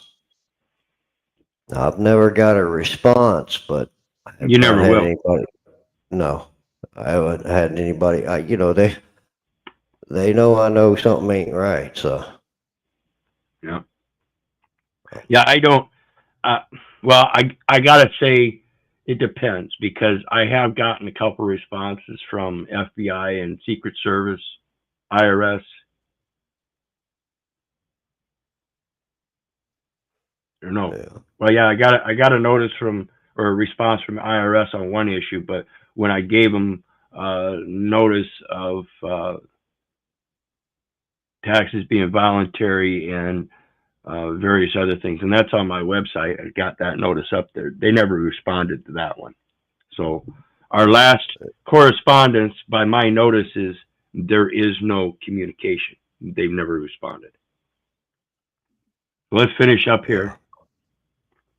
Because this is the insanity again. If you think your vote counts, and so you vote, and you end up with legislation on plastic straws and paper wraps to end up with paper straws and plastic wraps. The insanity at that level is the exact same insanity I just explained about sitting at on your couch watching the boob tube in your own comfort and convenience, because that's what you want to live with. That's your comfort zone. You like that kind of legislation. So your tax dollars are going towards legislating experimentation, which is absolute animal cruelty, for gender transitioning, which is an absolute impossibility. That's your insanity. That's what your vote counts for. The biological, psychological, and physiological effects of the gender transitions, looking at the effects of taking vaccines after you've transitioned these animals from male to female or female to male, looking at the size of their genitals changing after you've put them on estrogen or testosterone therapies to transition them. And in the case that the example the chairwoman gave, there was a $1.1 million grant to give female lab rats testosterone to mimic transgender male humans, and then again, mimic, and then they say, this is that trans species shit, folks. Transgender human males. Dose them with this party drug to see if animals. Party drug. Do you understand the level of the insanity, folks? Party drug.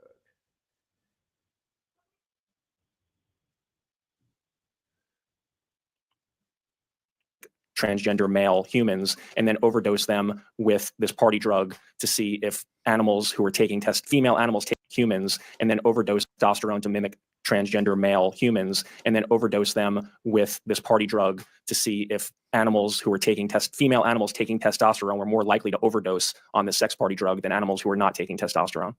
Testosterone to mimic transgender male humans, and then overdose them with this party drug to see if animals who are taking female animals taking testosterone were more likely to overdose on the sex party drug than animals who are not taking testosterone.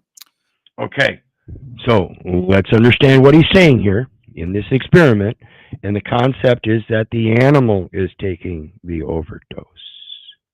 Not that somebody's giving them an overdose, but that the animal is taking an overdose as if though it has a choice.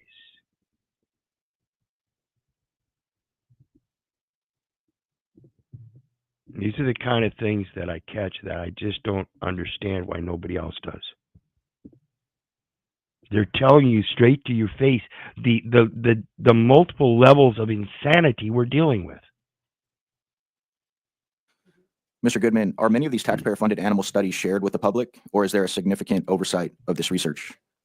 You essentially needed a degree in information technology to navigate the federal spending databases to find any of this stuff. So what you found is we're not being very information transparent with what we're technology. Yeah, and he said you literally need a degree to be able to trace it through this technology. See, this is Who's writing the program? Well, and see, that's part of the protection of this blockchain. See, that's what this blockchain technology is. It's a chain of title, and unless you have specific permissions, you're going to have a hard time finding that chain of title, and that's why he said you somewhat need a degree in communication technologies and stuff. You got to be able to read between the lines and read what's written in the shadows, all that kind of shit. And it's computer-based language. That degree should, I Not at all, feel, and it's by design. Should come from that spiritual foundation and that faith. Right, and that's why I say the AI folks, I don't care who's trying to instill any kind of fear in you, the AI will never overcome mankind because AI is dependent on mankind's input. Okay? It can't Natural supersede that. Yeah. Did you say that Dr. Fauci, in your estimation, had funded close to 95% of these animal research projects? Yeah, in our analysis, Dr. Fauci funded about 95% of the transgender animal experiments. Okay. Imagine that. That sucker's into all kinds of shit, ain't he? Yeah, buddy. Found in some. You know, since they're researching monkeys and stuff, you know, what about AIDS? Remember AIDS? See, that was also the same kind of concept back then, I believe. They were talking about it was a gain of function experimentation. Some research that the EPA under President Trump is planning to reduce the agency's animal testing by 30% by 2025 and completely by 2035. Mr. Goodman, can you explain why that's a win for the American taxpayer? Absolutely. Animal testing is incredibly time-intensive, inaccurate, and expensive, and it's not very good at predicting the human health effects or environmental effects of chemicals and pesticides. And right now, what we are doing to test human effects is poisoning lab animals, forcing them to breathe wildfire smoke simulated in a laboratory by burning different types of foliage and pumping it into animals' cages, making them obese to simulate what it would be like for obese people to be exposed to wildfire smoke, shooting off handguns and rifles and forcing animals to breathe the emissions and gun control experiments, and the list goes on. And that's what's happening currently at the EPA after the Biden administration overturned the Trump plan to phase out animal testing. Mr. Goodman, one more question. You've also been outspoken about the COVID-19 outbreak stemming from Dr. Fauci's U.S.-funded research at China's Wuhan lab. What are the public health risks if we continue some of these outrageous animal studies? We're flirting with disaster if we continue to fund dangerous virus research, both abroad, like in Colorado, where Fauci greenlit this bat lab. They're trying to import hundreds of bats from Asia to build a new lab in Colorado to do virus experiments with Ebola, Nipah, Lassa, deadly viruses for which there's no cure. It's just a matter of time before we have another pandemic on our hands if we let mad scientists run amok with our money. Ooh, I got to rewind that and let them say that again. I might do it several times because that's strong language, and I love it. I love it. I love it. I love it. See, I am so tired of the lies. Levels of cruelty. Well, yeah, and so when we start putting the truth out there, I think it's imperative that people comprehend exactly what's being said, and that people like myself that have been screaming out against this since the inception, it's the reason why we don't take vaccinations. It's the reason why we say, fuck you, you're not my daddy. We know better. Research both abroad, like in Colorado, where Fauci greenlit this bat lab. They're trying to import hundreds of bats from Asia to build a new lab in Colorado to do virus experiments with Ebola, Nipah, Lassa, deadly viruses for which there's no cure. It's just a matter of time before we have another pandemic on our hands if we let mad scientists run amok with our money. Like in Colorado, where Fauci greenlit this bat lab. They're trying to import hundreds of bats from Asia to build a new lab in Colorado to do virus experiments with Ebola, Nipah, Lassa, deadly viruses for which there's no cure. It's just a matter of time before we have another pandemic on our hands if we let mad scientists run amok with our money. Like in Colorado, where Fauci greenlit this bat lab. They're trying to import hundreds of bats from Asia to build a new lab in Colorado to do virus experiments with Ebola, Nipah, Lassa, deadly viruses for which there's no cure. It's just a matter of time before we have another pandemic on our hands if we let mad scientists run amok with our money. like in Colorado, where they're trying, Fauci greenlit this bat lab. They're trying to import hundreds of bats from Asia to build a new lab in Colorado to do virus experiments with Ebola, Nipah, Lassa, deadly viruses for which there's no cure. It's just a matter of time before we have another pandemic on our hands if we let mad scientists run amok with our money. Like in Colorado, where they're trying, Fauci greenlit this bat lab. They're trying to import hundreds of bats from Asia to build a new lab in Colorado to do virus experiments with Ebola, Nipah, Lassa, deadly viruses for which there's no cure. It's just a matter of time before we have another pandemic on our hands if we let mad scientists run amok with our money. This is the House Oversight Committee. And that sounds like what they call conspiracy talk. You know, that's what it sounds like, right? Now it's no longer a conspiracy, is it? Yeah. No. No. Amazing, amazing, amazing. Well, listen, guys, I got to take a break.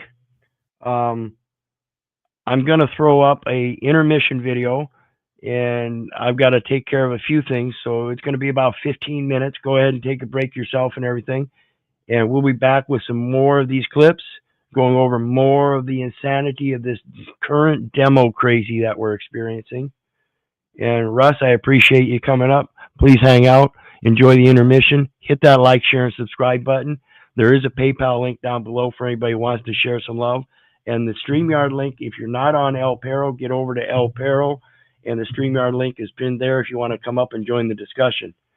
Please enjoy, and let's go. You say about 15 minutes? Yep. Right. All right. We'll see everybody back then.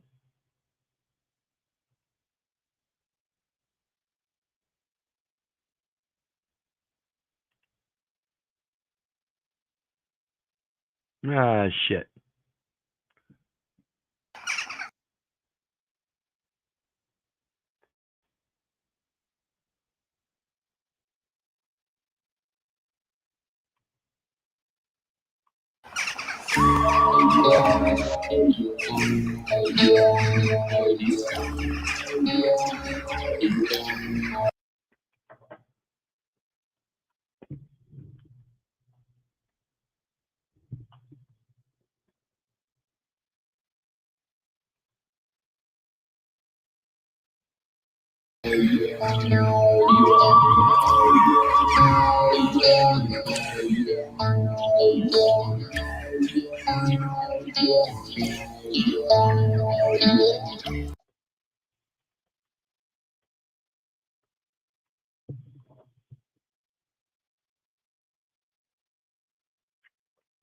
Don't know what happened to the sound bits here. I'll have to go back and try to redo it.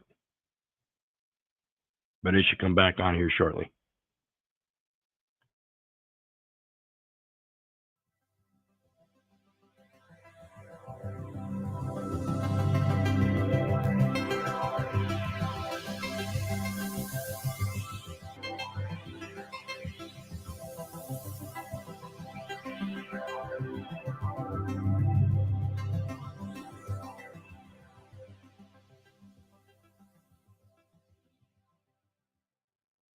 Who's your daddy?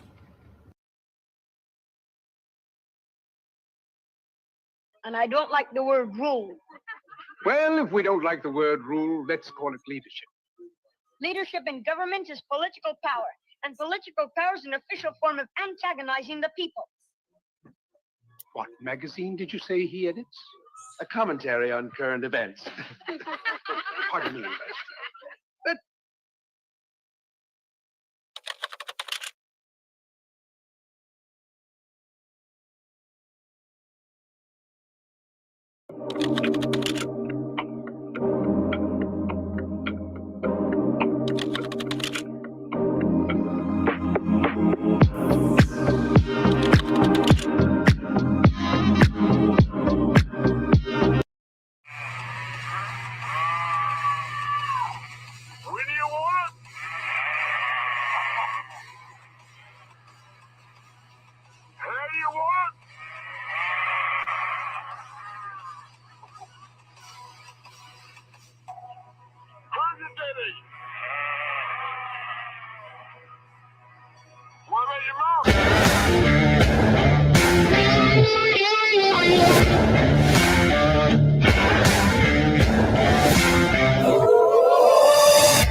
talking. I talk, thousands watch. You talk, 100 watch. I'm sorry, I didn't realize I was up here. I was backstage restreaming. Fuck slaves, I do thousands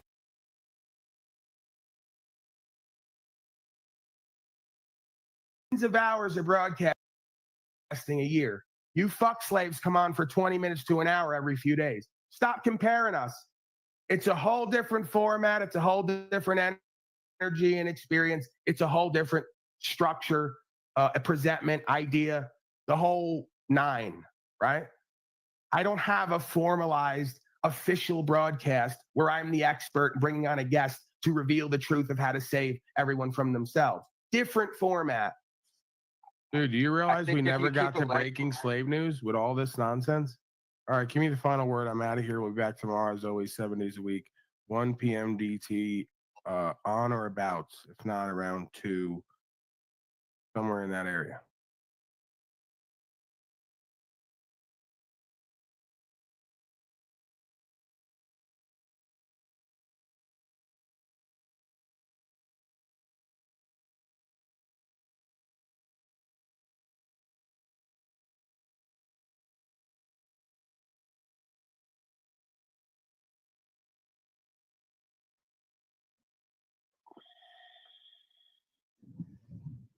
It's a bit.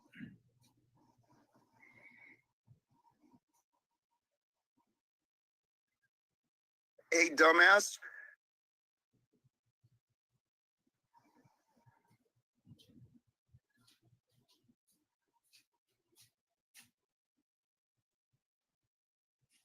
Oh. Humble, baby. Purple. I think we just got womped on in sign language.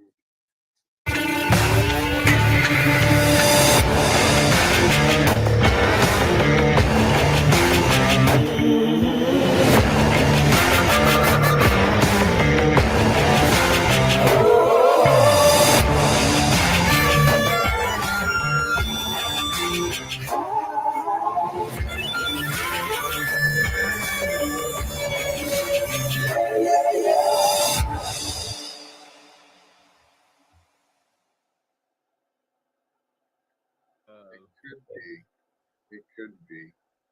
This experience I'm living, I'm doing my best to explain. Where's Jesse? Jesse's gone. I wanted him to see Baby Hitler over here and see how he thinks about him. Jesse's gone. Who's Baby Hitler? Who do you think is Baby Hitler? Take one guess of the people on the panel.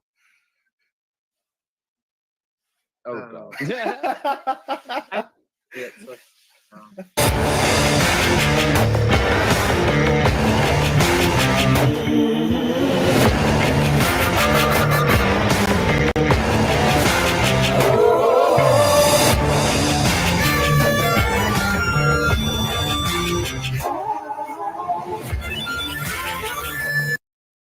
What is Senator Shortbus?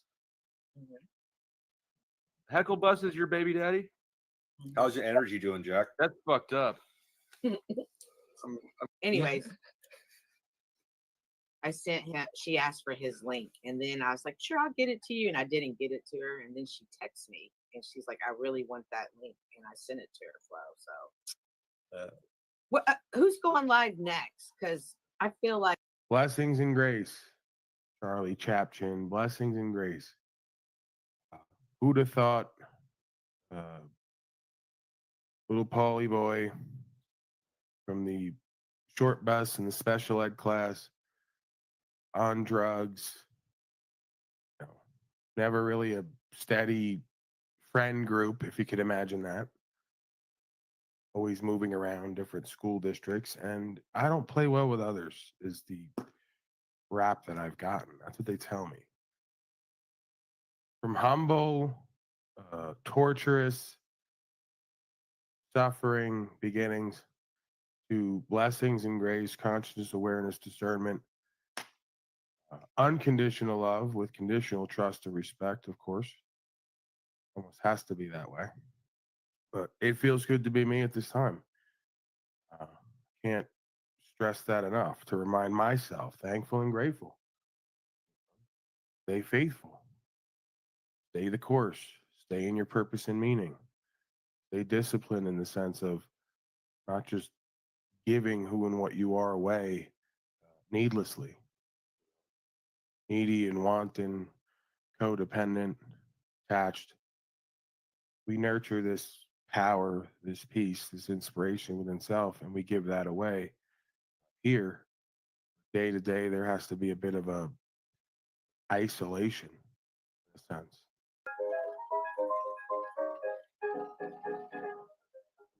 All right, enough of that. Ladies and gentlemen, Charlie Chaplin, famous silent movie actor. Do you see what they're doing though, Paul? They're such terrible. Do you see what they're doing? Do you see what they're doing though, Paul? Do you see what they're doing though, Paul? Do you see what they're doing though, Paul? So I'll never do a bit or be part of a bit. He's been doing this for 3 days. Numbers are up.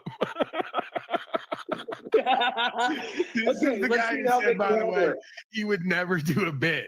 He goes, I'll never do a bit or be part of a bit. He's been doing this for 3 days. For 3 days, he's been doing this.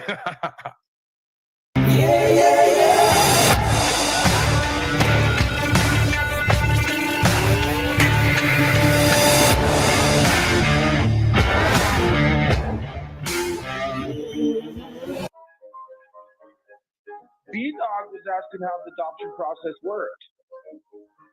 Woo! That's what I'm talking about, boys. That's how it works, motherfuckers. See how that works?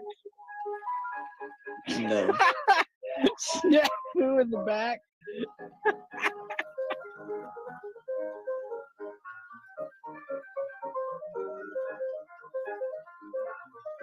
Celebrate the time, come on!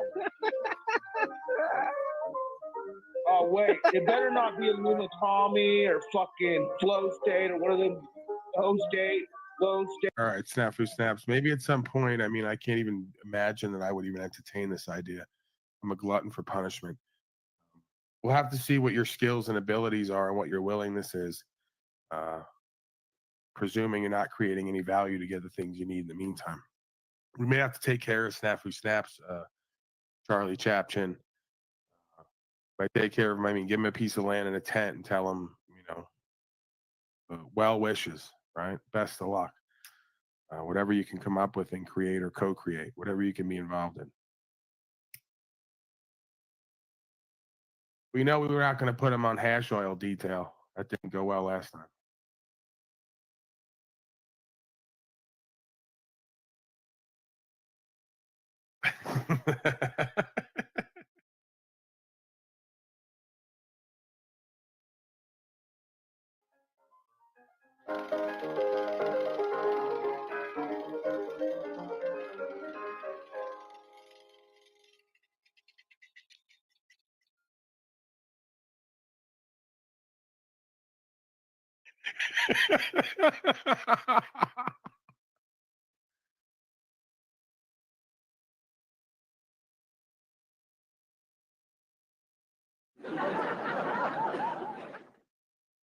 Oh man, I just love those silent films.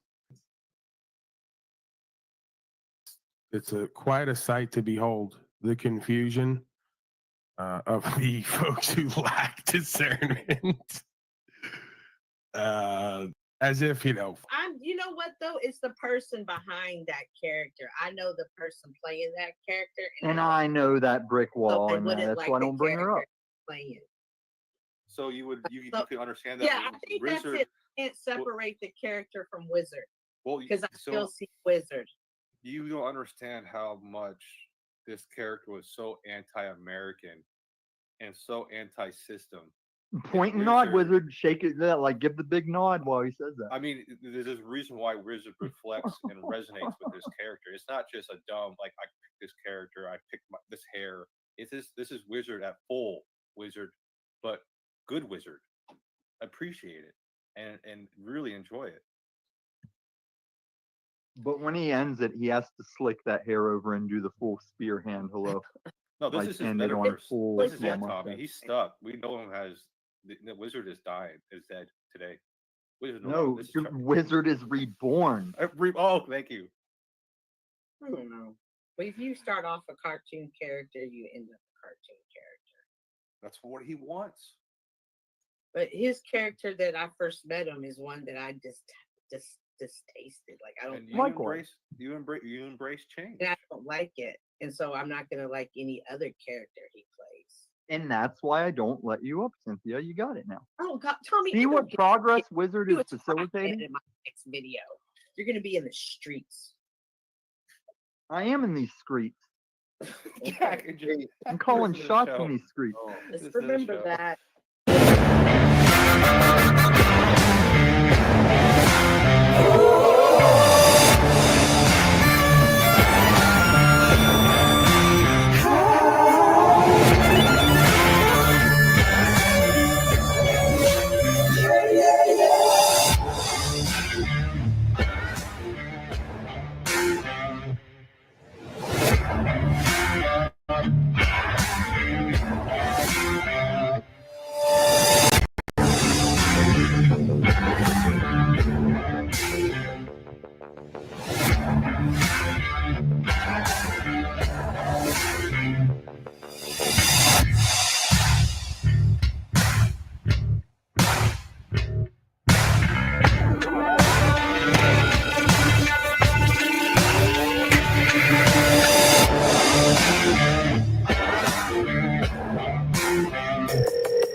And thank you. I hope everybody enjoyed that.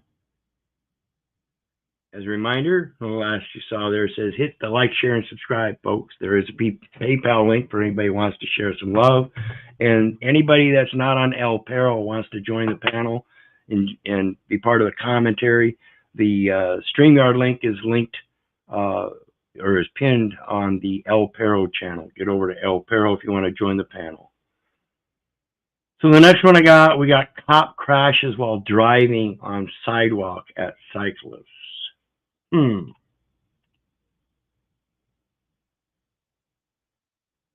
would never call me names if I was out of this uniform. You know why? Because bad things would happen to you. You want to know why? Because bad things would happen to you. Yeah. Bad things happen to us when you're in uniform. Are you trying to say they'd get worse? Come on. Now, this is the idiocy these guys pull. I mean, he uses his lights, siren, horn, everything. Watch what this fool does. This is the kind of people we have as policy enforcers. And the insanity of their feelers and emotions. Again, proof positive they know not the law at all.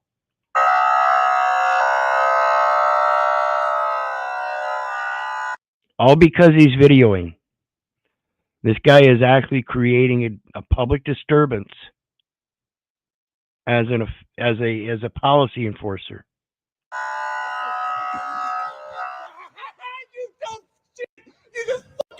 And just ran into the building with the city property. Hit your own building, you dumb piece of shit. Oh my God. Oh my God. What the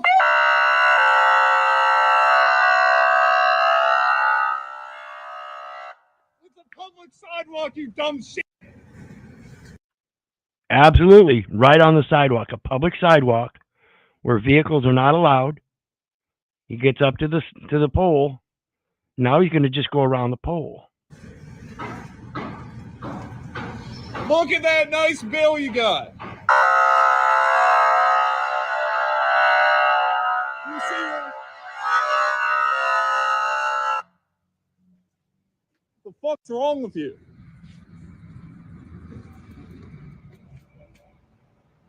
See, if this officer really had any kind of authority, don't you think he'd have just got out and arrested the guy? But no, he creates a public disturbance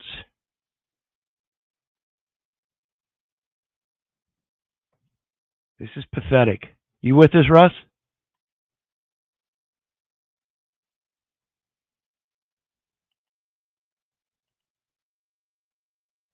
Evidently not. Not back yet.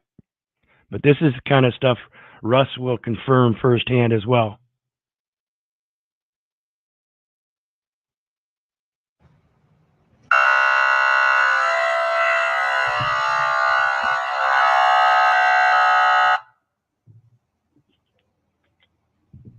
You see this guy?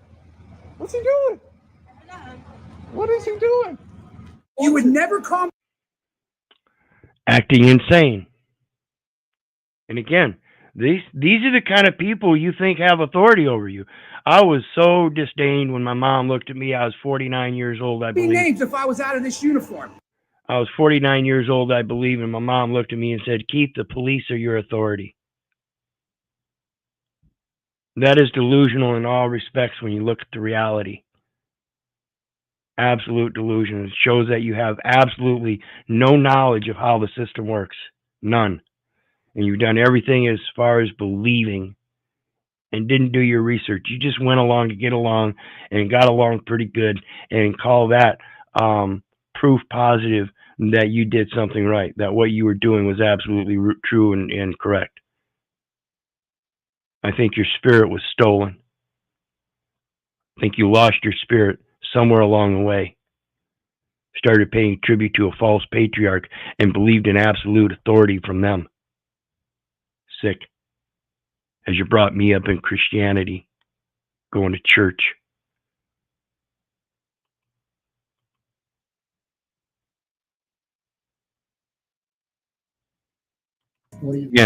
Again, folks, just one of those points I want to point out. Do not believe me. Do not believe the neighbor. Do not believe the government. And for crying out loud, do not believe your mother. Do your research so you know. Another one about that public view doctrine in photography and First Amendment audits and such, and maintaining oversight over your public officials.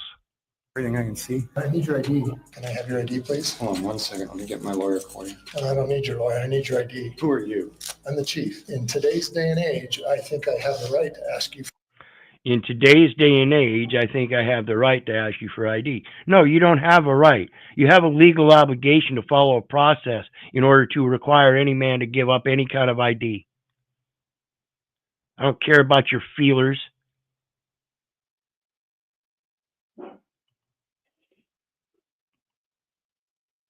I'm the chief. In today's day and age, I think I have the right. In today's day and age, there are laws, and you have to abide by those laws just like anybody else. I don't give a fuck if you're a chief. To ask you to identify yourself. Is it not a public lobby? It is. Is photography a crime? I need your ID. I'm asking if photography is a crime. I need your ID. It's a yes. See, it's a yes/no question, as the man says, and he refuses to answer it. It would break down his lie that he has authority to demand ID. Or no? I need your ID. You're walking around my lobby. My lobby. That's suspicious. Yeah, my lobby. No, it's not your lobby. You work there, and you work for the people, a different body of government who delegates the authority you pose as authority over them. To me. My lobby. I'm someone who checks up on the government, and it's suspicious to me that you're so worried about the people putting cameras on you. What are you doing wrong? And this goes to the insanity of all these people crying and whining about Doge, Department of Government efficiency, and Elon Musk and Donald Trump as far as the business aspects go, and auditing those the record so that they can make sure that the money of the people are handing over is being delegated officially and properly as so appropriated by law. Not by, again, somebody's feelers and emotions and personal conduct or personal contacts with other people with this nepotism, systemic nepotism. I'm not doing anything. Then why are you so worried about the camera? I need to know who you are. You are doing something wrong right now. You're trying to demand ID unlawfully. Am I detained or am I free to go? No, you're detained. I am. No, you're detained. Now we get to the reasonable articulable suspicion of the crime. Or is it just because your feelers are hurt? This is the ignorance. Detained? All right, so we're going to do an unlawful detainment. I have the right to be in here and film my public servants. But what was your name? Can you verbally give it to me? No, it's okay. You can't? You got my name right. Is that what you tell the judge? I don't tell the judge that, no. No? Because you got a little bit more respect for the judge than the general public? You're dismissed. Thank you for coming. Got a little bit more respect for the judge than he does for the general public because he knows he's under the authority of the judge. He has to do what the judge says. Because the judge is the one that knows the law, right? The judge is the one that's going to back him up. See, and that's the problem with this bullshit blue line shit. See, you don't gain or deserve or earn the respect of the people when you're the corruption, and then use other officials as part of that base of corruption to support you in your idiotic discernments because you don't know the law and you do many things based on your feelers. And again, it's systemic, folks. These kind of people, no matter what their age, and that's another point I want to make. People getting into this kind of capacity in life, in oversight of the people as a matter of protecting and serving, have to have that ability of protecting and serving as a real man. And that means they have to have a good discernment, not some of the 19 or 20-year-old. That's way too young.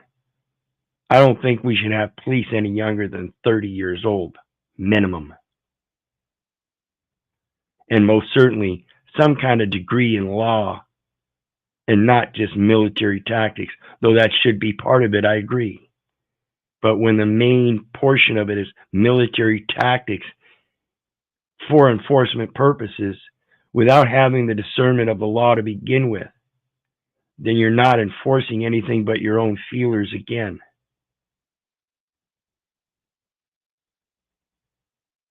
You with us yet, Russ?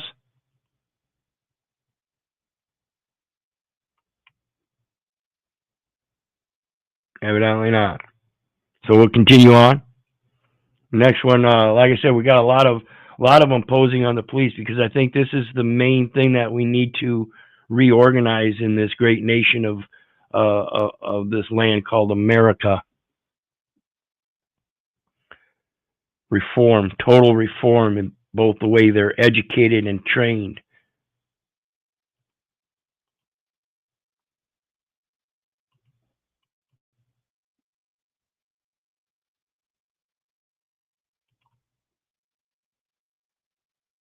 Get that light out of my face. I ain't gotta get nothing out of your face, man. This is my house.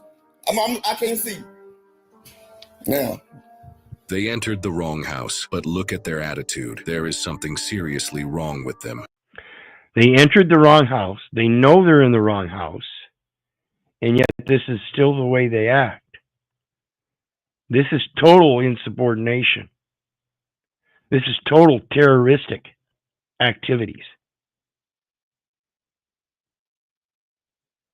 This is total assertion of absolute authority, particularly in the face when they're wrong.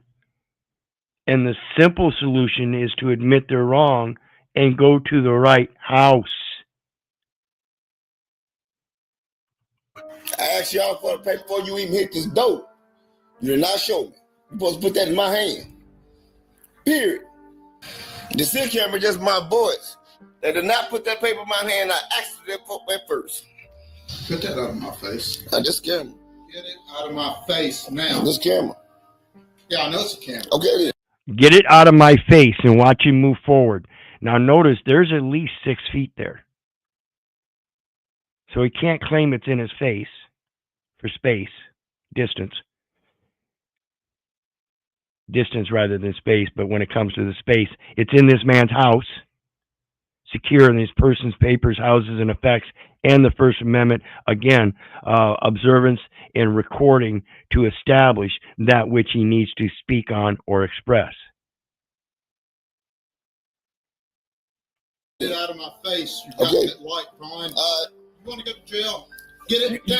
Give me that rest. Give me that warrant. I asked you for a warrant. Put the light down. I ain't got to put my light down.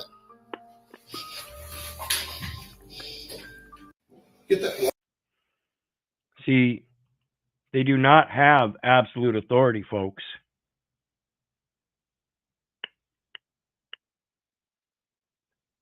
Not at all. None whatsoever. I don't speak to them so politely. And that's why. They come up to me with their Babylonian speak and don't know what they're saying and profess that they do, and they profess that they know this and they know that, when none of it's true. Again, all I've ever seen is they have support of other people in that setting of administrative services saying they have authority over everybody when they don't.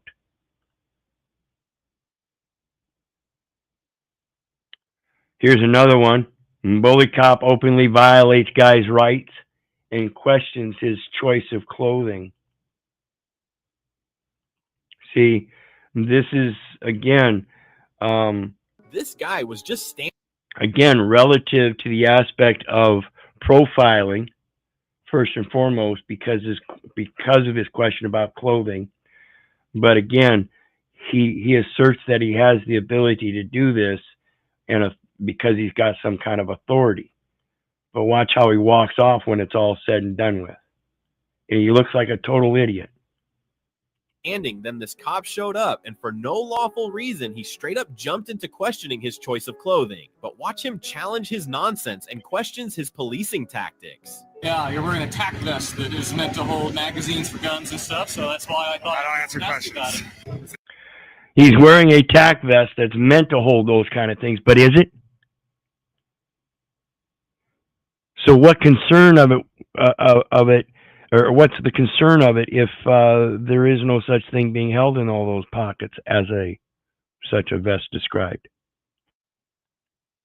So already we see a nonsensical form of questioning, and again, it's in a format of a profiling because of its usage by intent as a tactical vest for such things. But obviously it's not being used at that time. But that line of questioning still poses the profiling. These people are idiots. Is it illegal? No, it's not illegal at all. Like I said, you're not detained. I'm just coming over here to ask you why you got a tack vest on. And is that your job? Yeah, actually it is. It's your job to ask people about things that aren't illegal? Yeah, about their clothing choices in a public place like this. Yeah, Yeah, see, that's his job. That's his job. I'm just doing my job. What's up, brother? Not much.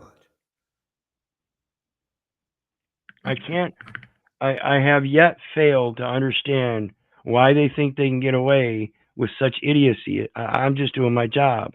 And in this case, his job is so fucking insanely ludicrous, if that's truly what it is.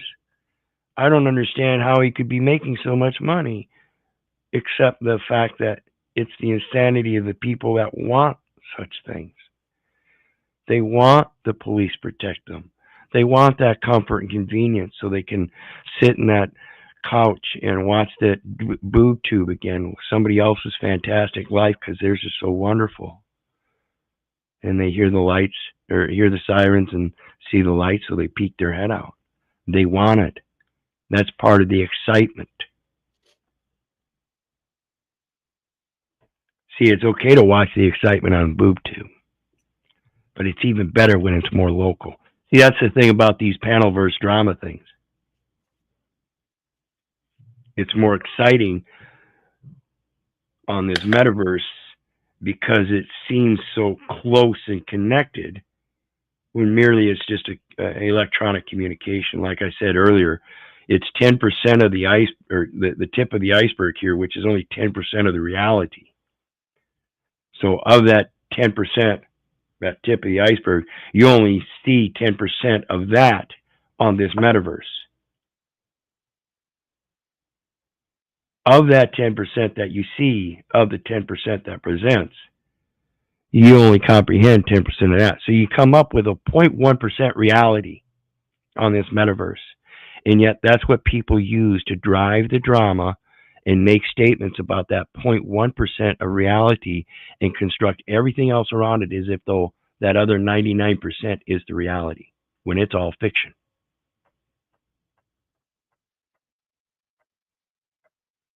Do unto others as you would have them do unto you. Shut the fuck up. You ain't got nothing nice to say, shouldn't say it at all. That's it. Pretty simple concept. Totally. That's discrimination. Okay, I can walk up anybody I want and ask questions. It was just an interesting clothing choice, and I was intrigued. Fair enough. Do you have anything in the pockets? I don't answer questions. You got like a... Oh, now he's going to go to investigatory questions. Looking for things unseen. Fifth Amendment. Trying to get somebody to testify against themselves to a crime that ain't even been committed yet, ain't even been suspected yet, but if there's an inkling, he can use it, and goodness gracious, that's great discernment for enforcing the law. Oh, while having a shit-eating grin on his face. Yeah, exactly. These people are insane and delusional. They enjoy it. These are the kind of people that enjoy it. It's sick.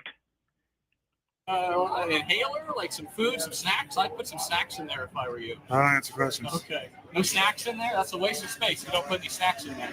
That's a waste of public resources, bro. This guy was Absolutely a waste of public resources. Fraud, waste, and abuse. That's what Doji's all about. There's plenty of that. At all levels, and most systemically at the bottom. Cop doesn't know the law credits. People's court audit. Let's take a look at this.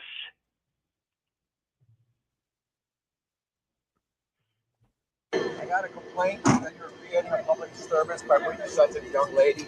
No, sir. See your ID. No, sir. We did not. We have everything on there. I know. We didn't say anything. I'm going by what she said. I need your identification. No, sir. No, sir. Okay. We have freedom of...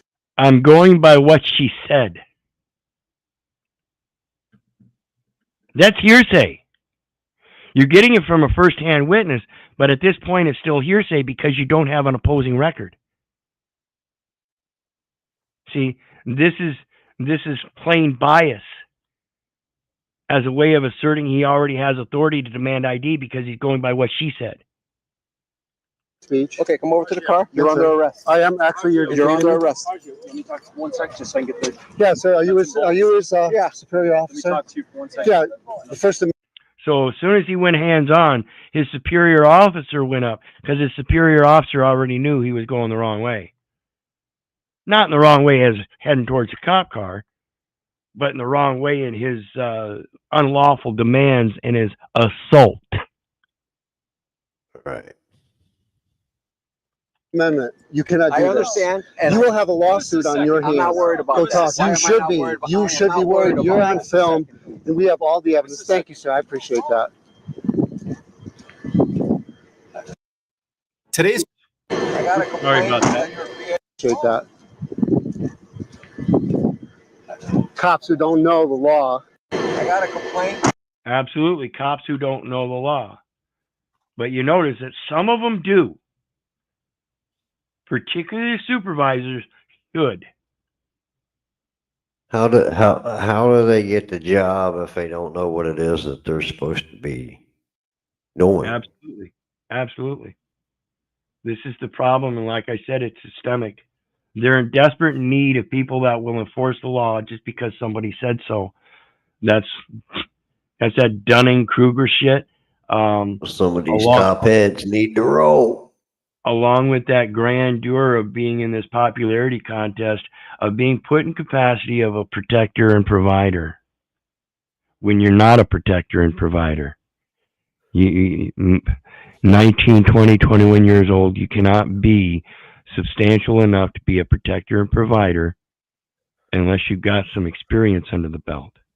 Particularly if that thing that you're protecting and providing is not just a woman and maybe some children, but an entire community. You have to have a great discernment for that kind of stuff. And that's the failure. Not only is there not a great discernment, but there's not a great comprehension for lack of that concise English, plain writing, reason and logic through that bastardized English. And everybody thinks it's so great.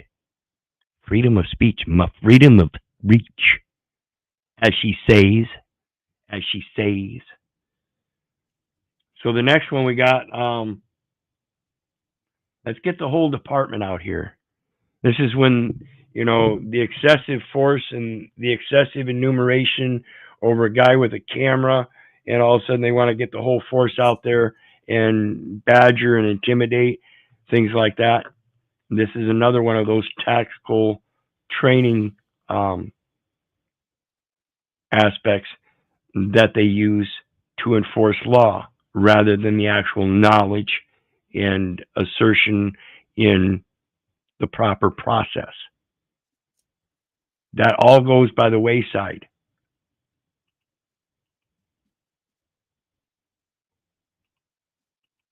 This guy was going to the gym peacefully when this cocky Sergeant Bonzo followed the guy and stopped him in his tracks. But watch this guy challenge him and his minions. I need identification from you right now, okay?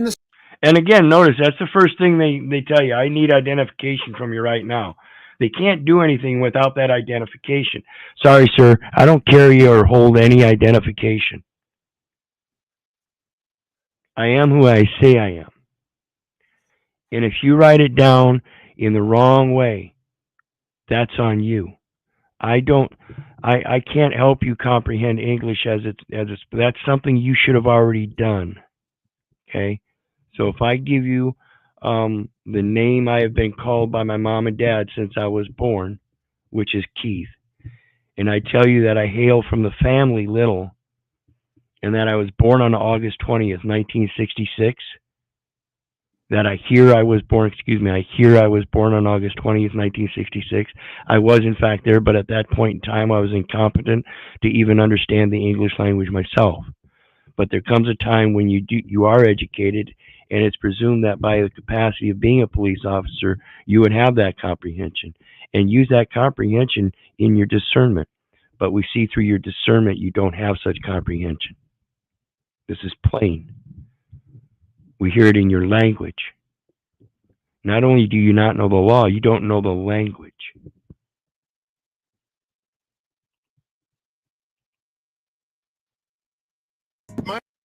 Oops. Let's finish this one first. The state of Utah, if I'm investigating a crime, you have to provide identification to me. And even if you're not involved in the incident, then you can still be charged with failure to comply. I don't or provide information. On me, obviously. You don't have any. What's your name?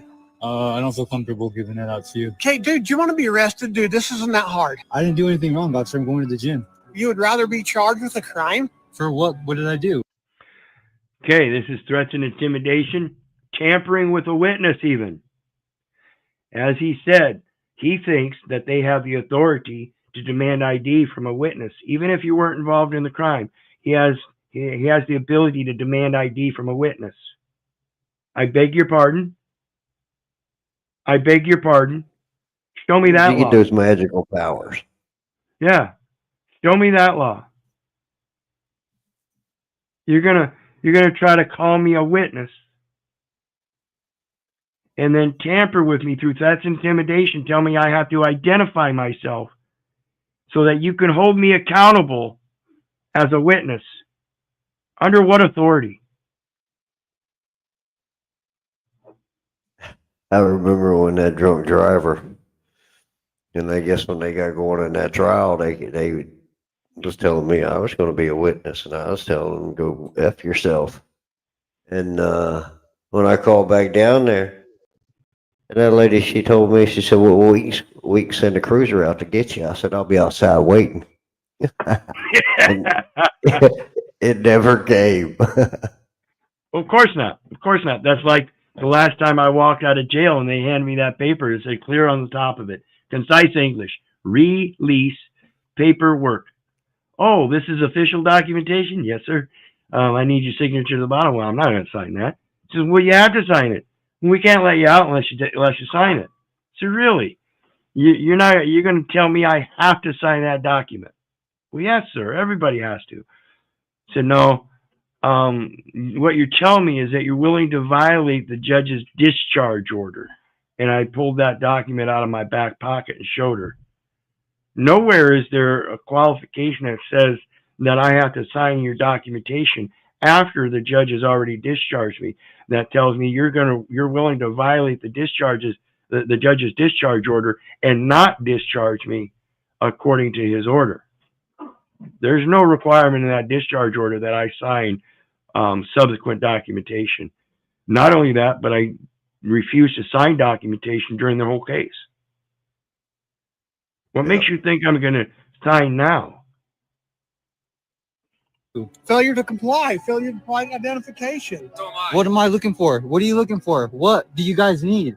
Now we have 3 officers. We just need to know what your name is. All right, well, now we have 4 officers coming up. I know what you're not. All right, I was about to give you my name, but let's just wait for all the 4 officers to pull up. Let's wait for 10. Shit, let's get the whole fucking sheriff out here. Let's get the whole department out here. You know what? Let's get your higher commanders out here. This guy.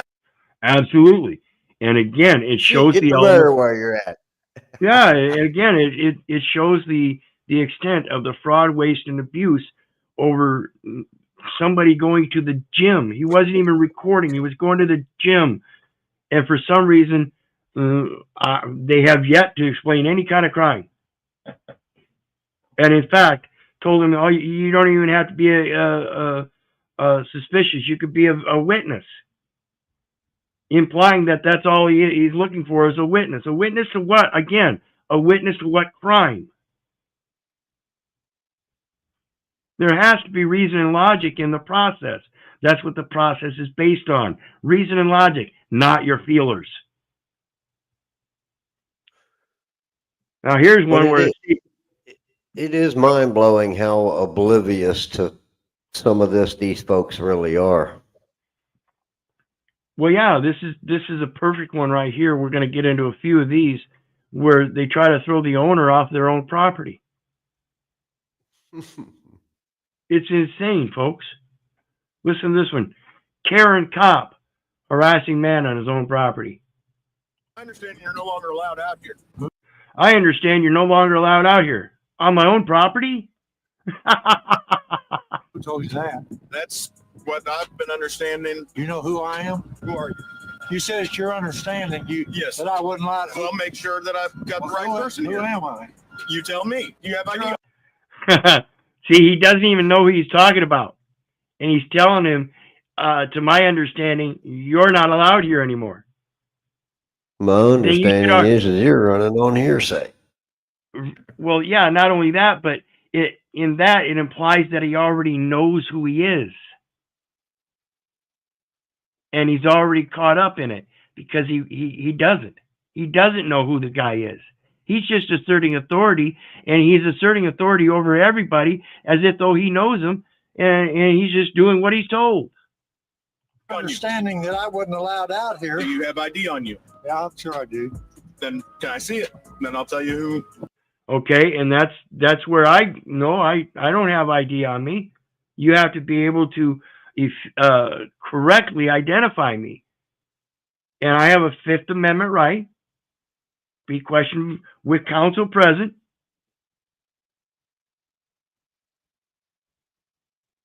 Where 2 or more people come in my name. Therefore I am. See, it applies to yourself and a second witness, your counsel. You, sir, have misidentified the owner. You still don't need his name. I am the owner. I believe you are. I was told that you're out walking on the interstate. You're not allowed to be walking on the interstate. Who told you that? It doesn't matter, sir. It doesn't matter, sir. Yes, it does. If you're going to, again, bring in a witness, now you have to be able to identify that witness. Okay? You're saying that this man is doing something wrong and you have a witness to it, and that's your authority. You have to prove your authority. You need to go. I was being polite. I'm not going nowhere. You're not going anywhere. No, I'm not going nowhere. Okay, you need to leave. I'm being polite. No. You're asserting some false authority without knowledge. particularly first-hand knowledge. You got a court order says I got to leave the premises? That's what I've been. Let me see it. I don't have it with me. I'm not leaving. I don't have it with me. That's what I've been told. See, there's no record of it. It's just like the prenuptial earlier. Okay? Right. Well, we're gonna move on the fact that that doesn't exist. If it shows up later, then it will be enforced. But you can't enforce it if it doesn't exist. Oops. Okay, turn around. Put your hands on top of your head. What's the reason for arresting him? Failure to comply with the lawful order of a police officer. But you didn't show him. You didn't show him a court order that Doesn't matter, he's sir. supposed to be Put here. the camera down. Sit down. Sit down. Sit down, sir. Yeah. Put the camera down. My understanding. And then he went after the cameraman. Now, I would be kind of surprised if that warrant was issued for two people at the same place at the same time, claiming that neither one of them's the owner. So again, we have a tampering with a witness, as well as kidnapping. Let's never forget the kidnapping charge. Anyone caught stealing one of the children of the brethren of Israel and making merchandise out of them shall be put to death. You shall put evil away from amongst you. And they do this all for commercial purposes, folks. Yeah, they're definitely selling. That's the only real enforcement they have under these statutes, since they are considered contract terms and conditions required to implement - commercial items, commercial services. The next one, it says, it's your property. Cop gets trespassed and refused to leave. Another one where they refuse to understand it's the owner that you're violating.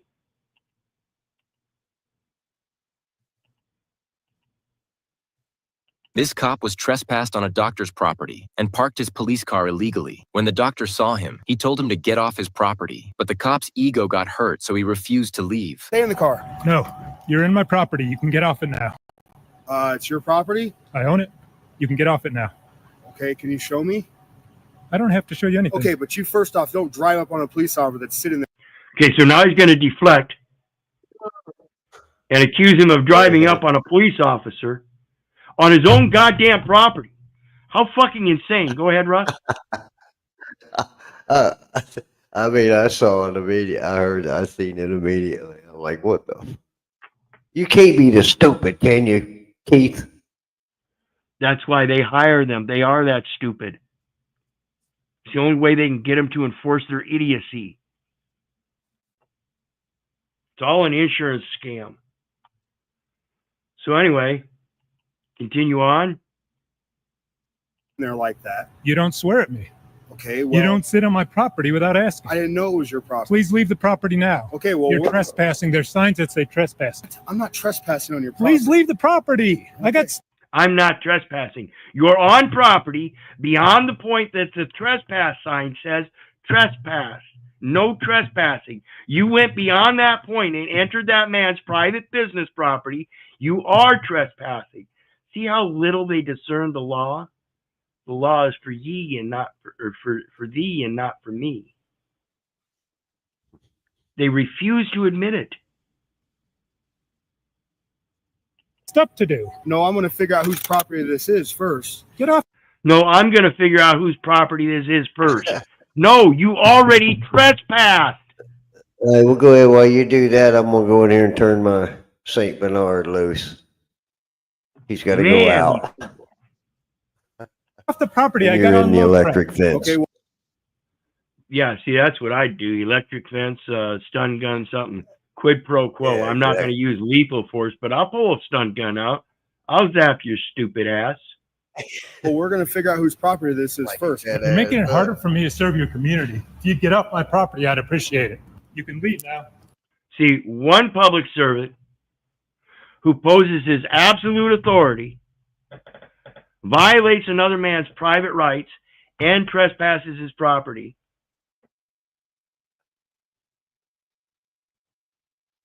Man, these people. In that, they distract from the other man's service to the public. See, we are in fact to a degree, all each other's brothers keepers. That's that public service to each other. Do unto others as you would have them do unto you. This shows this officer would rather have you violate him. This cop is a real danger for the society. Absolutely. Absolutely, because I'm telling you right now, like I said, if I had a stun gun myself, I would most certainly be willing to use it in such a situation. Get the fuck off my property. I've already told you way too many times. You are, in fact, violating the law, and I do, in fact, in good faith, believe the law will support my actions. Castle doctrine. The fuck off. They're chuckling just the thought about if you just, if the old boy would have had one and it just pulled it out, you know how they. Well, you know about curtilage. It probably scared the shit out of that old boy. Anyway, we got the next one. Nazi Germany in Columbus, Ohio. Again, somebody that's believing that similar ideology of mine. Through my observances, I see America slowly becoming Hitler's willing executioners, full of people just doing my job. And this is my job. Any more obstacles for me? You guys have already given me a huge obstacle just to enter into my building and do what I have a legal right to do, which I will be following up with a civil lawsuit. Everyone involved, they got your name, badge number. I have this guy's information. I have the policies. I have the state statute here for Ohio. And this guy thinks it's funny. He watches these videos and he still thinks it's hilarious. But, you know, I'm saying you're going to lose your qualified immunity. Is it really worth it to not uphold the law, which you swore an oath to do? Are you a patriot or not? No? Yeah. Are you a Biden supporter? We told you exactly how to accomplish what you want to accomplish. You're just parroting a bunch of nonsense that doesn't even follow the law. So, okay, so they think the ORC 149.43 B2 is nonsense. And also their own policy verifies you don't need an appointment. They can't create unnecessary obstacles. You're creating more obstacles for me. You guys have already. Yeah, see, they're trying to tell him he's got to get an appointment, that there's a process. No, they're supposed to be at the disposal to provide the Freedom of Information and Privacy Act information and stuff like that according to the public's need. That's their actual job. They're the holder of the public record. In that, they have an obligation to the obligee as pursuant to a contract with the obligor, their superior, their authority, the ones that give them that job. And like I said earlier, when it comes to these magistrates, the chief magistrate in your Constitution will show is the governor. The next one is get the fuck off my land, bitch. Another one. These people think they have the authority no matter where they're at. That's not so. This officer incorrectly accused the owner of trespassing on their own property, when actually it was the officer who was trespassing and refused to leave. Imagine that. It's the same scenario, and like I said, it's systemic. The belief that these people have absolute authority identifies and multiplies itself systemically. They use the same concept of their own self-imposed authority because they wear a badge and somebody else said they have that authority without actually knowing the law. Do you have permission to be on the property? And what would you do if I don't answer that question? I have the right to investigate further whether or not you belong on this property. And how would you do that? I would contact the property. Why don't you do that? I would contact the property owner. In today's day and age, they would contact the property owner. How do you suppose they would contact the property owner? They would get on that little device and find out who owned that parcel and get a communication number, a telephone number, and call them on the phone. So that when he called the owner, guess what? This man's phone would ring. Too easy. Too easy to identify through a documentation that they already have. They're demanding that this man give them documentation that isn't required. But first of all, I need you to identify yourself as part of the investigation. This is private property. I don't know if you have the right to be on this property. It's a house on the... I don't know if you have the right to be on this property. Therefore, I came on and trespassed this property to make sure that you're not trespassing. In that, I need your identification. No, you should have got the identification of the property owner first and called them and asked if this man in this vehicle with this license plate number should be on that property. Had you done that, you wouldn't have entered the land to begin with. There is a process. Construction. Do you belong to this house? Why don't you call the property owner? I need to determine who you are so I can call the property owner and find out if you're allowed to be here. He needs to determine who this man is so he can call the property owner. No, you need to go to the record to determine who the property owner is so you can call them. You don't need nothing with this man. Here. If you shouldn't be on private property, then you're trespassing. Thank you. So why don't you determine that? The property owner, is that correct? You have rights to be on the property. So you are going to first identify me, Yes. right? And then what do you plan to do? I would like you to leave. Do you own the property? You don't own this property. And what, you just answered that question yourself. I'm not leaving the property. Let's go, bro. Let's go inside my house. So I need for you to confirm that. Get the fuck off my land, bitch. This officer. All I needed you to do was confirm that you're the owner.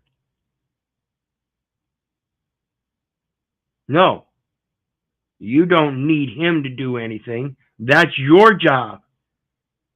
Your job is to confirm who the owner is and contact them, as you said.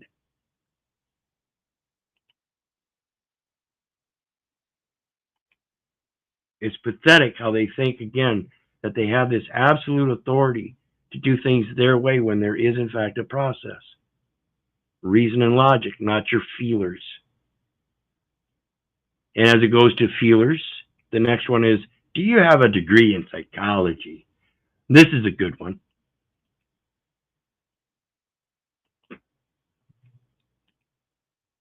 This cop demands to enter man's house for a welfare check on his mom, but the homeowner's response puts him in his place. Yeah, what's going on? So your mom's nursing company want me to come do a welfare check on her. They're here doing it right now. Okay, well, they call law enforcement to come out. So there's already somebody there to do a welfare check. And the reason for the welfare check is kind of similar to a situation I'm facing with my companion in developmental stages of dementia as she grows older. So there are certain concerns, of course, where we may need to have the assistance of certain people, but it certainly wouldn't include somebody that doesn't have a medical degree, a psychology degree, and isn't there merely as a law enforcement agent when there's no law that's been broken. Okay? The community care concern is already taken by appropriate people with the requisite licensing and care management degrees and knowledge, and particularly probably with better intent, or more specifically guideline intent, as it relates to medical and mental conditions rather than some kind of law. Here, check on her. Can you see her right there? Yeah, but I'd like to go speak to her. Make sure No, you ain't coming inside my house. But I'd like to go speak to her to make sure she's okay. This is where the psychology degree comes in. Ain't none of your fucking concern. That part is already taken care of by the appropriate people, the appropriate professionals, those so already determined by degrees and licensures to be conducting their activities in good faith, specifically related to the topic of that community care call. Why you always give law enforcement a hard time? Because I watch too many YouTube videos. You believe everything you see on YouTube? I wouldn't have said that. I watch too many YouTube videos. Maybe I do watch YouTube videos, and that has some kind of influence as to my observance. But I wouldn't say I watch too many. I should watch more. Nah, I'm not even going to do that. I'm not even going to say that. I watch what I watch, and I compare it to the reality I see in society. It's like this mustache.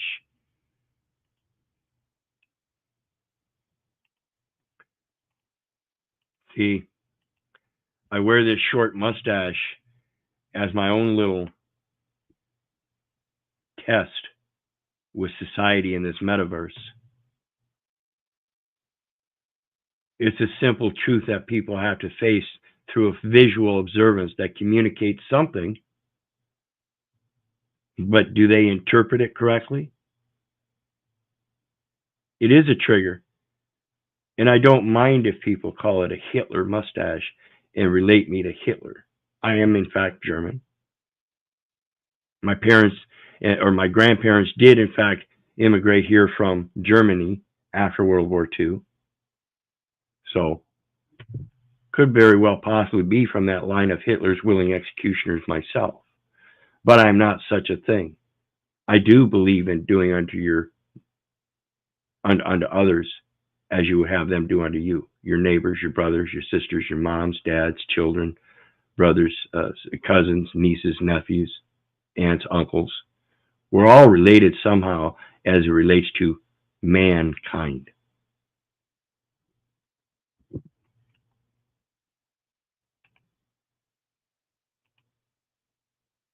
So, does this guy have a degree in psychology as he stands here and tries to play this psychological game? Incompetent, even in that. Listen.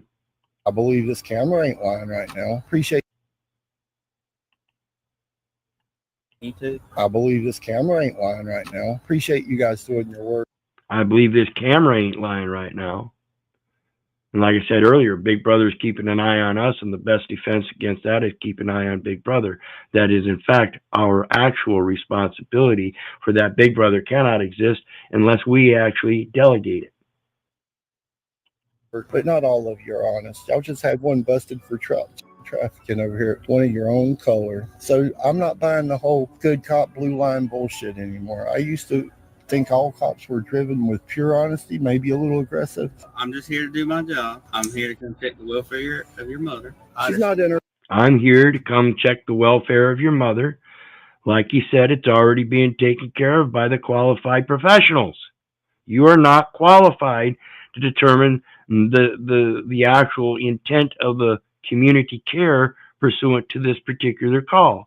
Now, if it was somebody that had a gun there and was professing suicide or something like that, that might be a different situation, but that is not this situation. I've been briefed on that. And you have a degree in psychology? Do you? No, I know my mama. No, he's not asking or saying that he does, but he does have a firsthand familial kin connection that would say that even above and beyond the psychologist and psychiatrist, perhaps, he would know better what his mother is going through. So even above and beyond possibly their associate degrees and professionalism, he would even know better. Possibly. So it doesn't take a psychology degree. It takes that first-hand experience. I know how she feels. All I need to do is make That's not going to happen. You can take no for. All I got to do is make sure. No, you don't got to do nothing. It's already done.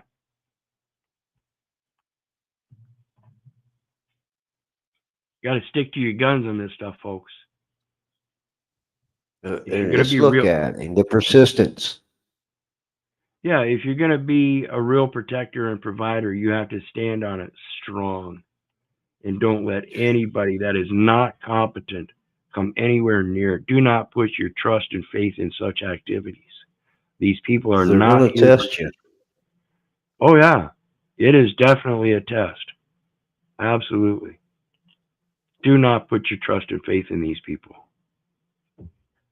Now, the next one I got, citizen arrested for calling mayor a fascist. We got citizens out there calling Trump fascist. Or not, well, yeah, Trump and Elon.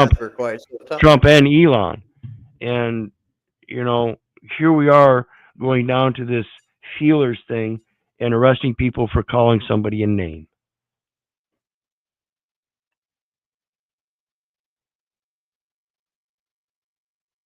Trying to walk out the door and you stop me from walking out the door. That was Noah Peterson being arrested after he called his local government fascist, ironically proving his point.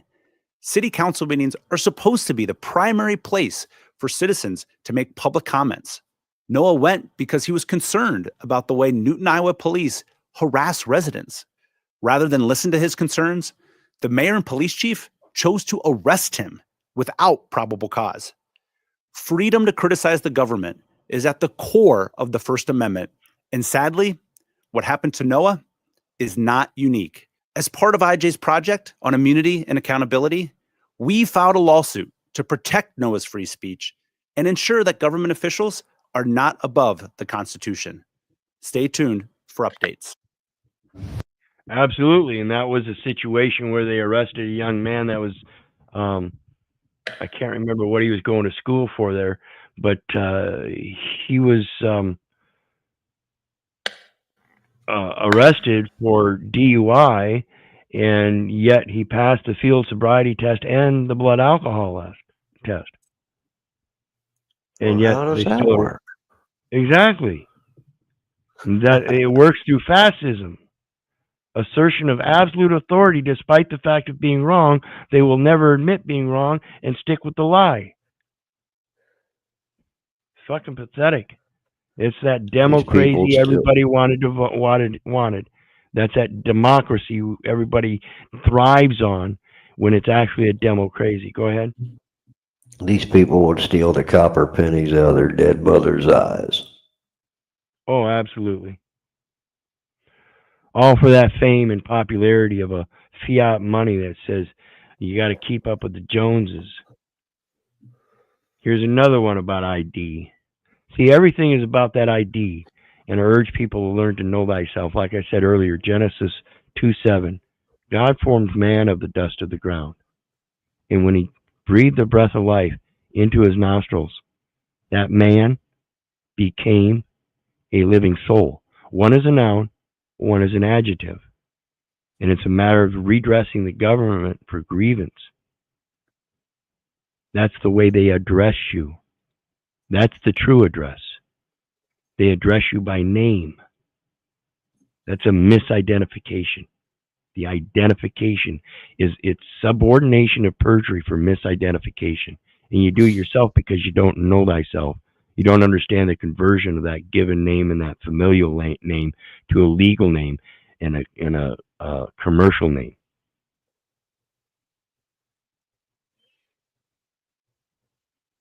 This guy was only exercising his right to free speech. Then this cop showed up, and stepping on the First Amendment, he detained the guy. Then he stomped on the Fourth Amendment too, asking for his ID. But tough luck for the cop this time, because this man is a legend and dismantles him like a pro. You got ID? Why do I need to give you ID? Yes or no question. Do you have ID? Of course I have ID. Can I have it, please? No, I'm engaged in constitutionally protected activity on a traditional. See, and again, I'm not saying these guys are wrong by having the ID. I don't have an ID. It would be wrong for me to do it because I know certain things. So hopefully one of these days, these guys will be educated enough to understand the concept of that ID. And by even saying that you have an ID says that somewhere there is definitely an implied contract as a state of employee or agent of some sort, official or agent by residency. And that's why you have that ID with the legal name and the address. See, that's the misidentification. That's the redress that is required because you've been misaddressed. It's a false address. Don't address me as sir. Don't address me as mister. Don't address me by title. Address me by my given name, Keith, or brother, or neighbor. Go ahead. That always gets me, sir. Sir. I hate that. Absolutely. That's relating to the surname as if though you're in business. Public forum. Are you body cam recording? What's your attitude, man? Talk to the hand, man. I don't like your attitude. Jackass. I didn't hear you. Jackass. I don't like your attitude. You come in here, you're supposed to be investigating. You should be asking me questions. I did ask you. You asked me for my ID. Yes, sir. Is my ID going to tell you whether a crime is afoot? Is my ID, you want me? Hold on a second. It's in my pocket. I'll get my ID out for you. Here's my ID right here. You want to ask it questions? Hey, ID, has Jeff committed any crimes, or is he suspected of committing any crimes? No, Jeff, you're not suspected of committing any crimes. See, getting my ID does nothing for your investigation. Learn your job, dude. Absolutely. See, that is not your job. Your job is not to get an identification. Your job is the investigation that would lead to being able to comprehend who might be the suspect. Or if a crime has been if somebody has been accused of a crime, you would know who the suspect is by the witness pointing out who the suspect is. And again, your investigation is supposed to start out with the one making the accusation so you can get some details. They don't want to do that. They want to come up and start investigating with no crime and say that you're the suspect because they're in their feelers. I have a hard time feeling that, a hard time believing that they don't have, they're not, let's just say, reminded to move up in the rank requires getting an ID first and foremost, gentlemen. You can't tell me that they don't get reminded of those things. Yep. Well, that's how they get their promotions, is a quota. Quota. Greetings. Welcome back, John. Hello. Yeah, so Keith, like, isn't their title internal police? Isn't that their actual title? I mean, I don't know for sure, but they're, in other words, they're supposed to just investigate internal affairs. That's all they're supposed to do, I think. Right, and that's why I say, right, that's why I say it's a set of corporate courts, and the only one that's subject to it are those under the commercial administration of a corporation, and that's what says you've got to be organized to a capacity where you have a board of directors that can hire an attorney to make a representation of that corporate entity in the court. And it doesn't happen. So even in requiring the ID, what they're doing is still mixing jurisdictions, and that's why I say you shouldn't have that ID. The only reason you should have an ID is if you have an actual organization that would be constructed with that board of directors, and that ID would be a corporate ID of that corporation, and you would have a title under there as to the legal administration of a commercial entity. So it would be the combination of the legal entity with the commercial entity. Right. So like the driver's license is more like a trespasser's ID, I call it, because that's what you need a license for, to trespass onto someone else's land. Right. Absolutely. That's that rite of passage and rite of portage, and the trading with the enemy. You want to make sure whoever's crossing across your lands or using your body of water to get from point A to point B isn't an enemy trying to invade you. That's why we have a border. So let's look at the next one. Somebody strips this cop of his qualified immunity, and this is an excellent example. Power tripping cop, another one, again asserting absolute authority, and gets stripped by opposing that. Opposing absolute authority is what strips them of their immunity if you know how to do it. So watch, pay attention. How you doing? Can you come over here in front of my car so my camera can watch you, please? Yes, sir. Am I being detained? You are. For what reason? Sir, I'm investigating a suspicious person. Don't play games with me, okay? I know what you're doing. I'm engaged in lawful activity. I know what you're doing. You're First Amendment frauditor. I get it. Called him a First Amendment frauditor. I get it.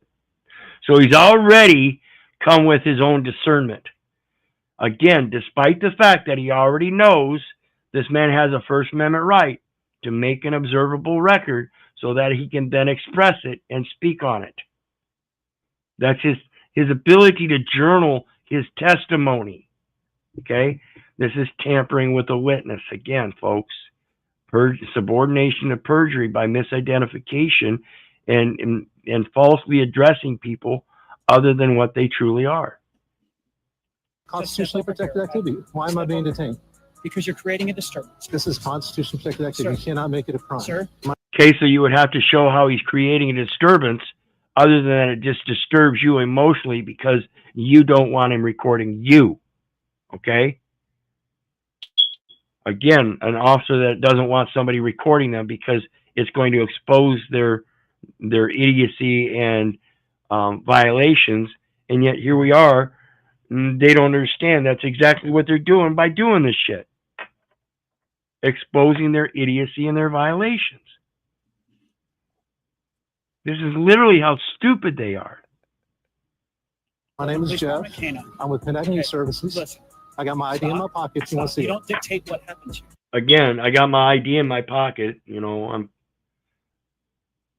got to quit that, folks. That's one of the main nexus of a minimum state contact. It implies a contract that you have to adhere to until you figure out how to pierce that corporate veil. The law and the Constitution dictates what happens. I'm on a public sidewalk. Stop. I know your game. It's okay. Then why are you even here? I don't want to play with this game with you. Okay? If you know my game, you are then you know intentionally creating a disturbance in order to create a lawsuit. That's what you want to do. I want this video camera behind you to watch you. You are intentionally creating a disturbance so you can file a lawsuit. Okay.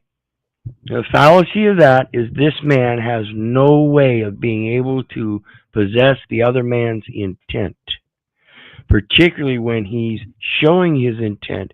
Is the First Amendment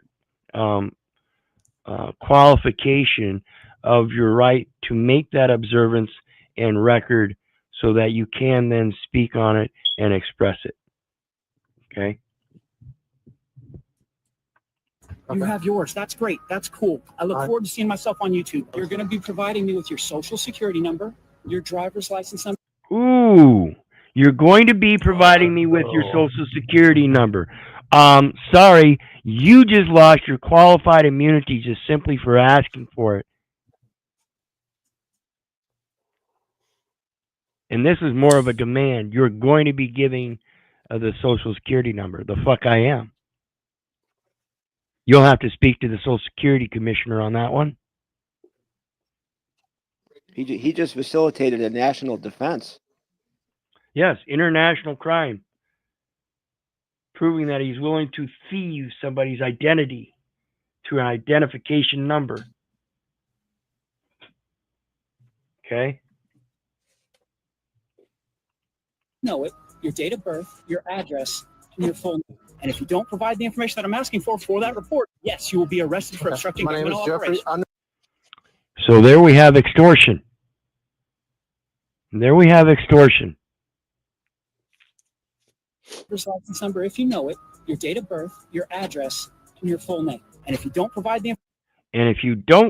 the information, threats come about, in which, again, they implement statutes which require contract terms and conditions to implement commercial items, commercial services, because they are paid and they will issue a commercial bond in order to do so. That's the traffic citation or the incident itself, whatever violation, whatever statute they use, and the form that they use to record it.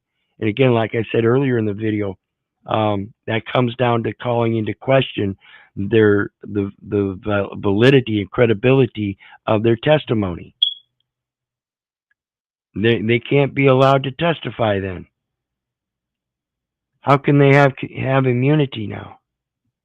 See, it destroys them. You have to understand how to use that against them. They're using their incompetency as a weapon, and all you got to do is understand that and use it against them by being competent yourself. That's how you maintain oversight and enforcement. information that I'm asking for that report, yes, you will be arrested for obstructing My name is criminal Jeffrey. operation. Under duress, your qualified immunity is out the window. How you doing? And this is what I talk about with the incident this last year with the local church right up here behind the place we rent, in that I travel back and forth from point A to point B and back regularly, several times a week, going back and forth to the gas station and the store and the movie center and pizza joint, whatever. And I go across this parking lot, but I never speak to anybody, and I go straight across, never interfering with anything. And they tried to say that I was being trespassed because I don't belong on the property. Sorry, it doesn't work. You lose your immunity, according to Scripture, when you pose that you have possession of the land. The land shall not be sold forever, for it is mine, and ye are strangers and sojourners with me. By trying to trespass me off the land, when I'm a stranger and sojourner with him, particularly when you're a church, and you should know these concepts through the Scripture yourself, but yet it's your patrons that violate those Scriptures. It makes me wonder how good of a minister you are, a Baptist minister. Again, supporting it again with Scripture, Psalms 121:8. The Lord shall preserve thy going out and thy coming in from this time forth and even forevermore. Relative to your right of passage and right of portage, which we just recently spoke of.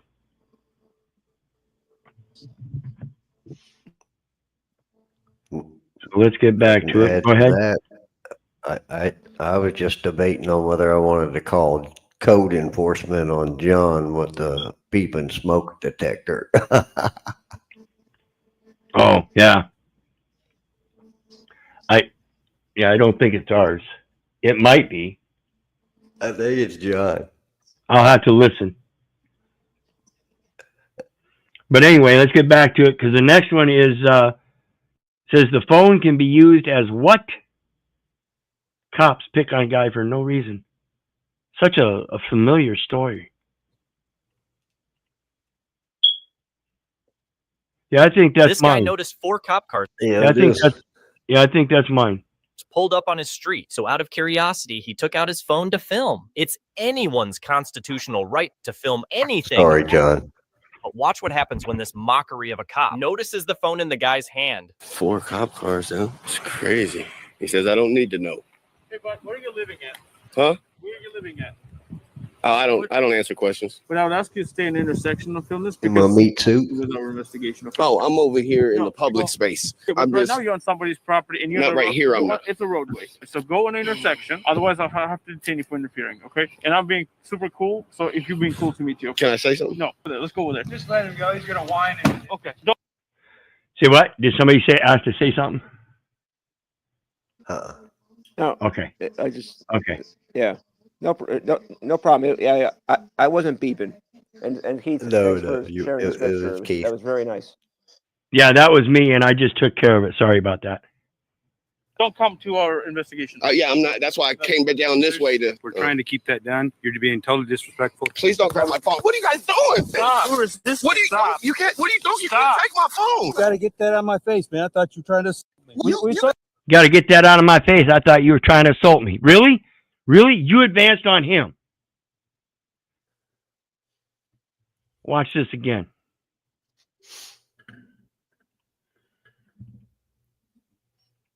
Oops. Guy noticed 4 cop cars pulled up on his street, so out of curiosity, he took out his phone to film. It's anyone's constitutional right to film anything happening in public. But watch what happens when this mockery of a cop notices the phone in the guy's hand. 4 cop cars, though. It's crazy.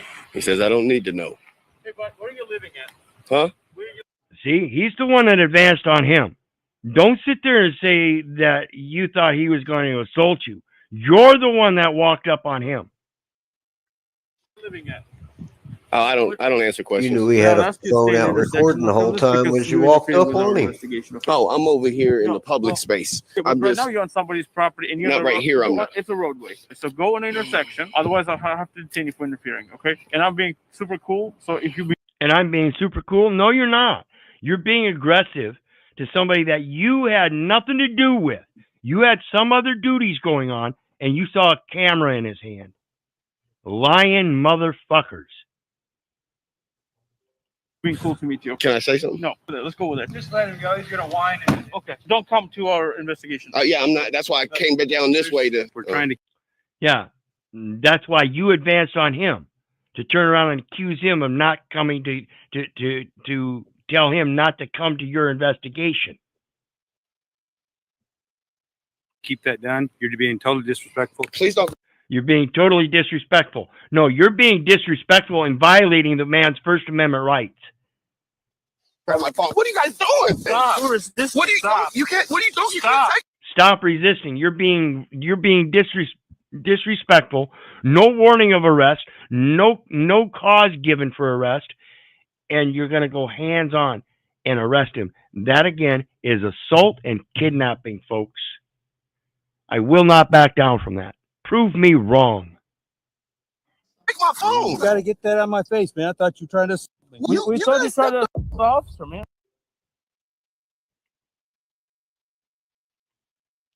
It's sicker as we go on. I can't understand 2025 and the plethora of these same kinds of incidences.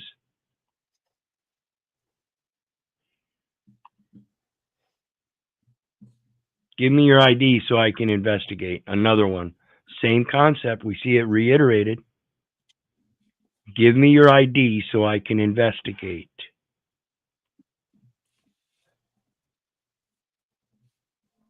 It's amazing how many legal determinations they try to make on the side of the road. So I'm asking you for your identification. I'm not going to identify unless you can reasonably articulate a crime that I have committed. Well, I'm investigating a crime. How can I I got you. investigate a crime if I can't determine who I'm talking to? What is my name going to tell you about your investigation? What is that going to help you with your investigation? Well, it's going to find out if you have any warrants or not. Okay, so how's that going to? Oh, so you're going to use the identification as a profiling technique to check a database to see if there's any warrants. How does look that? at that shit eating smart. Yeah, how does that attach to events currently occurring and some supposed crime that you suspect me of now? See, they think that identification is the key to everything, because if you just hand it over, which is what most people do, it's systemic. And it's not just them. I'm telling you, folks, that ID is a major issue in your life, and you really need to comprehend what it is and how it's used throughout the various different jurisdictions to hold the authority over you. It's your willingness. You're volunteering to do so without comprehending. That ID says State of Iowa. That's your false patriarch daddy. There's but one Father which art in heaven. You cannot serve two masters. And when you start falling victim to this servitude of paying tribute to that false patriarch as if though it has authority, you're the one granting it authority. It is only by the consent of the governed that they have that power. They tell you that. I help with your investigation right now. Well, I have to figure out if you're wanted, why you're here. It violates my Fourth Amendment. It's not violating. Yes, it is. Yes. By requiring somebody to hand over an identification to then determine if there's some kind of warrant without any prior reasonable articulable suspicion of a crime, you violated the RAS. You've lost your immunity. Is this a traffic stop? Well, not right now. Okay. Not right now, it isn't. Oh, so you think you're going to turn it into a traffic stop sooner or later? So right now, you approached me without any lawful reason. Okay, a lawful. You could, I got you, but once I say I don't answer questions, you're supposed to stop asking questions. Oh, that's how it's supposed to work? Yes. Sixth Amendment.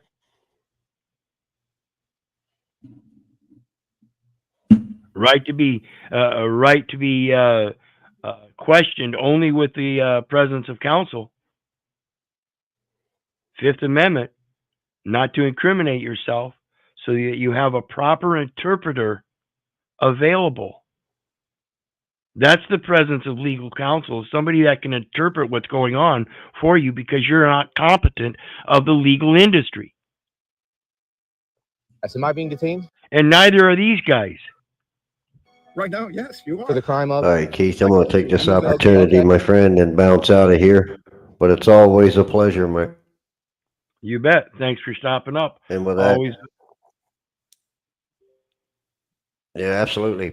And I just want to leave behind popularity without a purpose in advancing life forward holds no value. Much love. Absolutely. Be blessed, brother. Thanks again.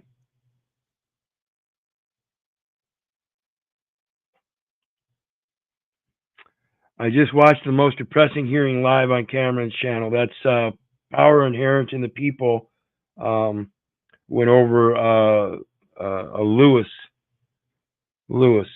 I can't remember his name. His first name's Lewis. He had a appearance today in court. Says maybe comment on it. The guy has another hearing tomorrow.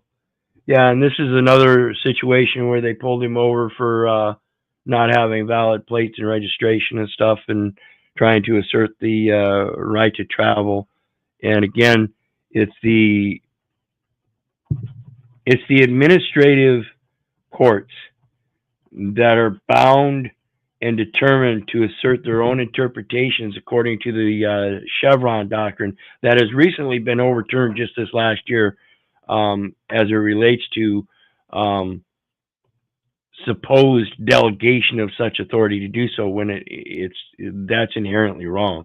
The legislature is the one that interprets the law, and that interpretation is supposed to be stood by. The states go by an administrative procedure where they're allowed to use the letter of the law, which may vary from the intent of the law, which is the interpretation. So yeah, kind of sad to see, but it's going to continue happening until people get gain the knowledge themselves. You're never going to get it through an attorney. You have to do your research. Again, do not believe me. Do not believe the neighbor. Do not believe the government. For crying out loud, do not believe your mother. Do your research so you know. Okay, so I'd like you to read me my Miranda rights then. You want us to do that? Oh, no, I want you to. No, I'm not going to do that. This cop. No, I'm not going to do that. Because you don't have any reasonable articulable suspicion of any crime. You're reaching for straws. This stuff is pathetic. Again and again, over and over. And I want to make a quick note here, guys, just so you know. These are the kind of videos you got to be aware of when you're watching. We've been watching a lot of these videos today, and you cannot let these videos affect you emotionally. You have to be able to watch them with discernment yourself, using reason and logic, looking into the details to be able to see all these similarities and how it is systemic. That way you can hopefully look at them with a sort of apathy to better open your mind to be able to come up with solutions for your own situations when you come upon these kinds of events and incidences. Learn how to deal with these, quote, public officials and agents. There is a certain etiquette. Again, did you get a diploma? Do you know how to speak diplomatically and bring that education? Let's take a look at the next one. Cop fired after deleting a video. See, they get caught up in their stupidity and they can't admit their faults and errors. They have to lie. They have to cover up. They are corrupt. Second off your plate expired. Sir, you're refusing orders. Step out of the car, sir. Hold on. You didn't even step out of the car. The Selma Police Department in North Carolina pulled over a local mechanic named Matthew. He was driving a client's vehicle to a body shop to have repairs made to the rear bumper when he was pulled over by Corporal Atkinson and Officer Hine. Once Matt began recording, the officers immediately demanded that he exit his vehicle. Pennsylvania versus Mims, man. You're going to step out of the vehicle for me. Step out of the car. Yeah, they use Pennsylvania versus Mims. Funny. This is in relations to Terry versus Ohio in order to get that ID. Again, unlawful process. It's a violation of due process, wherein that's a Fourth Amendment, Fifth Amendment, and Sixth Amendment violations. Yes, sir. Well, you didn't step out of the car. Right, you didn't even ask me about it. Hold on, sir. I know my rights. Get you out of the car. Step out the car, man. For what? He's already asked you to get out of the car. Get out. For what? Stop talking to me, man. First off, odor of marijuana. Second off, your place expired. Expired, And sir. now you're refusing orders. Step out of the car, sir. Hold on. You didn't even step out of the car. Put your phone right here. Unlawful orders right from the start. Open that man's door and everything. That's a violation of person's houses, papers, and effects. That car is one of his effects, and they violated it by breaking and entering. Step out the car and put your phone right here. That's fine. I'm gonna cut the car off, okay? That's fine. Do that. Leave the keys right here. You motherfuckers. Oops. First off, odor of marijuana. Second off, your place expired, sir. Was missing. After entering his password to the trash folder, he was able to restore the mysteriously deleted. The hostility. Step out the car. I want to know the hostility, man. You didn't have any reason to pull me over. We don't have to give you a reason, man. You didn't have no reason to pull me over. We don't have to give you a reason. Yeah, you do. That's part of the process. You inform them of what they supposedly violated. Yeah, or at least have an oath for my constitutional rights. Right, and that's what these people don't understand is that process. Once you break that process, you lost your immunity. The only reason you have immunity is that you're abiding by lawful orders given through a process administered by a superior authority. You're saying that you did in good faith what your boss told you to do, when that's not what you're doing, unless your boss is telling you to do that. And that's why I say these people have so much nepotism and favoritism within the ranks that they cover each other's asses. That's a bad system. That's full of corruption, and it's systemic. To give you exactly, we stated a federal, a Supreme Court ruling is what we stated. For nearly 10 minutes, the officers will make a mess of the car, and eventually, Corporal Atkinson notices Matt's phone is still recording and removes it from its stand to set it down in a manner to obstruct the lens. That, folks, is tampering with a witness.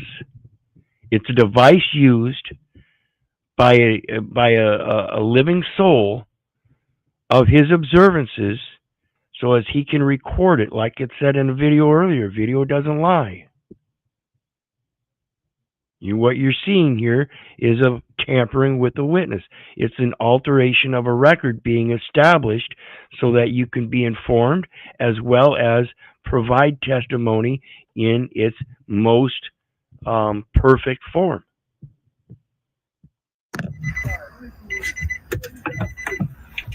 Once the traffic stop concluded, Matt was released with a total of 5 citations, which is when he realized his phone was not in the same position he left it in, and the recording of the traffic stop was missing.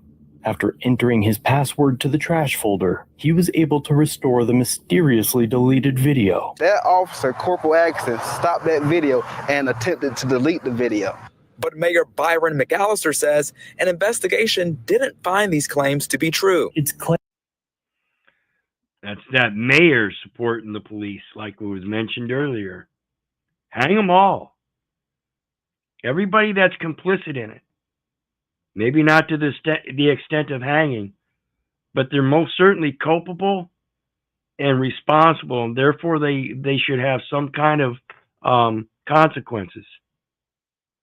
Absolutely. Claimed that the mayor also said that the act of deleting the video didn't violate any department policies. Yeah, it may not violate any department policies, but again, it's a violation of the First Amendment, First Amendment, Fourth Amendment, and of course, the tampering with the witness, altering a record.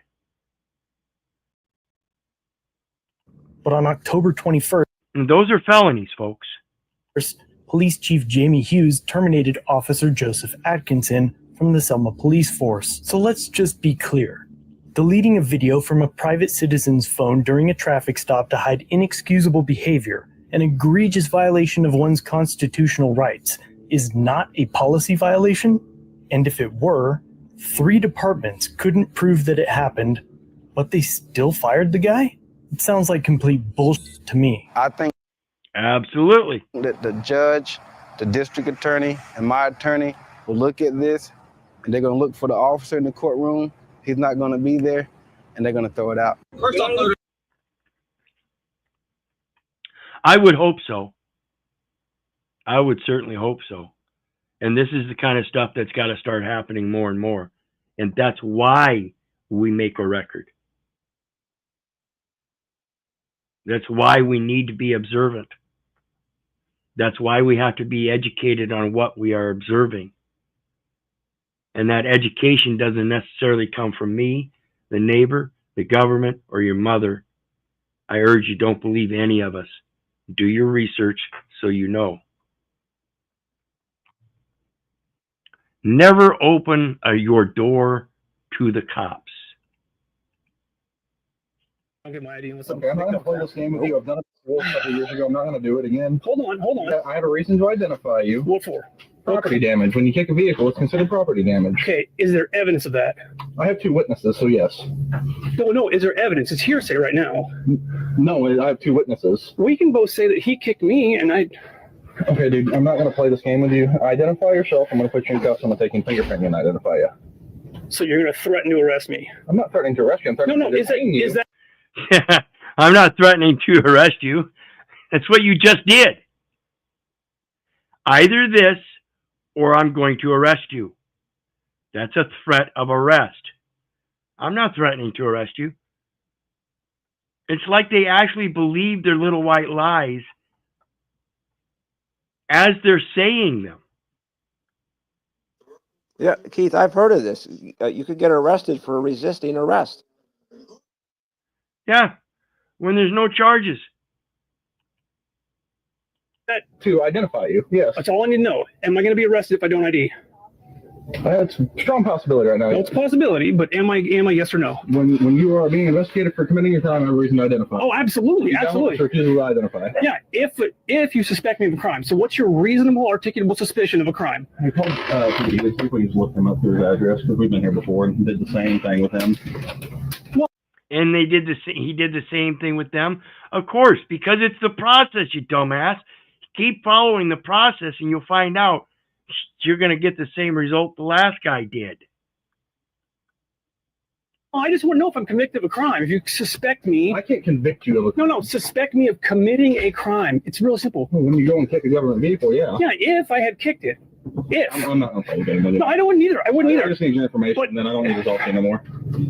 Okay. Well, if you guys already know who I am, that's cool. That's a hell of an investigation where all you need is his personal information. Then he doesn't need to talk to him anymore. Well, what does your investigation consist of if you don't talk to the one making the accusation first, but instead you come approach this man and tell him all you need is his information, and then you don't need to talk to him anymore? Sounds like you did convict him of the crime already because you're not going to worry about investigating what was originally accused, and you're just going to run with it as if though it's true.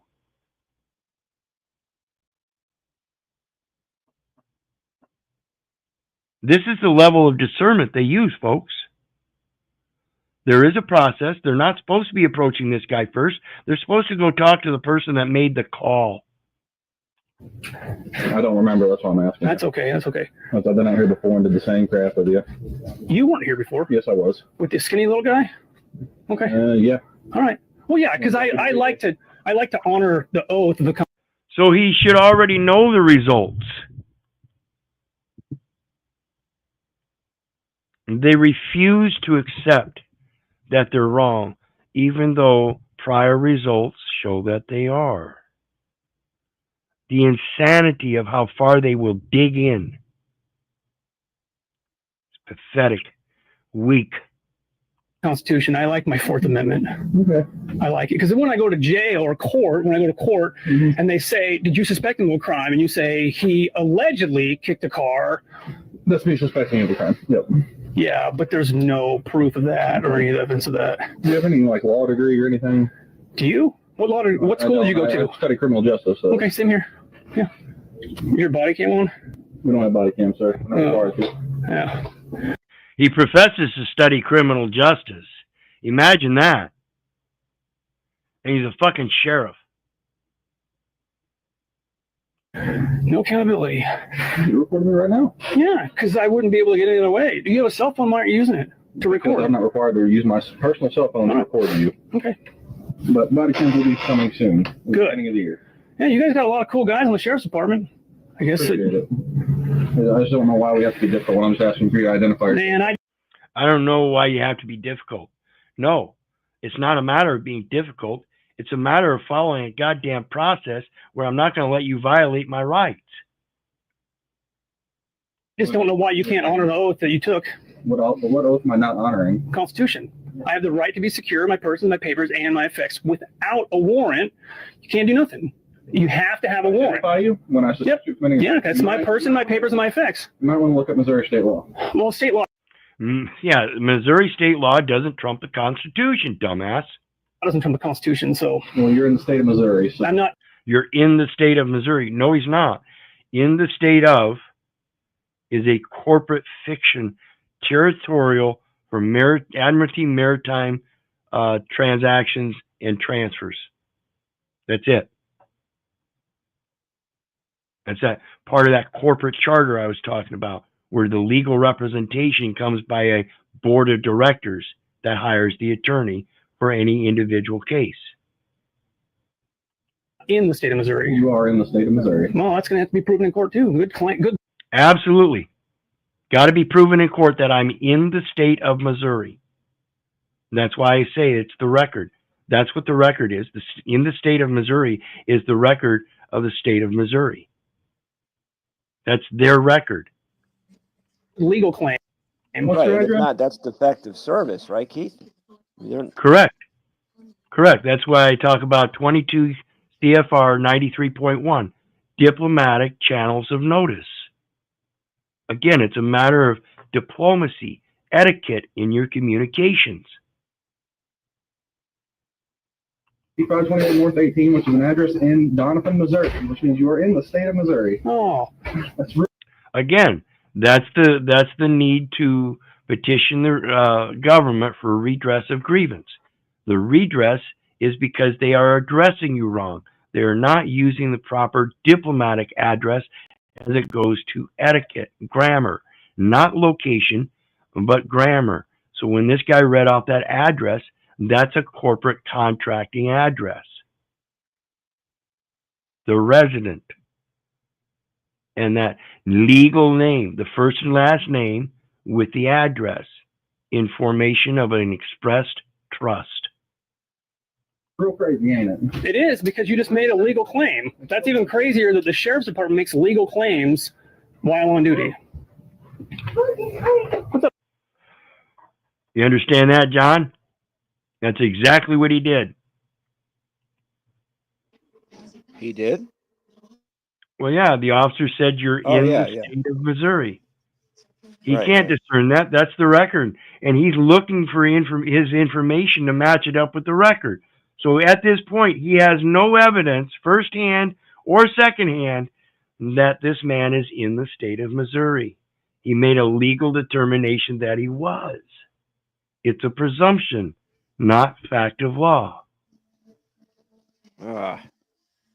Probably wasn't even the registered owner of the vehicle either, Keith.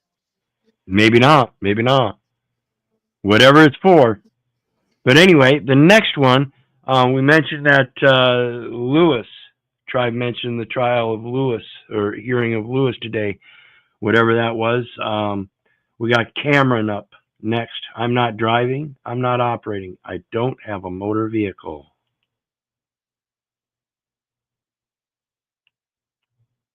Otherwise, I will see you. One more question. Who's the verified complainant? State of Oregon. Hey, question for you. You have to have a person of the state. I got to tell you something really quick. Yeah. It's not legal for you to drive. I'm just telling you that. I know it ain't, but I'm not driving. If you're operating a motor vehicle. I'm not operating a motor vehicle. On the roadway, and you get stopped on the roadway, Cameron, I'm not waiting down the road for you, so your car could get towed. I'm just telling you that. I'm helping you out. I'm trying to get you. Well, I'll tell you with this. Right here. With this county, I've already filed my notice of liability. So if they violate with the sheriff's office, so if they violate any of my constitutional rights, then they will get a fine of $100,000. I don't See, and that's that negotiations of creating contract terms and conditions with the proper state people, so that they have notice that if they violate through agency or principality the private rights of a independent man, living soul, then the fee schedule is already set. It's an agreement already in contract form on the private side with the public agencies, letting them know you are asserting your private right of contract above and beyond their third-party intermeddling. file notice of liabilities with small little cities. I only file them with the counties and the sheriff's office. I'm being honest with you, dude. Fair enough. The sheriff's office knows what's up with me. Okay. The city doesn't. Nice to meet you. You as well. Yep, that's getting fixed right after my appointment that I was supposed to be on time to. Yep. Got to head to Malala. Thank you. Bye. So go ahead and check him out. This is Power of the People here. It says I think it's actually power inherent in the people. Well, let's look it up. Let's go. Yeah, it's power inherent in the people on YouTube. And you can see I'm subscribed. And he does a great job breaking down the law and Constitution. He does Papa, good old Carl Miller, constitutionalist. Great comprehension of what's going on. Go check him out, Cameron. Nice. The next one, boomers. Boomers. Let's see what they got to say about boomers. Fuckers are never gonna believe this bullshit. I was with my little cousin the other day that's still in middle school. He's in 7th grade. I haven't been in school in a really long time because I'm turning into a dusty old bag of shit. So I was with him the other day and I decided to ask him how's school going. We were talking and he asked me, what is one memory from middle school that you miss the most? And I said, I'll tell you what, Junior, I kind of miss playing dodgeball in PE class and completely punting people in the fucking face. He said, what's that? I said, I beg your pardon, pal? You don't know what dodgeball is? He said, no. And I looked it up on the internet. They banned dodgeball from high schools and middle schools and elementary schools because it's too violent. What the fuck is this generation turning into? Too violent? Why don't I drag my fucking balls across your face? Is that too fucking violent? Are you serious? When I used to play dodgeball back in middle school, I never aimed for the body. I went straight for your fucking dome piece. And you're gonna say it's too violent? Listen, homeschool your fucking kid. Because if you're keeping your kid in these public schools, they're gonna turn into a fucking vagina. Keep your kid at home and teach him everything you fucking know. Because he's gonna be fucked staying in these schools. Violence. Get the fuck out of here with that. You mother...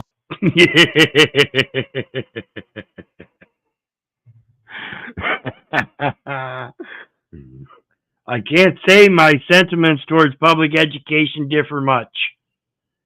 Yeah, the dogmatic principles that are fomented through the public education system by teachers that have their own ideologies and their own feelers, and it's more about how to raise up kids with a good emotional sense of balance by letting them pick and choose. They want to live their life as a rabbit, a robot. The insanity is just fucking so delusional, folks.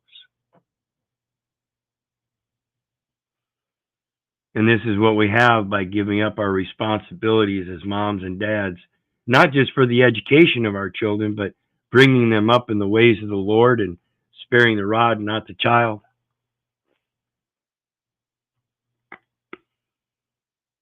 So, let's see, the next one, I gotta, oops.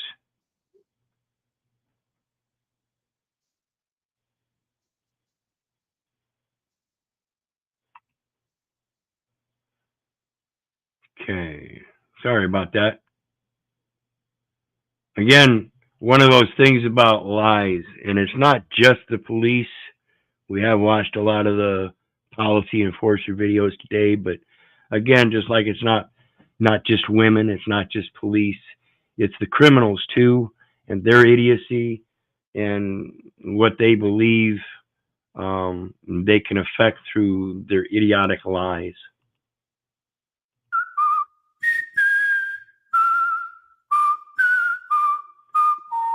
Does he want some Birdie Bots every flavor jelly beans?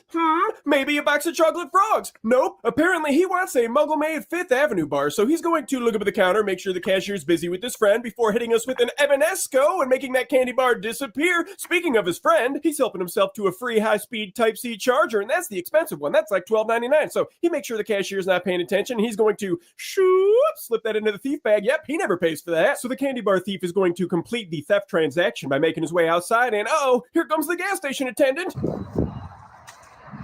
Hey, what'd you just do? What's in your pocket? I just watched you steal it. No, I didn't. Yeah, you did. No, come back in here. I'm going to show you that. Let's go. We'll call the cops. You can wait for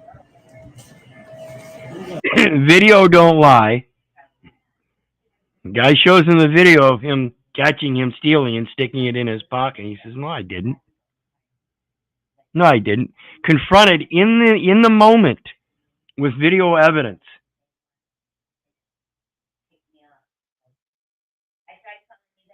This a full-grown man. What has gone wrong? So wrong with society that such a large majority of the population will convict themselves. Again, a man's intellect is limited and biased by his vocabulary, and his lies will convict him of his innocence.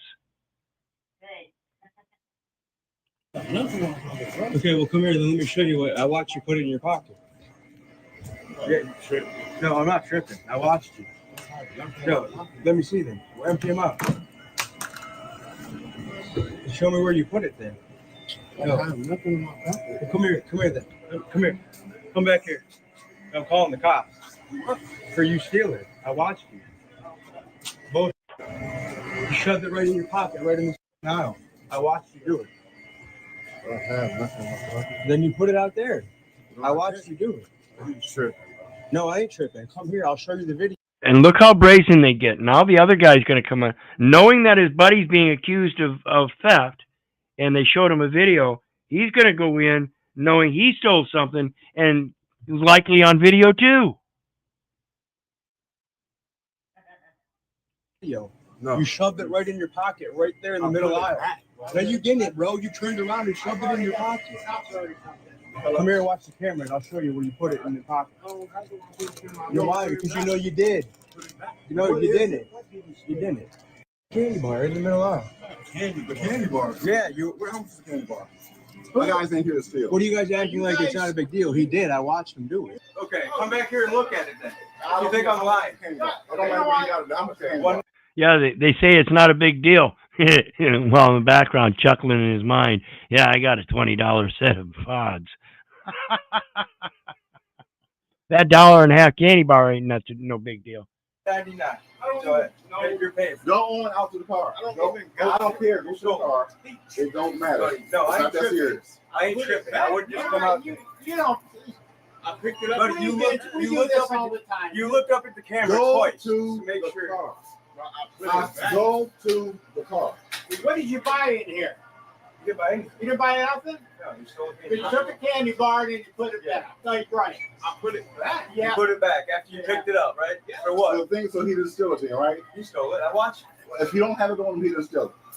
Oh, no, I don't know where he put it. I don't know where he put it outside. You want to come over here and watch it? It's not that serious. Okay. $2. You don't want to watch it? I don't want to watch it because it's not that serious. No, you don't want to watch it because there's evidence and you'll have to admit that you hang out with fucking liars and thieves. See, it's that popularity contest, and they want to pose as if though they're popular and they got shit, when all they're doing is stealing shit and supporting each other in doing so. This is society today, folks, at its core. The majority of people act like this. Because I watched them do it.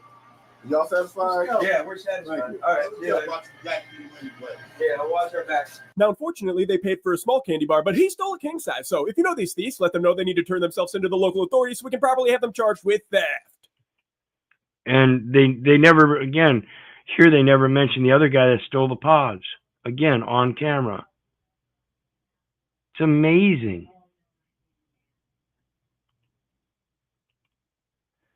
Here we got, how does the Nye case from Nevada affect searching backpack? Question comes from an officer in Nevada. He says it involves a search instant to arrest of a backpack or a purse or something similar. Does the Nevada Supreme Court decision in State versus Nye prevent police officers conducting a search instant to arrest of a purse or a bag? If an officer does conduct this search instant to arrest, does the arrestee have to be immediately next to it, right? Or do we have to just do an inventory? Okay, he's talking about a case. Okay, real quick here. What they're doing here is they're conflating inventory as being different with search, where in fact they have to conduct a search to either come up with an inventory or have an inventory for which then they search for the items in the list. So 2020, where essentially here's what happened. An officer arrested Nye, I think for a warrant, okay? She had a purse. He arrests her. He takes her purse. He puts the purse into the back of the patrol car. He takes her to jail, books her in, and then he searches the purse. When he searched it, he found some narcotics. What did he call that search? He called it a good old-fashioned search incident to arrest. Do you see the problem? Do you see the issue that the Nevada Supreme Court brought up by calling it a search incident to arrest? The problem is that when search incident to arrest is supposed to be contemporaneous, right, at the same approximate time of the arrest and within the proximity of the arrest. So in other words, what he did was he transported evidence before he searched it and made a log of it, a list of it, an inventory of it.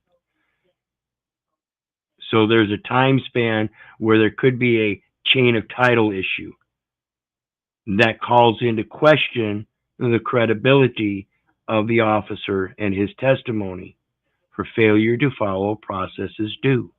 It could have been an inventory, but here's what the court said essentially. The authority to search incident to arrest derives from the need to disarm and prevent any evidence from being concealed or destroyed. Here, the search occurred after the officers arrested Nye, secured her inside a patrol car, put her backpack, not a purse, into the trunk, and took her to jail. Thus, at the time of the search, Nye did not pose a threat to officer safety, nor was there an immediate need to preserve evidence because she had been and remained separated from her backpack. Accordingly, this was an invalid search incident to arrest.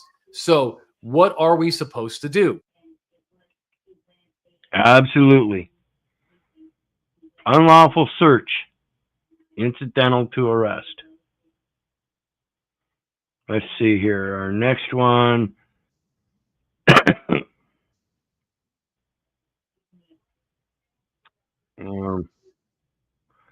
Two options. This signed order basically says, and the judge just told me on body camera, she wants you removed. So I need to be removed from the courthouse? Yes. So you have two options. Yep. You may leave. You're free to go. Or we arrest you for interference. Can I ask you a couple questions? Nope. You're free to go. Turn around and you can use that exit there to leave. I'll go up the stairs. Okay. Have a good day. No problem. So I can't ask you questions? No, I'm going to escort you, so we're going to go together. Oh, so what can I ask you some questions? I'm not going to answer any questions. What's the name of the are you exercising your Fifth Amendment rights, sir? Yeah, and you laugh. Yeah. I'm enforcing my Fifth Amendment rights to remain silent in case you incriminate me in conspiracy with the judge. And you find out, you see how pathetic that is, John? Right, blatantly on video, no shame to the game or anything. Disgusting. And these are the people you think are serving and protecting your communities, folks. So what you're doing right now is escalating the situation. No, Yeah, you just like you did before when you wouldn't identify yourself.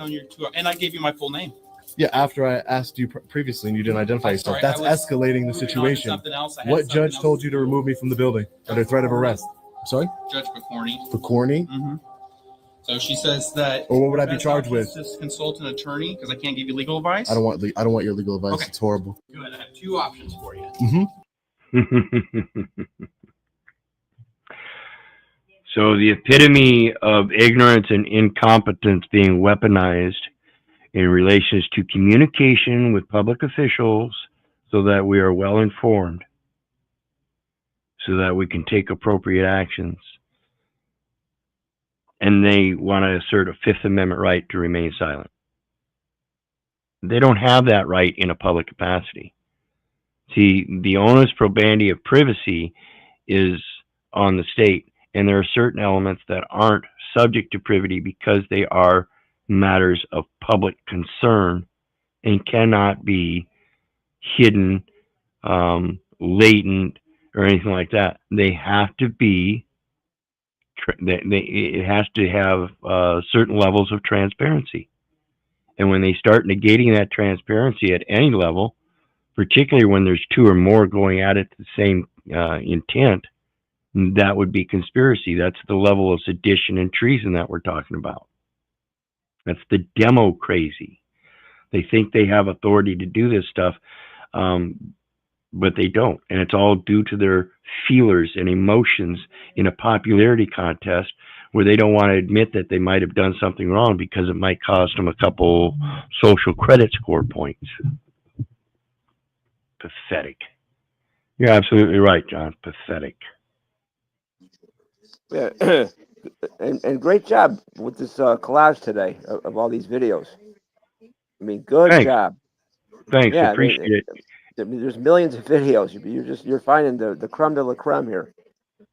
Well, and it's one of those things. They're just coming together, and I think it's synchronicity somewhere working with me. I don't know. I'm blessed, and all glory goes to Him.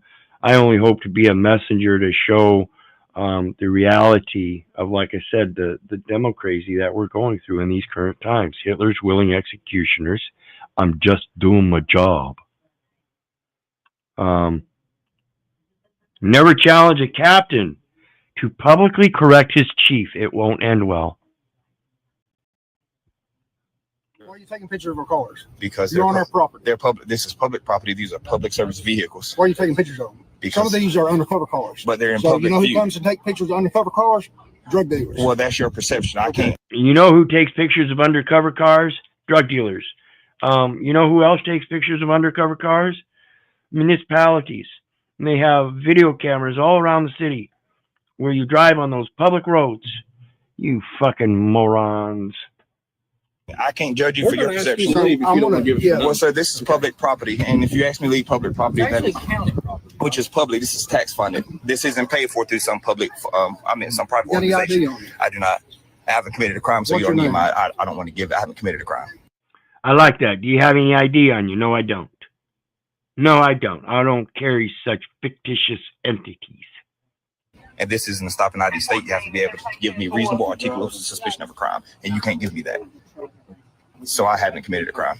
Okay, well, we have undercover cars. You need to leave. Don't need to be. You're asked to leave this property now, so you need to leave. Can I ask you what your job title is here? I'm captain. You're captain. Yeah. So as captain, you don't know that you can't tell me to leave from a public space. I can tell you to leave. But this is public, and I can tell you, but this is public property, sir. This is don't public. need our vehicles. Well, this isn't about what you need. This is about the Constitution telling me that I have. Yeah, if you need to protect your public vehicle, your vehicles, then again, that onus probandi of protecting them would be the same thing as privacy. You would put them in a place that's private where it would be considered trespass. But you don't have such a thing on this public property. You don't have a secure area, and therefore it's open to the public and the public view doctrine. Have the right to my first, second, fourth, and fifth amendment. If you're going to take video, then you can tell us why you're taking video. I'm gonna step this way because I don't like this officer. Yeah, I'm taking a video to make sure that my the people in this governmental body known as political subdivisions, they're upholding their obligation to the people as benefactors to the very trust of their public service. Public service is a public trust, and it is due justly the competencies and moral standards and ethics in order to uphold that system of justice. Behind me, I'm gonna step this way. I'm not going anywhere. I'm just gonna stand this way so I can see him. That's all. Look, I can see it. But again, You can tell us why you're videoing and because the photographing our Constitution says I can. If you want to take that up, you go. Take that up before founding fathers of the country. Okay. The Constitution tells me I can do this, and it's unconstitutional for you to allow him to tell me that I have to leave this public space when this is public property. That is unconstitutional, and that is against your oath. That is against your oath. Here we go. We're asking you to leave. All I want you to do is honor your oath, sir. I'm not. We're asking you to leave. They cannot demand that you leave. They cannot give you a lawful order to leave. Absent that reasonable articulable suspicion of committing a crime, which of course they can't call for your ID, then they can't trespass you. There's nothing there to support the trespass. Give you my name. Just honor your oath. Also listen to me, okay? There's a gap between Americans, but there's you to stand here and photograph our cars. Y'all drive your cars and people can see them in public. What's the difference? If my eyes can see them, so can my camera. What's the difference? Y'all don't drive these cars. You're not going to produce ID, you're going to leave. Sir, I don't have to leave because I'm not telling you my name. Tell me the statute that says if you don't identify. So at the border, you have to produce ID in order to leave. And here, if you don't produce ID, you have to leave. You see the inconsistency in the application and interpretation of what that ID is all about? Know thyself, folks. Your yea is your yea, your nay is your nay. You have to know how to author and write it. And that's your journal. He wants to know what this guy is doing, what his intent is. Mine is to make a journal of my observances, and I do so through any means of recording devices. Audio, visual. I might even want to jot down some of my own notes in a text somewhere. Identify yourself to a police officer, you have to leave. But that's not a crime. That's not a felony nor misdemeanor. And you should know that. That's not a felony or misdemeanor. Do you have any weapons on your? I don't. You can try to. Okay, so now they're going to deflect from the original issue and the assertion that they're going to make him leave. And now they're going to try to do another invasion of violation of rights and merely questioning if he's got a weapon on him. I'll check you. Pat me down, please, sir. He's going to pat me down. Go ahead. I wouldn't even have done that. Again, like I just explained, now you're deflecting from the original issue that this conversation was about and interjecting something else as if though now all of a sudden you have this concern for officer safety. Knowing full well that I'm here with a camera and doing my part in oversight, as is my obligation and responsibility in public service, doing unto others as I would have them do unto me. There's no weapons on me. You're going to be on our property. That's fine. Okay. Don't want to give us your name. We feel in fear for our safety, so we're going to make sure we don't have any weapons. We fear for our safety. All these officers and one guy with the camera, and they fear for their safety. You fucking coward motherfuckers. What a lame fucking excuse for you beta cuck corporate bitches. Excuse my language here, folks, but this is just upsetting. And again, like I said, it's so systemic. I don't see why other people don't see this. That's fine, sir. Please search all you need. I have nothing on me other than my keys. You don't have any weapons? No, sir. You can check both legs. Very much. I'm literally just here to take pictures and videos, but I just don't think it's fair. There's his intent. He's literally here just to take pictures and video to establish a record of what he's observing so that he can then use his freedom of speech and freedom of expression if he needs to or wants to. It's a matter of making a journal through multiple different forms of media. You're done. You've been here for a few minutes. Are you done taking your pictures? I'm not. I would have been done if I didn't get interrupted. But what I don't agree to is that there's some few high-ranking officers here who I respect their work from you guys.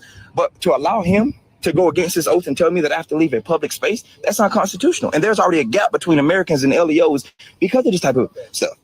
And for you to allow him to tell me that he can make me leave public property, that's unconstitutional. So can you please correct this officer? Now you're talking to me. Well, can you please correct this officer and ask him to honor his oath when dealing with law-abiding citizens? That's all I want you to do. What he's doing, okay, we're trying to protect our officers. But your job is to protect the you're doing public. with that Exactly. We're trying to protect our officers, but your job is to protect the public. Now watch what he says about the camera. camera. Why are you taking pictures of our cars? That's all I want you to do.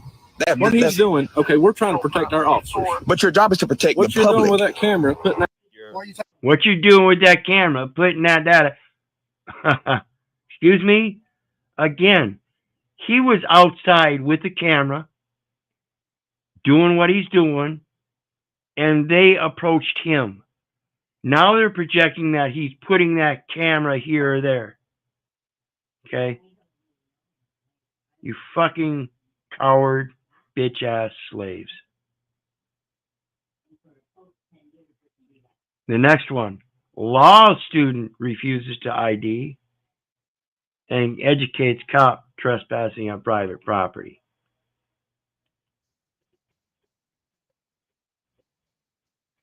Oh, this is the same one that was earlier. Looks like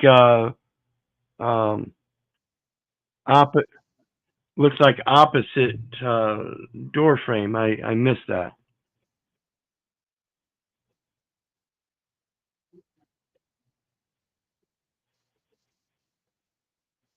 Yeah, we already saw that one. It's just reverse mirrored image. Okay, so let's look at a funny one here. Fugitive's friend trolls a bondsman. And I don't condone this kind of stuff because you're talking again about insane people that are in their feelers and dealing with their livelihood in this materialistic popularity contest and making them look bad and things like that in their commercial setting really kind of triggers them. I'm Trevor. I'm with the Bail Bond Company. I need to talk to Antoine. Girl Scouts? Bail Bond Company. I need to talk to Antoine. My bad. One more time. My name is Trevor. Okay. I'm with the Bail Bond Company. I need to speak with Antoine. I have a warrant for him. My name is not Antoine.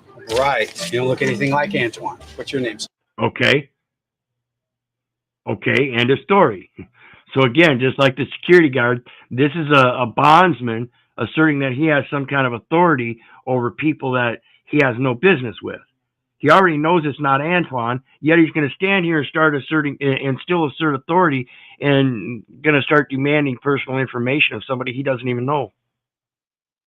Funny how this assumed, presumed, insane proposition of authority over another man just because you wear a fucking clown outfit.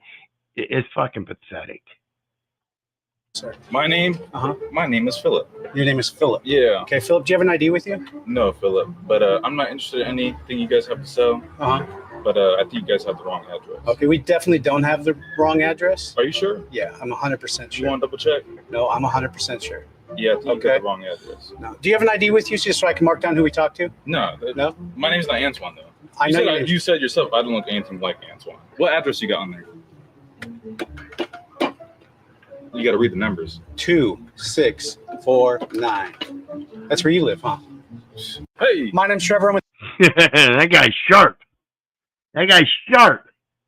He's at this guy's door that he doesn't know. And he reads off the address. And he knows it's not Antoine. And yet he's going to continue that he's looking for Antoine and he needs this guy's name in order to find Antoine. And John, can you help me? What do you need help with, Keith? I'm sad. Oh, okay. This is a sad state. You know. Right. Right. It is. It's just getting worse. But as long as we're unconscious, we're not going to know it's worse. Well, I think it's becoming more and more obvious. Like I said earlier, if you get to watching too many of these videos and it starts affecting you, that's what I was being satirical about that. I was trying to be funny, saying I'm sad. You have to understand, you have to look at these videos in an apathetic way so you can see them for what they really are. Get out of your emotions and look at them through the reasonable logic lenses to see what the fallacies are that are being presented. These people, like I said, they don't have any degree in the law, and yet society, over a very long time, has had some kind of delusional belief that they can do such a thing without the actual knowledge. Well, some are waking up, like you said. I guess this is good. I hope so, John. I do actually see it getting better and better. I see more and more people jumping out and saying, "Hey, you know, maybe these people have been right," you know, and it kind of goes to that point that it's just getting more extreme because it seems to be getting more extreme because it's becoming more prevalently observed by more and more people. It's still the same extremity it's always been. So eventually, it'll get better. It's just one of them cycles, and I can only hope this is the worst it's going to get, that we don't actually get to Hitler's actual executioners. Here's one, as it relates to the ID and that investigation. Again, that's that Fifth Amendment being secure in the person's houses, papers, and effects with the person as it relates to the ID, but inherently, preemptively, it's your Fifth Amendment that helps support that security in the person's houses, papers, and effects, and that is, I don't have to help you investigate, not at all. Here, you're just sitting here. I don't know. I'm kind of worried that it might be a crime. Have you had anything to drink tonight, sir? Have you had anything to drink tonight? We're going to need you to step out of the vehicle, okay? Go ahead and open the door for my partner here. You got anything else on you, bro? Nothing on you? Anything to drink tonight? What's going on? I have had nothing to drink. Okay. I'd like your names and badge numbers, please. Absolutely. I've told you. We'll provide those. You're stopping me? Well, are you detaining me? Yes. Are you detaining me? Yes or no? At this point, yes. We're for what violation of law? It's 11:15 at night. You're parked here. You're just sitting here. I don't know. I'm kind of worried that it might be a crime here.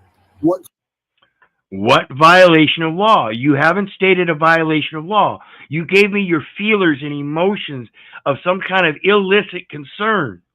You're delusional. Crime. I'm worried that maybe this car could be stolen. Maybe that you had something in the car. I'm worried. Has it been reported stolen? Okay. Based on the way you're acting. Can I put my hands down? Based on the way you're acting, he was minding his own business. Absolutely. No, I have no problem with that. Yeah. Thank you. We just want to check out with you, make sure you're good. Are you safe? Or is everything been good to you? Oh, now it's about his safety.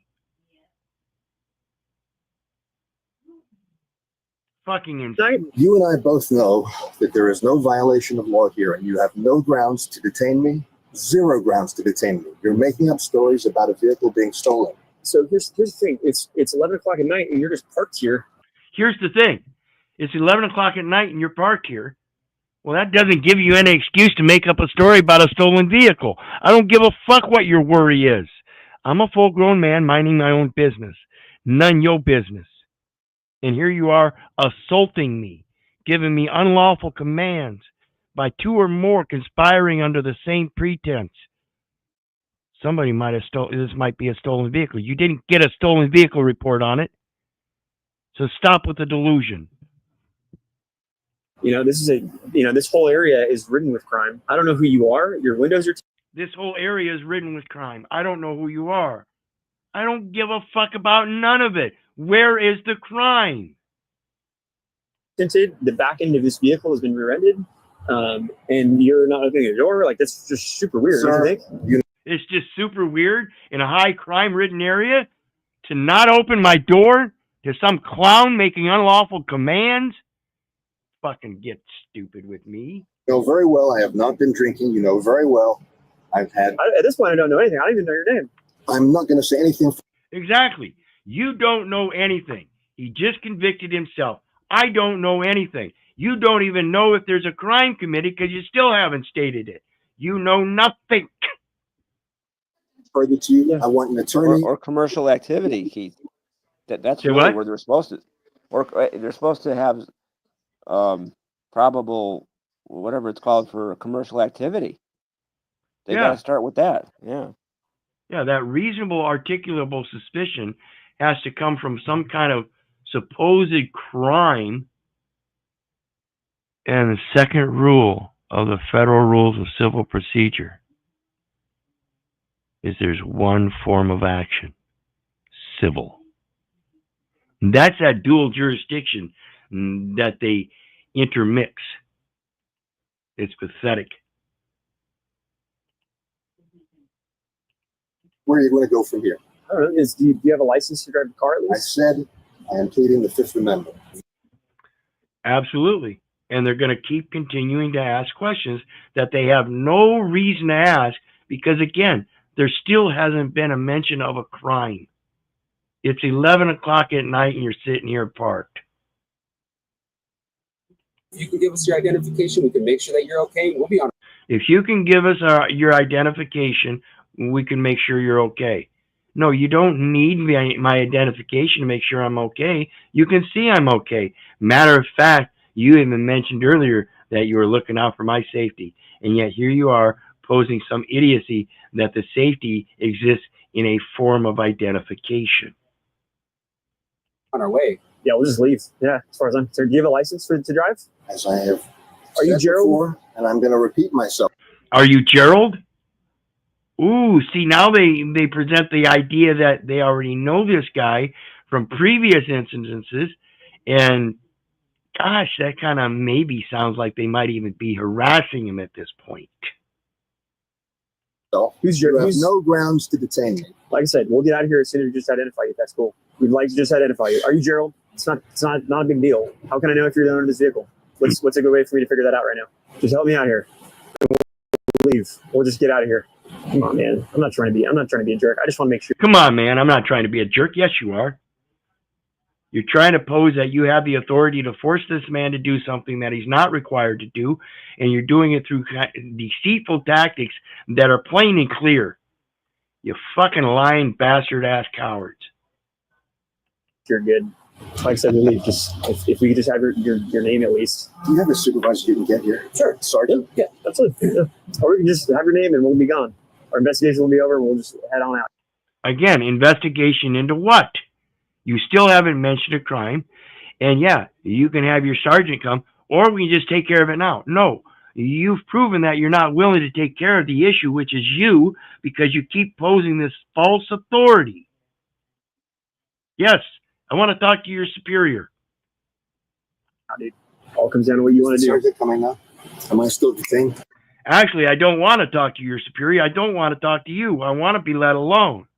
But the next step in the process, of course, at this point, and of course, certainly prior, I want to speak to your superior. I'm tired of your dumbass already. First idiocy out of his mouth. I'm done with you. We're full-grown adults. We're supposed to have some kind of diplomatic etiquette. And here you are posing as the one that's supposedly protecting and serving and has that capacity to sustain such a diplomatic etiquette. This is why you lose your immunity. Yeah. What are your grounds for your for the You don't want to help us figure this out real quick, man. You heard it. This guy was in a wreck up here. He's running. Mr. Willard, sir, show. Damn This it. guy was in a wreck. Are you detained? Try this again. Yeah, by the Fifth Amendment, the Sixth Amendment, I'm not required to assist you in your investigation. Okay, sir. Like you had mentioned, though, you're going to be on your way. We're good with that. If you want to go ahead and leave, you can leave right now. You cannot detain people without a violation of law. You I missed it. Head on out, dude. All comes down to what you want to do. Sergeant coming up. Am I still detained? Yeah. What are your grounds for your for the You don't want to violation? help us figure this out real quick, man. You heard it. I'm not. You don't want to help us figure this out real quick, huh? Figure what out? Your worry? I don't have to help you figure out what you're worried about. You still haven't stated a crime. Not required, sir, to help you in your investigation. I've already told you I pled the Fifth Amendment, the Sixth Amendment. I'm not required to assist you in your investigation. Okay, sir. Like you had mentioned, though, you're going to be on your way. We're good with that. If you want to go ahead and leave, you can leave right now. You cannot detain people without a violation of law. You cannot do that. Okay, well, it violates the Fourth Amendment. Okay, well, no. Stop with your fucking excuses. It's like talking to a brick wall. It's not my job to educate you. Both of you, you need to learn the law. You cannot do this to people. Are you detaining me? Absolutely. This has to stop. And that's why we have to become the educators. It's not going to stop until we educate them.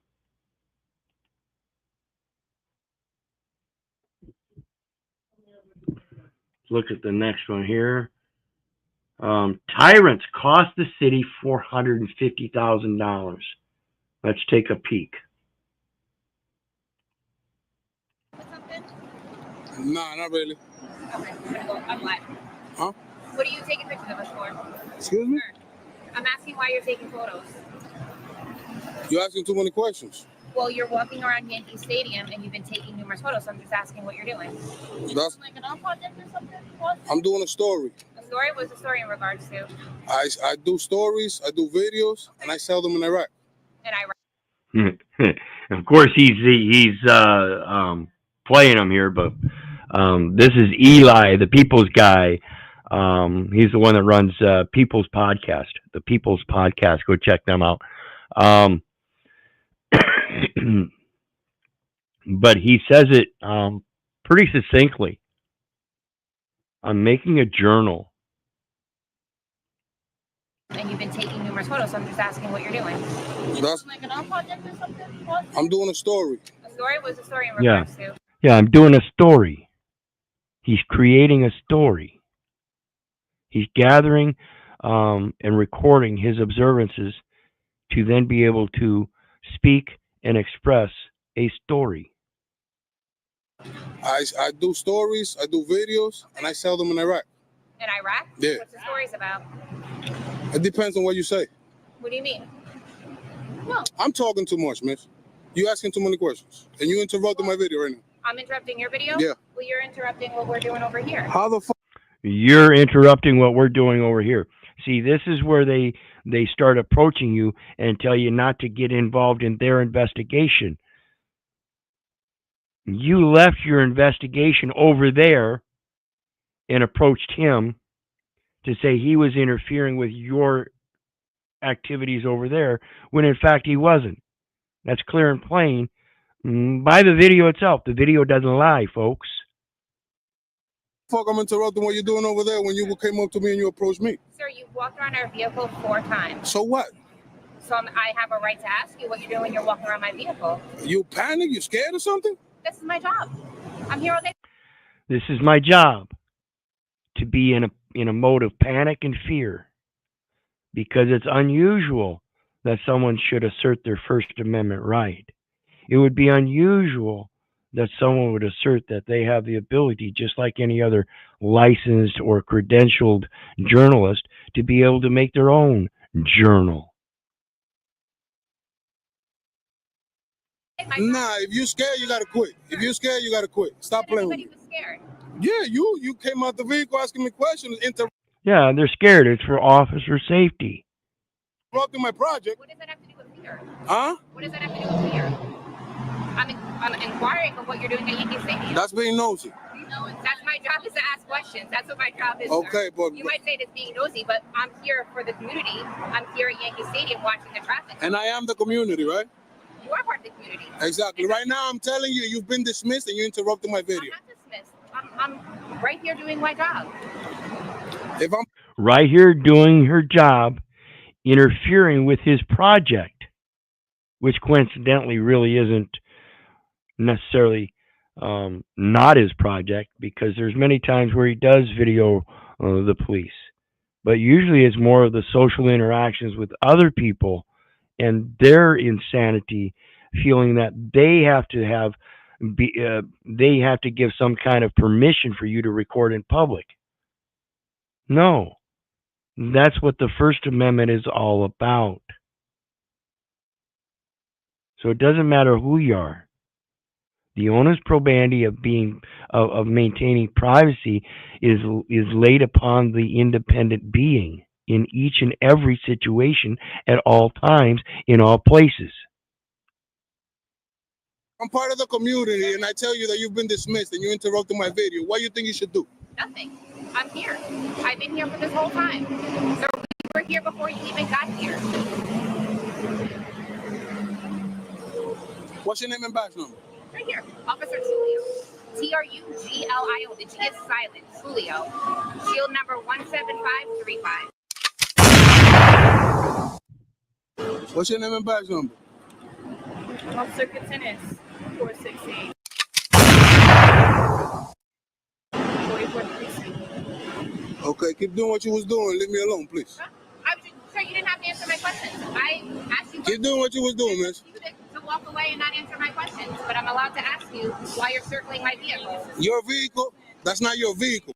Yeah, again, my vehicle. No, it's not your vehicle. It's government property, as we mentioned earlier in the stream, and that government property is paid by taxpayer funds, so it belongs to the people who actually paid the taxes.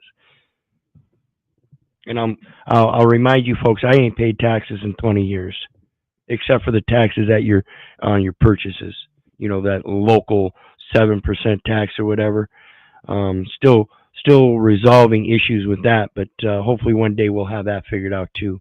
If the commanding officer shall cause receipts to be issued, they may serve the spoliated owner indemnification.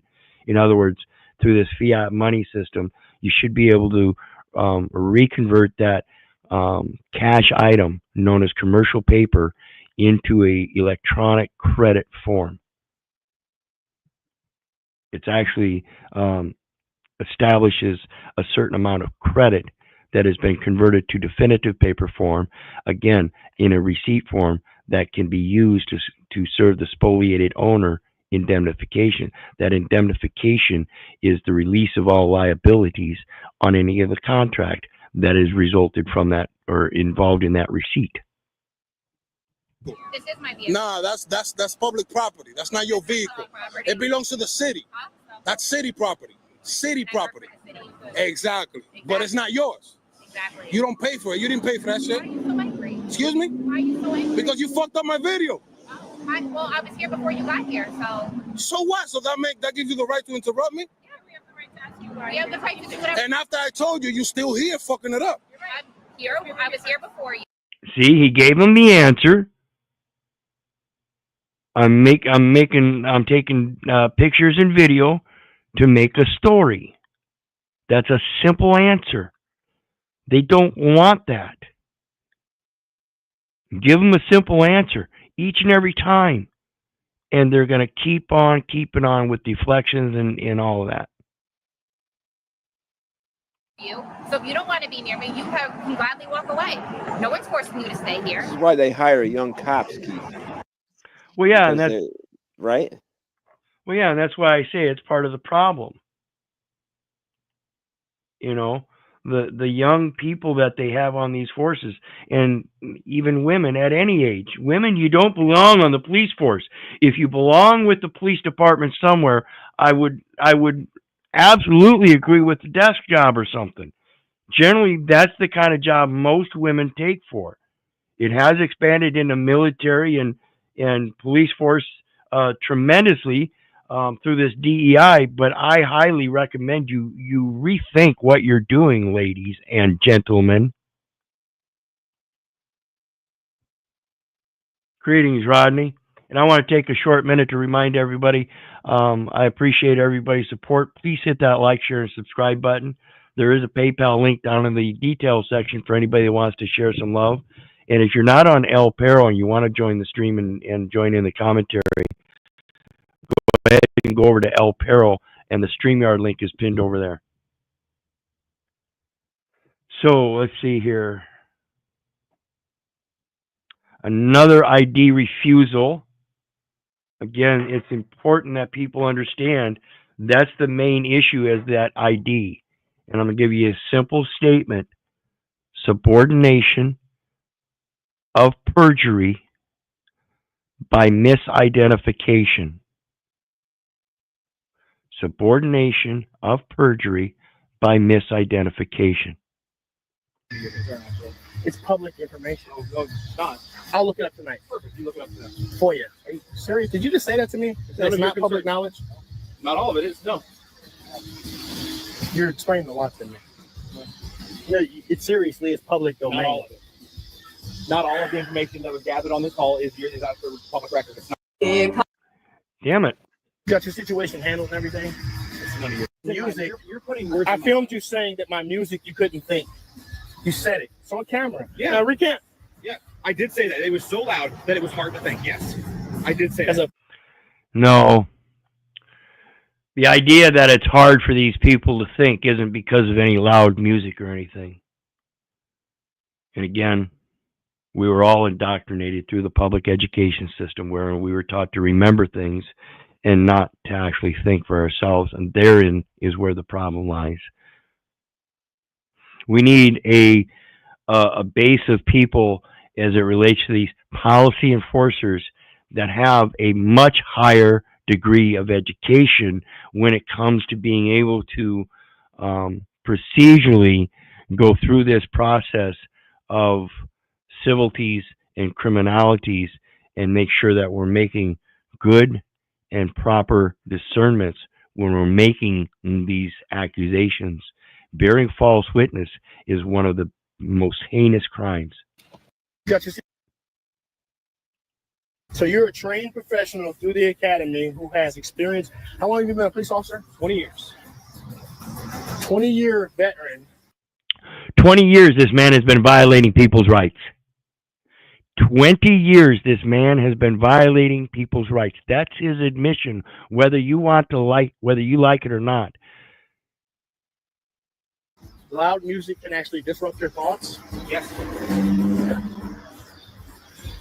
I'll take that. This is Officer Bloom, patrol officer of 20 years. You're not getting it. So you're in violation of city Go ordinance. ahead and arrest me. I'm ready to go. I'll put everything down. I'll go. No, I don't care. I'll go. I want to go to jail. If you write me a ticket, you're taking me to jail. I want to go. If not, leave me alone. You're taking me to jail, or you're not bothering. See, he's trying to tell the guy that it's a city ordinance. It's not an arrestable offense. But that doesn't matter either here than there. The point is, he's willing to do what he's got to do. The officer better be willing to do what he said he's going to do. You better not touch anything of mine. I'm closer so I can see your. No, you're not. You better not touch my private property, Sir? Fourth Amendment. No. Fourth Amendment. I'm secure in my persons and property and self. Do not touch my property on private property. I have an officer on my private. See, that's why he's standing at that fence. This is known as curtilage. Now, and when it comes to the curtilage and that address, this goes to the other portion of address, and that is the diplomatic address, how we address each other. See, that's a private thing, and you have to be invited in the private to go across that curtilage. If you're asserting your public authority and you go across that curtilage, it would only be under the enterprise of an advertisement or a contractual offer. Otherwise, you have to pose some kind of enforcement of law. And if you can't do that, that's that corporate veil. And that's what's going to get you busted in the nuts. That's where you lose your immunity. That's why those easements are so important to understand. That curtilage allows for a man that's selling wares to go up and introduce himself at the door by knocking. But when there's notice that you're not welcome, you have to leave. This goes to the biblical principle of inviting the devil into your house.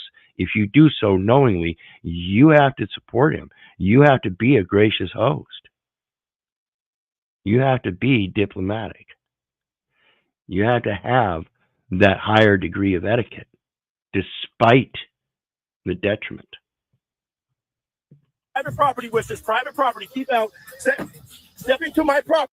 And this is why knowing equity is so important. You got to be able to bring equity first. You got to be able to come with clean hands. And thus the importance of knowing this stuff, so that when people do this kind of thing, you've got that lawsuit. You can hold them accountable. Property, trying to video cam, back up on my property, take me down and arrest me. I'll go. I want you to do what you feel you have the right to do. Keep your hands out of your pockets for me, please. Now we're pockets. Keep your hands out of your pockets for me. Now we're pockets. Now we're pockets. Thank you for escalating. You're the one that is doing this. You're an officer. You're supposed to do. You're the one that's doing this. Thank you for escalating. You're the one that's doing this. No, you are escalating. You're the one that's fear-mongering for your safety. Keep your hands out of your pockets. You fucking coward little bitches. Yes, guys, in your training, your policy, I read every day. I know your whole policy manner of conduct. Literally, I know it, and you're not acting in it. Continue on camera. Continue. You're in violation of a city ordinance. I am asking Prove you. it. He didn't get the tape measure. It doesn't matter. If you're amplified music, is your device to record the distance? If you're what is your device? Music, what is your my device? ears. My ears. Your experience? Yes. If my ears, my experience. 20 years experience showing that he violates people's rights because he doesn't know the law, and he goes by his feelers, his senses, his hearing, and not by actual factual evidence like this guy's pointing out. Do you have that meter to read the decibels or the distance? So you can judge distance by feet, by your ears? It's not about feet. Back away 50 feet, tell me if you can hear it. It's not about feet. So what is it? Anything that can be heard off of your property line is violation. So when I go downtown and I hear the music from the clubs and the bars banging into the street, they're in violation? You could Are they in violation? So why aren't you arresting them? Because I'm not there singling me out. I am not. So you got your situation handled and everything? So I'm not there right now, but that still doesn't exclude the fact that when you are there and they are bumping and you don't make that arrest. See, it's for your convenience. The law applies for the commercial revenue. Okay? They can enforce it against, or they do their best and often get away with enforcing this kind of shit against the independent living soul at their residence or something. But when it comes to a commercial business, now all of a sudden the law is for thee and not for the other one. See, the law is supposed to be applied uniformly according to like kind.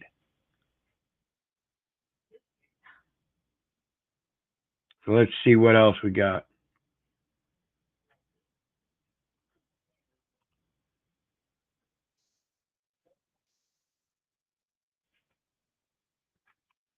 Karen going home.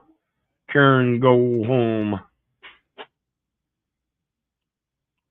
And this is when it comes to these people that we call Kens and Karens. Again, this is just another subset of people that are asserting some kind of insane and delusional authority, fomented by this popularity contest, keeping up with the Joneses, and he who is rich is the king shit.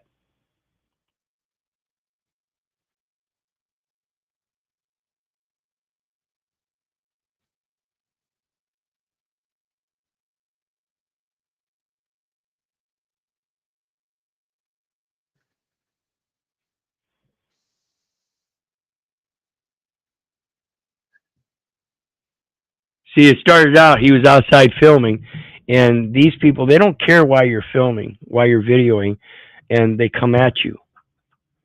Okay, and then they start getting in your personal space and demanding that you don't have authority, you don't have their permission, their consent to video them in public. Again, the onus of probandi of providing privacy in public is on yourself. If you don't want somebody videoing you, then maybe wear a mask, hijab, and cover up the whole face like the Muslim women do, or maybe just walk away instead of walking up to the camera. See, this is the fallacy of their supposed authority to do things that they say they don't consent to. They directly get involved and play the victim role while they're the ones that are the aggressor. They're using just like that incompetence weaponization.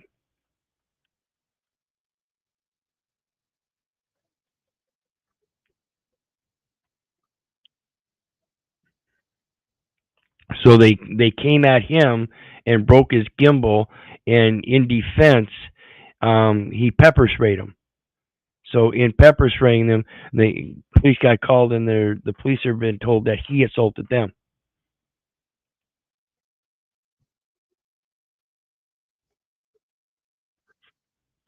Beta cuck, beta cuck, beta cuck. This is the Ken that supports the feminist rights through DEI, diversity, equity, and inclusion, because he feels he needs to be included. And so he uses a venue of feminists to insert himself as part of the DEI, because he can't be a real man. He can't be a real man and shut down the delusion. He's got to be part of it. He's got to be part of that offensive.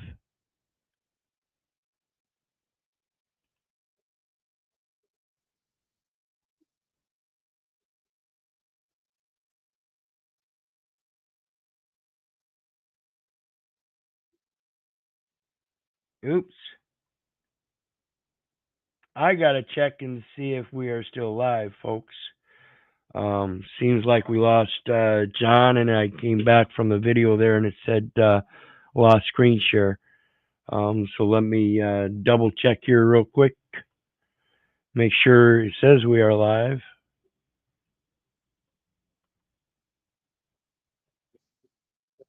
Yep, we are live. Okay, so let's get back to it.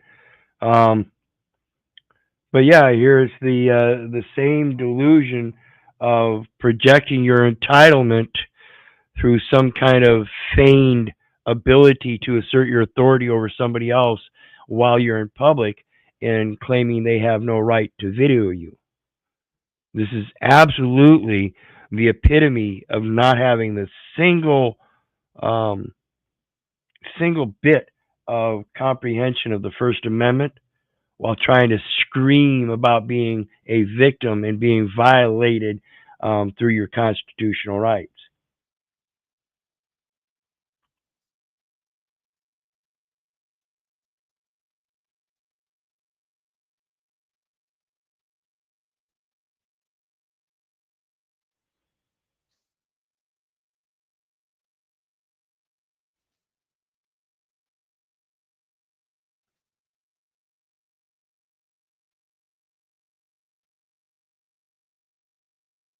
See, and this is the epitome again of people professing that they're victims, and in the process of waiting for the police to get there, their actions absolutely show that they are very offensive. They are not in fear of their life or anything. They are the ones that are still moving forward and being the aggressor. Insanity.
See, and that's the way it should be done in regards to these investigations into criminal activity.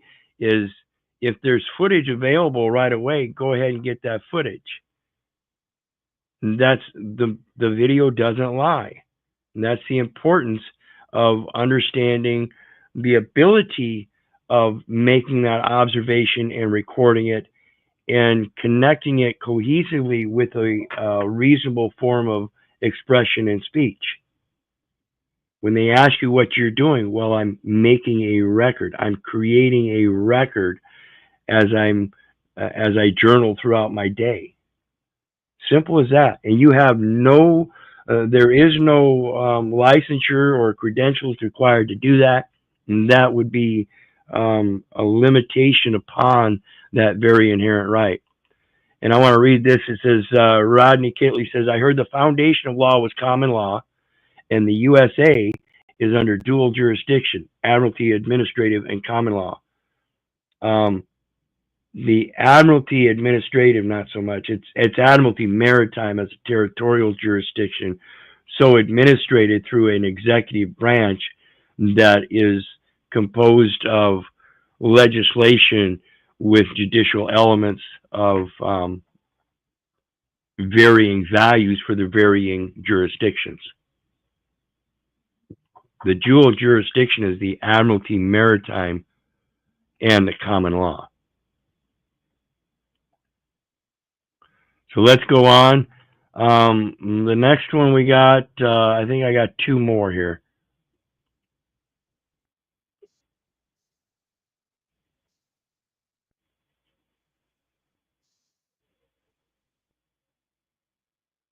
Where'd it go? Where'd it go? Where'd it go?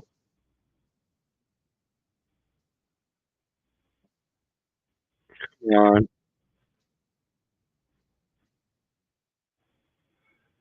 Here we go. Relations to that pocket one earlier. Their safety. Their safety. My safety. My safety.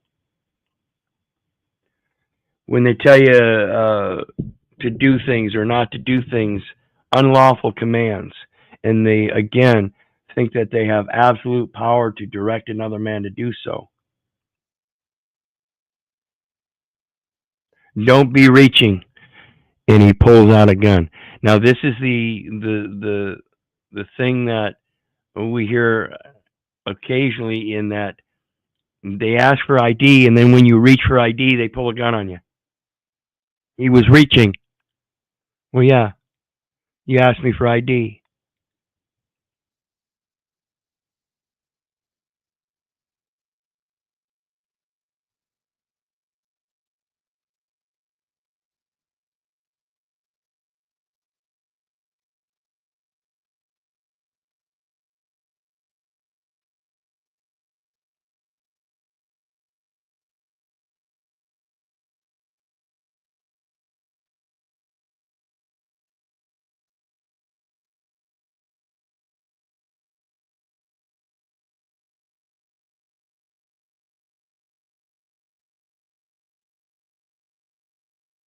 And see, this is,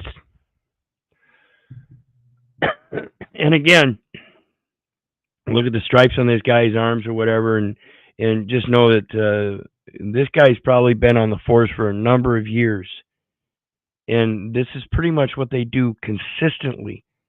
It is systemic. It seems to be getting worse, though it may just be the preponderance of evidence is more and more, because we've got more and more video as more and more people are standing up. Hallelujah, keep it up.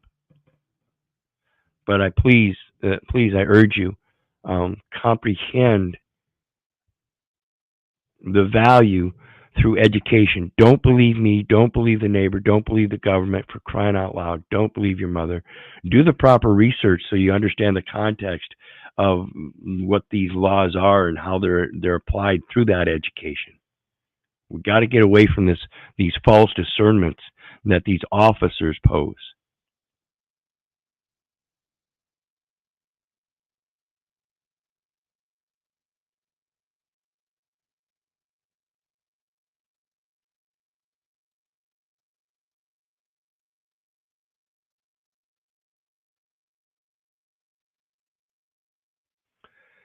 Yeah, see the whole video, and we can watch it again if you want, but never did he tell him to step out.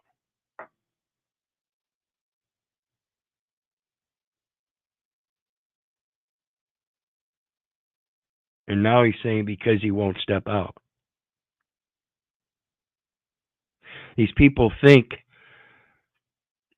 it's almost sometimes like there's a script there, and they might forget a line here or there, and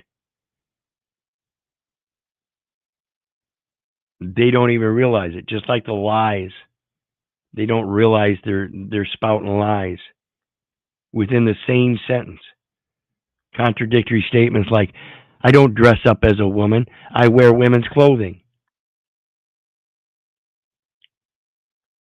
I hope you people are seeing the same kind of bullshit that I see. So the last one I got, and then we're going to shut her down.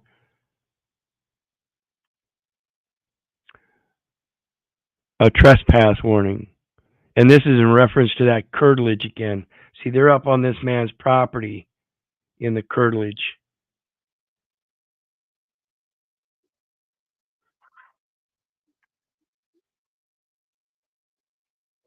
Because I got to explain to you why we're here.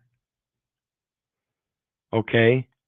And this is why I said the curtilage thing.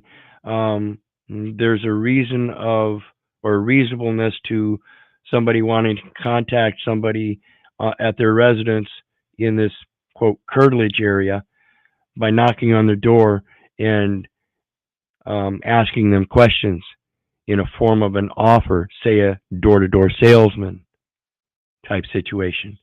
And that's what the curtilage actually applies to in regards to the invite. You can knock on a man's door, and he has the choice of whether he wants to answer that door or not, just like the telephone. Okay? So if he does answer the door, it's a matter of equity, coming with equity and clean hands. And when you answer that door in your politeness, you ask who's addressing you. Who are you? Can I help you? In that, that's when they respond. And of course, diplomatically, appropriately, according to normal social constructs, they speak and tell you why they're there. At that point, if you decide you don't want to accept their offer, you can tell them, no, thank you, but have a blessed day. Shut the door and be on your, go about your thing. These people are in the same exact capacity when it comes to the concept and intent of that curtilage. It's private property, and they have the ability, in respect and decency and good intent and good faith, to go up and knock on a door with a valid concern or investigation, but again, with ethics and morals. And then if the person that answers the door, if they decide to do so, says, no thanks, I no longer wish to speak to you, Fifth Amendment, then they have to leave.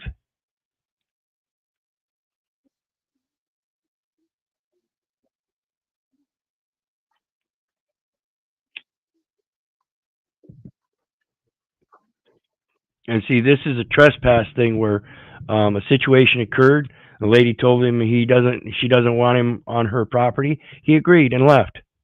And now they're going to try to issue the actual trespass, saying that he went on the property after she told him to leave. No, that's not the way it works. I was given notice. I followed the notice. I left. Now, if I go back, then she can press trespass charges, and then you can come on the property and issue your paperwork to me.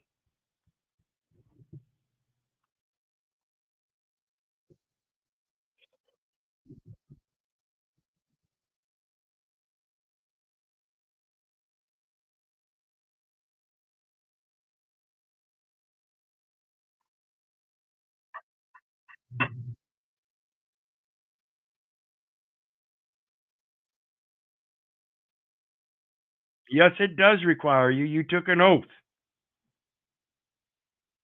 This man just blatantly said it does not require me to do so. You do have to respect the people. That's part of the ethics.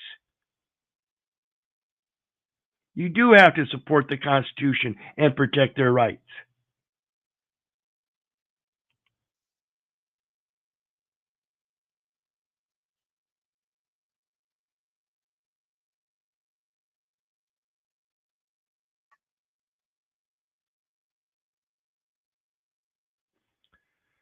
Are you guys hearing this video? Somebody give me a yay or nay.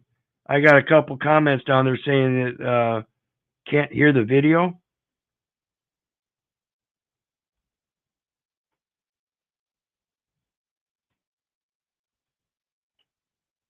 Anybody? Let me do this.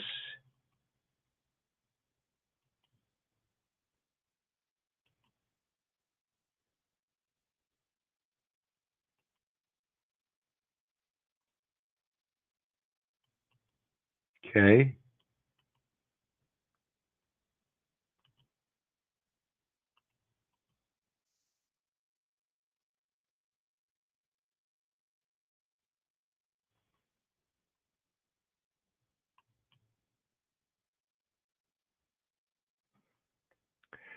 Well, I'll be damned.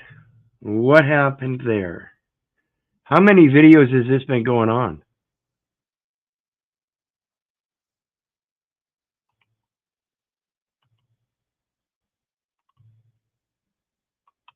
Well, I guess that just makes for a shitty ending to the stream, seeing as how I was going to end it anyway. My apologies, certainly, folks. My apologies. My apologies. I am not the best. I am not intending to be a producer. I only portray information that I find by having conversations and providing commentary and my opinions.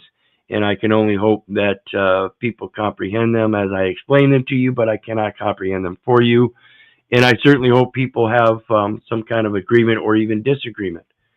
It is an open-minded thing that I push, and so if you have any disagreement, let me know. But also remember, it's okay if you disagree with me. I can't force you to be right. Just a little bit of humor. And I once again want to let everybody know I appreciate you. I thank you for your support. Please hit that like, share, and subscribe button. There is a PayPal link down there in the detail section for anybody who wants to share some love. And I will be back again, hopefully getting in line with a more structured set of videos, getting back to the Sun Tzu Art of War videos and other things. And my apologies for slacking off here lately. We've had things with my own personal situation here at home. So hopefully that's all resolved and things are on the up and up now. And we will see everybody again soon. And remember, folks, I love you, but I don't give a rat's ass whether you love me back. That's to say, I don't care if you hate me. I don't care if you don't respect me.